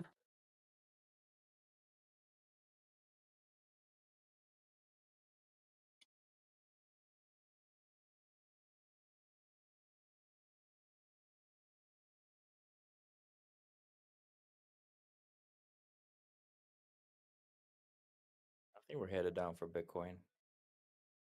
Yeah. We're headed for the 50 MA on the 1 hour now. There's some good liquidity here because there's a vector candle from last night. I'm sorry, last night my time. So daytime yesterday. You see that vector candle? Yeah, the 50 MA is right in the middle of it. The thing that was scaring me about Bitcoin was the daily chart looks like a huge rising wedge. Like this whole structure is like, we just want to, if the bulls want to have that invalidated, we want to escape out the top of it rather than fall out the bottom. But yeah, it is there and it is threatening, you know, it's still a thing.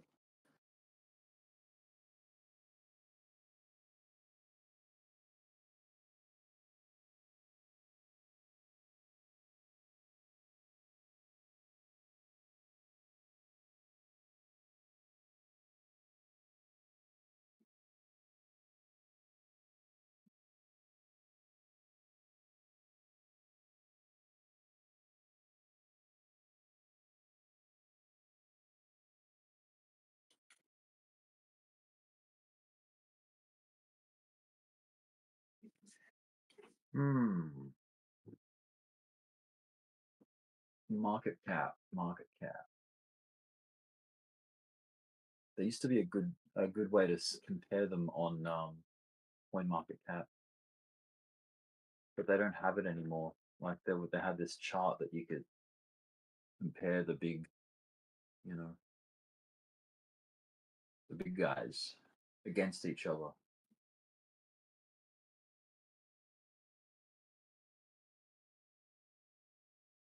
I mean, that makes sense too, but that's a pie chart.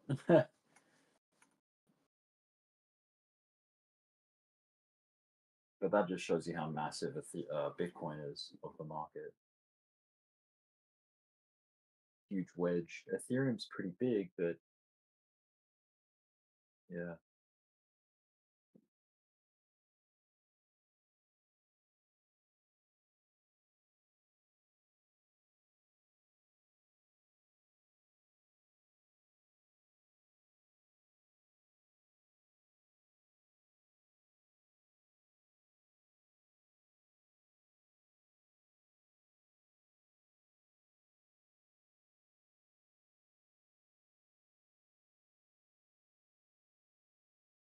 Oh yeah, this thing constituents weight.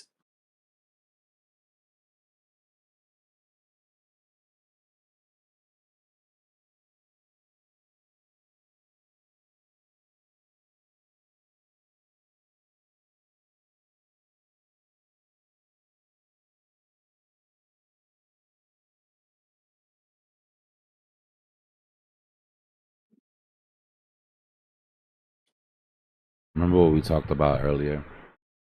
When Bitcoin can't break a level and it climbs up to a higher sort of spot. I'm going to take another attempt at this support. Chances are it's not going to hold this time. Yeah. God, there'd be a lot of trapped longs right now, freaking out. Yeah. I mean, we've seen this a million times if you invert the scale. Right? How many times have we seen that consolidation, that one last sweep of liquidity right before they go? Yeah. It's just, it takes a little bit to see it when it's inverse. Yeah.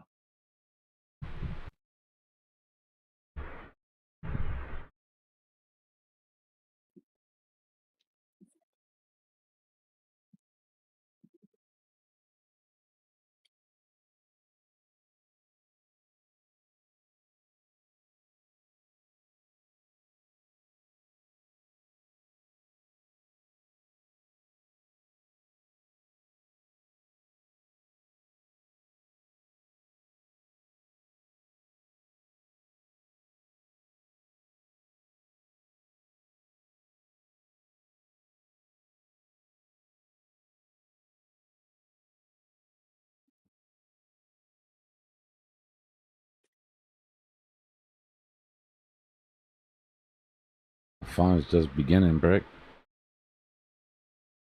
Yeah. We were only $15 off $108,000 on Binance. $15. Yeah, I missed Off that 108K. freaking measured move by Yeah. $100. Not much.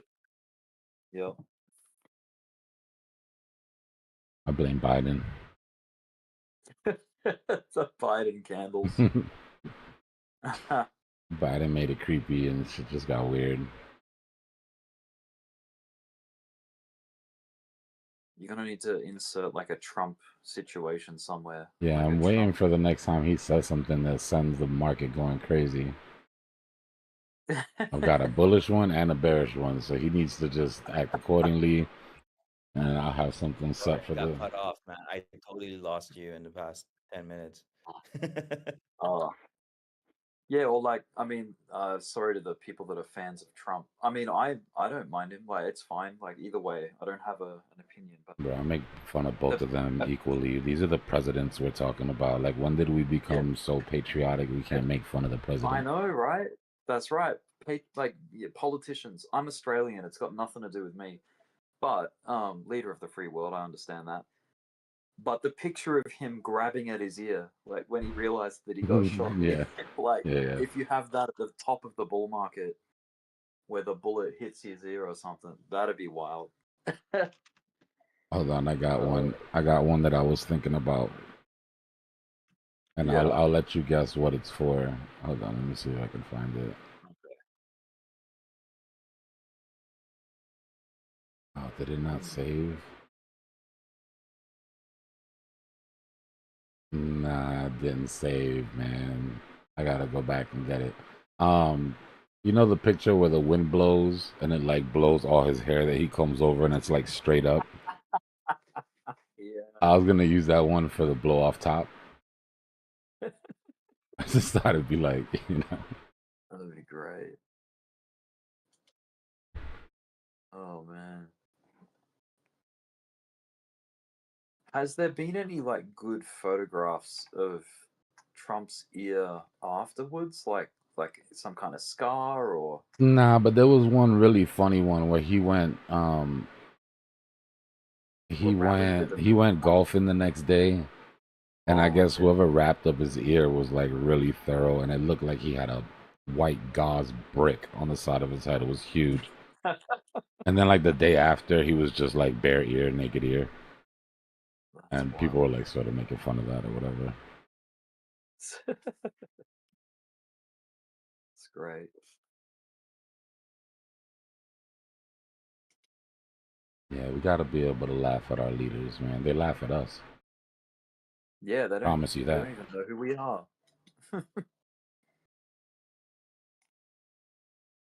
Yeah.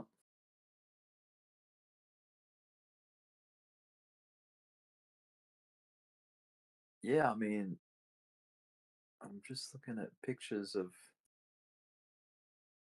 I'm trying to find pictures of what it's supposed to look like today. Like, where is barely there was no. It's not like his ear got torn off or anything. It's just it nicked it, if anything.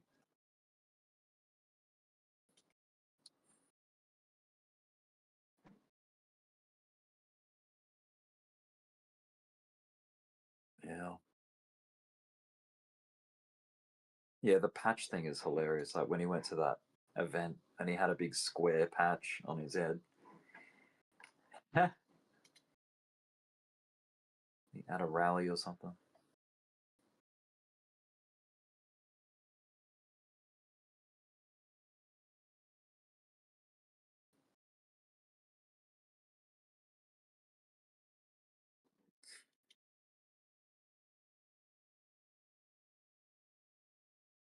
It is so wild though that that happened. Like, my God.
Well, the fight is on.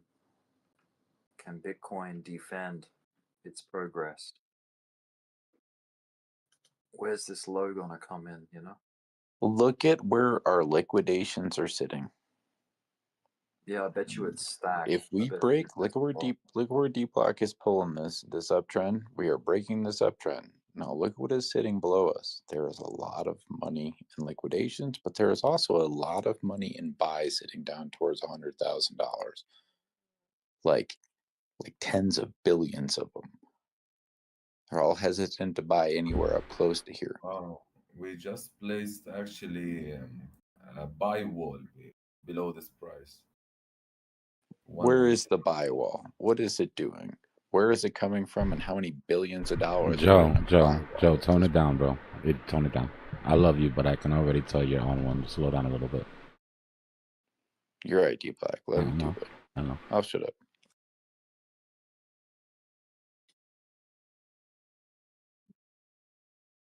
It's ramping up. Respectfully. 3,000 BTC. Yeah, let's go take a look.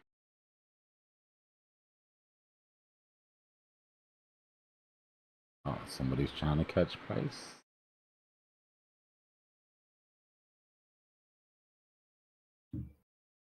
$105.8 has over 1,000.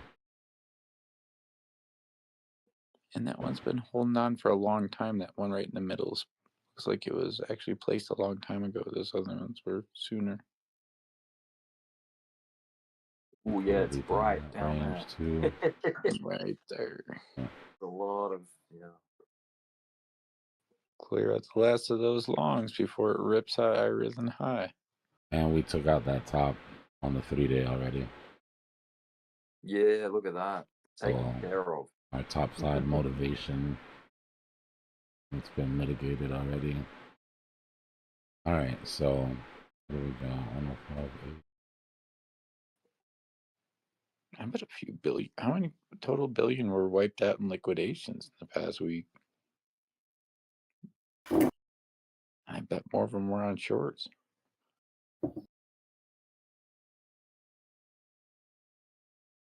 Sorry, Dbloc. I just want to say thank you. I really appreciate it, but I'll You're be welcome, quiet bro. for now. I'm just trying to, trying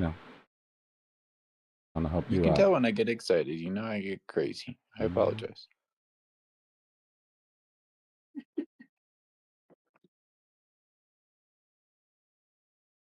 All right, that one right underneath us isn't withdrawn now. 421.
All right, let's take a quick look at the alts.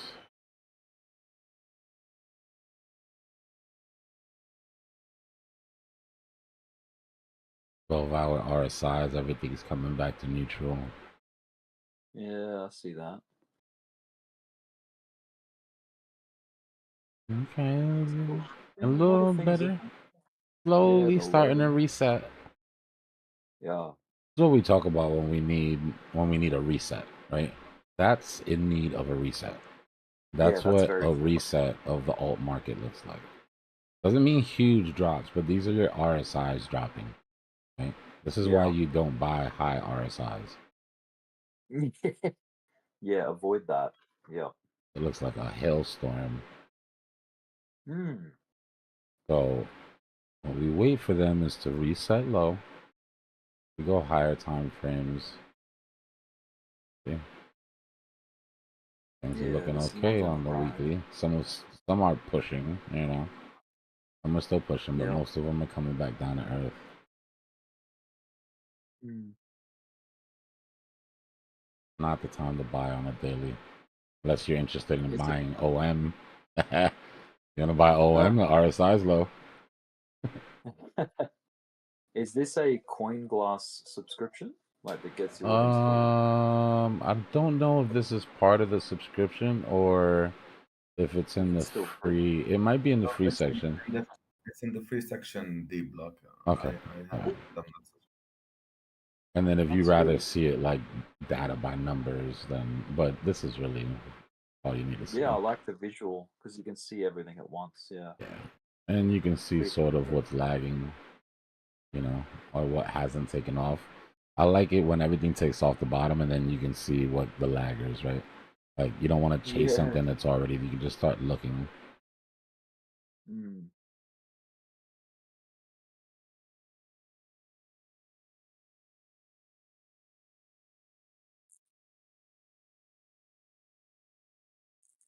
I need gun to come all the way down for me. Mm.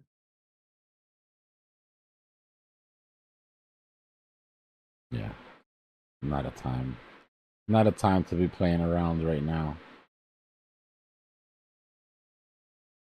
Yeah, that's Probably a good. great time to open random hedge or something, you know what I mean? Go long and short. Screw it. You're right in the middle. Yeah, it's like a coin flip moment in a way. Everything's kind of 50-50.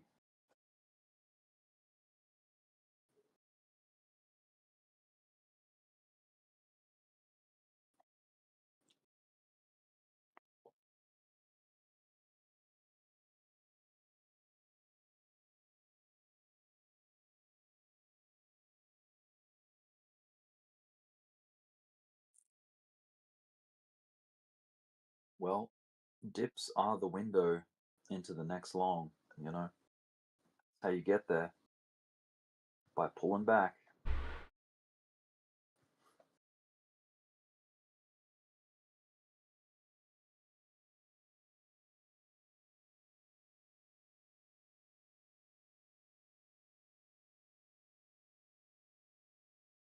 It's when the dip keeps dipping that it gets frustrating.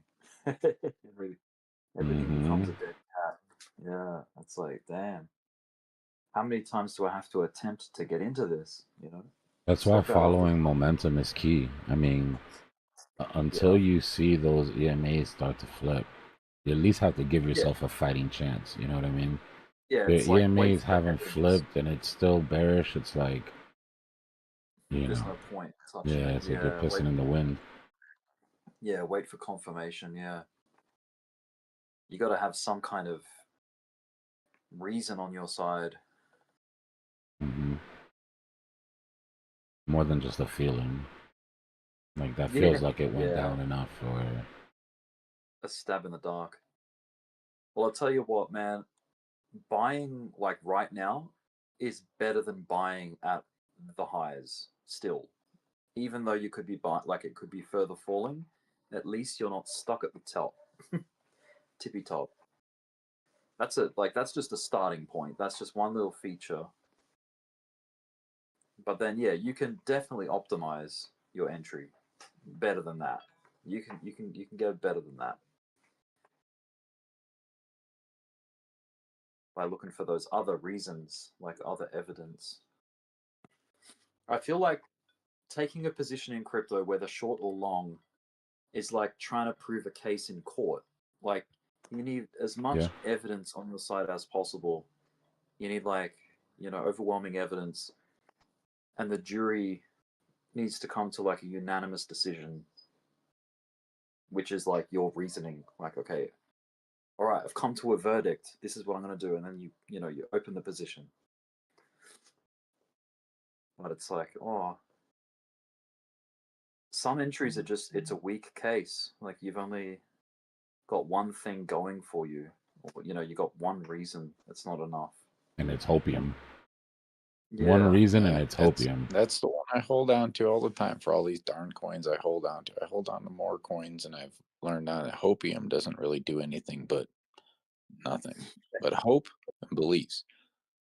Yeah, Putting it it in makes the you correct squirm. avenues is so much more important of what's really happening. And I wish I had paid much more attention and time into the avenues in which things are truly flowing, not just the level of hope on which you're still riding. And you know what I mean? I really do. I still hold over 88 coins.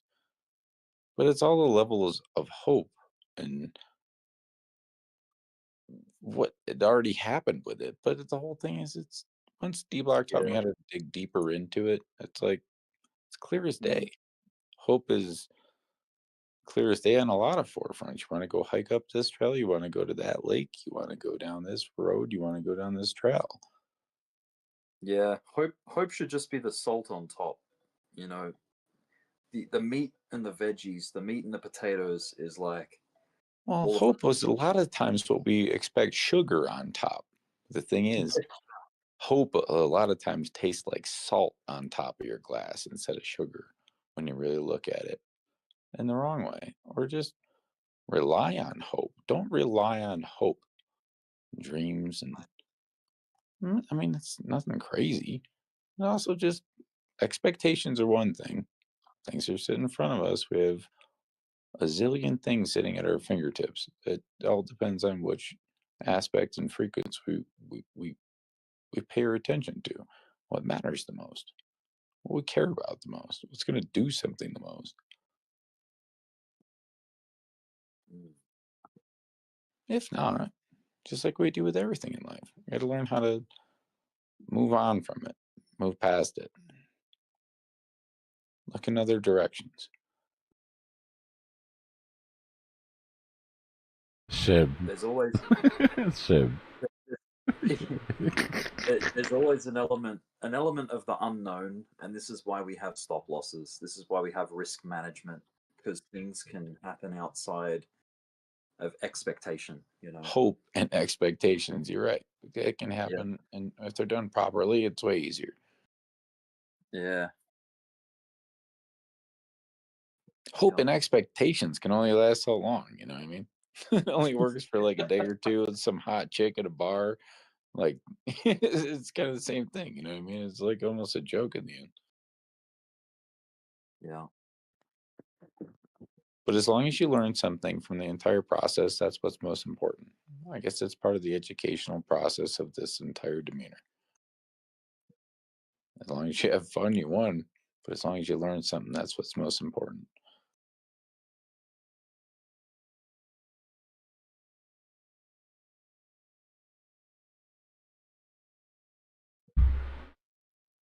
Like something you can take with you into the future. Something you're going to carry on and can share with others. That's what I mean by things you can learn.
Dbloc, that Biden thing, it really was. It was too good when you placed it there. It might have been my new favorite out of all of them, but the way it was placed, where his hands were, couldn't have been done any better.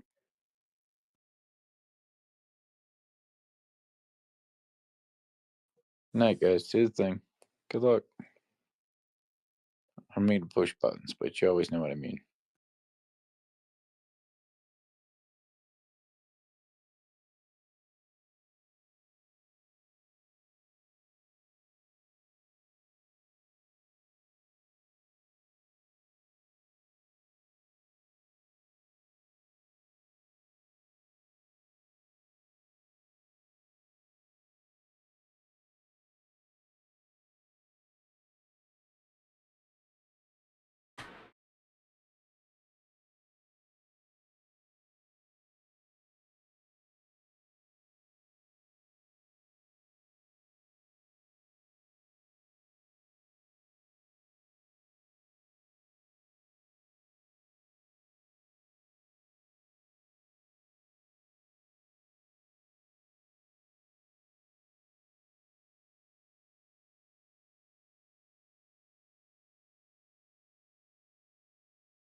I'll look at Jasmine for you right quick. And then I gotta reset the stream before bed.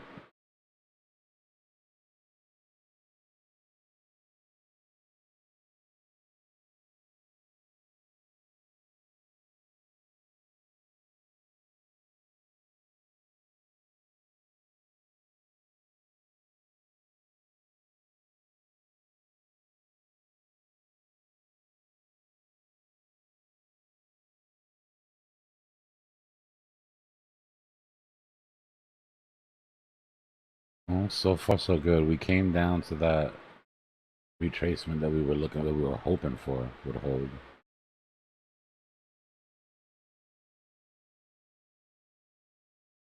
Right. Put in a slightly higher low. We've just got to watch that this doesn't break down. I'm not going to lie to you. If Bitcoin goes where I think it's going, we will break this level on Jasmine. Or, I mean, maybe it just comes down to a triple bottom. That's possible too. But I'm watching for a breakdown there.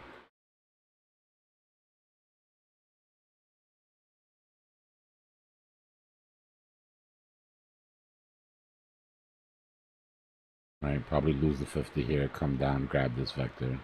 Got another vector underneath. At the very least, the 800 EMA, if that doesn't hold, and it doesn't look like it's gonna hold. So we'd be looking at like 17 flat. And then you've got to look out for that to hold together, for that to hold up.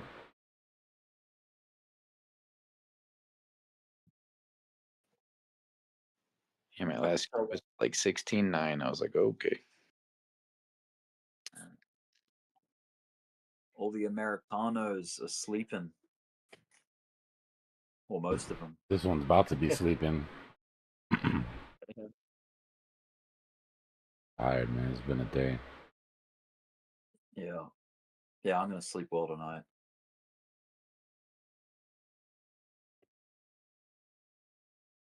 On the more macro, the important thing is that we're holding that 50 on the daily. Yeah, we can come all the way back down to the bottom of that 50, which is where our support is. We were just talking about, and be fine. We just don't want to lose that 50. You don't want to lose the 50 on anything. Any one of these coins that we're looking at that are above their 50 EMA, you don't want to lose them, right? That's our last sort of, for me, that's like my bear case retracement for everything.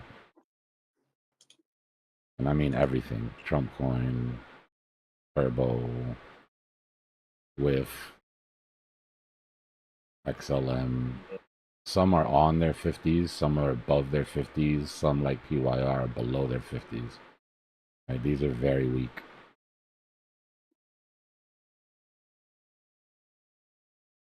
Prime is threatening to lose its 50 here. Popcat hasn't touched down yet. So just use that to sort of gauge the strength of your coin on the daily. And me personally, the coins I'm interested in, I'm making buys on those 50s. Tight stops underneath. Yeah.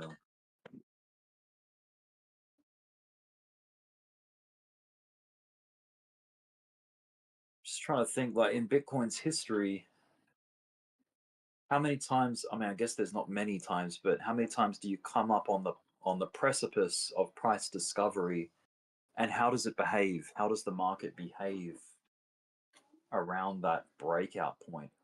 Because I mean, last time, like last year, after Trump got elected, that was like the sort of catalyst that really pumped us through. Yeah. So there was like a reason to go smashing through it. So there wasn't too many games played around at it. Like it was, we just sort of got it done, you know?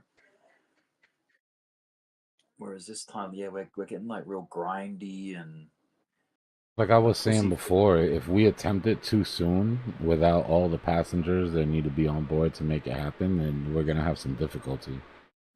And then that's Yeah, going to lead like to we'll a have to, sentiment shift, and that's going to lead to a correction back to where we're talking about anyways, except it'll be from a higher right, spot, you know? yeah. So we got to do it at the Now. right timings. Yeah.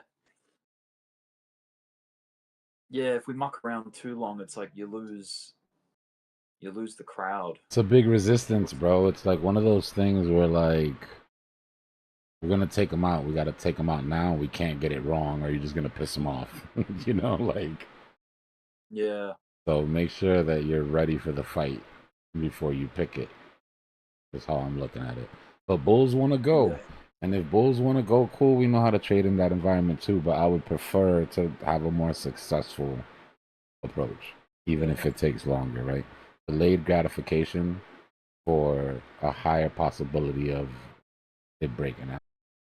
Much be it beyond. Which is why everybody started screaming bear market. Yeah. Because That's of why everyone was recency like, bias. out. Yep. And That double top was an anomaly. Of 2017, it took us a number of years, like a couple of years, to get back to it. In 2020, I think it was, when we finally came back up to it. Yeah. And it's like, how did we handle that? There was a few games played around that area. It's like we actually did break it a couple of days there, but then we got dunked back underwater for 2 weeks. It was like 2 weeks before we really convincingly broke through, and that started a fire. That started a rampage in the market, you know, breaking through finally. But yeah, we spent some time like waiting to get the right amount of people on board, I suppose, like whatever analogy you want to use. And then, okay, what other kind of all-time highs did we have in the past? It sort of gets a bit different because the game was so different prior to 2016, you know? Like when you're dealing with all-time highs, like... They've mostly been blow-off tops. We go, Yeah. and then we blow off, and then, you know, the buys get exhausted and dumped on. Things were just so much more wild back then, like, you know? And miner Bitcoin, like, so the miners that were mining fresh Bitcoin, they used to be a big pressure of selling because they would come and, you know, they'd bring it to market and sell it for profit, right? That used to be a huge downward pressure. That's not so much the case anymore. miners, like new Bitcoin is very hard to come by, and it's getting harder to come by. So the Bitcoin that has any impact is already in the game. You know what I mean? The Bitcoin that actually means the damn is already out there in the system, Yeah. like being thrown around. Yeah. The rest gets trickled out. Like there's only a few drops left in the sponge. It's mostly been wrung out, you know, as far as mining goes. But oh yeah, this all-time high was very wild, like volatile. Like these are big swings at the time. Like that's a lot of volatility right there.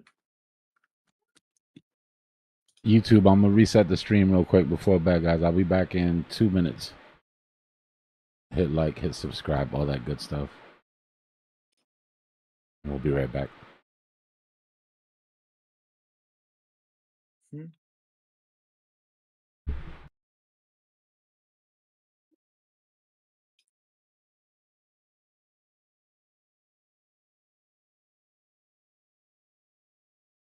Yeah, Maddie, that's where all those buy walls are. Getting through there is gonna be tough, but they're just defending all those liquidations underneath.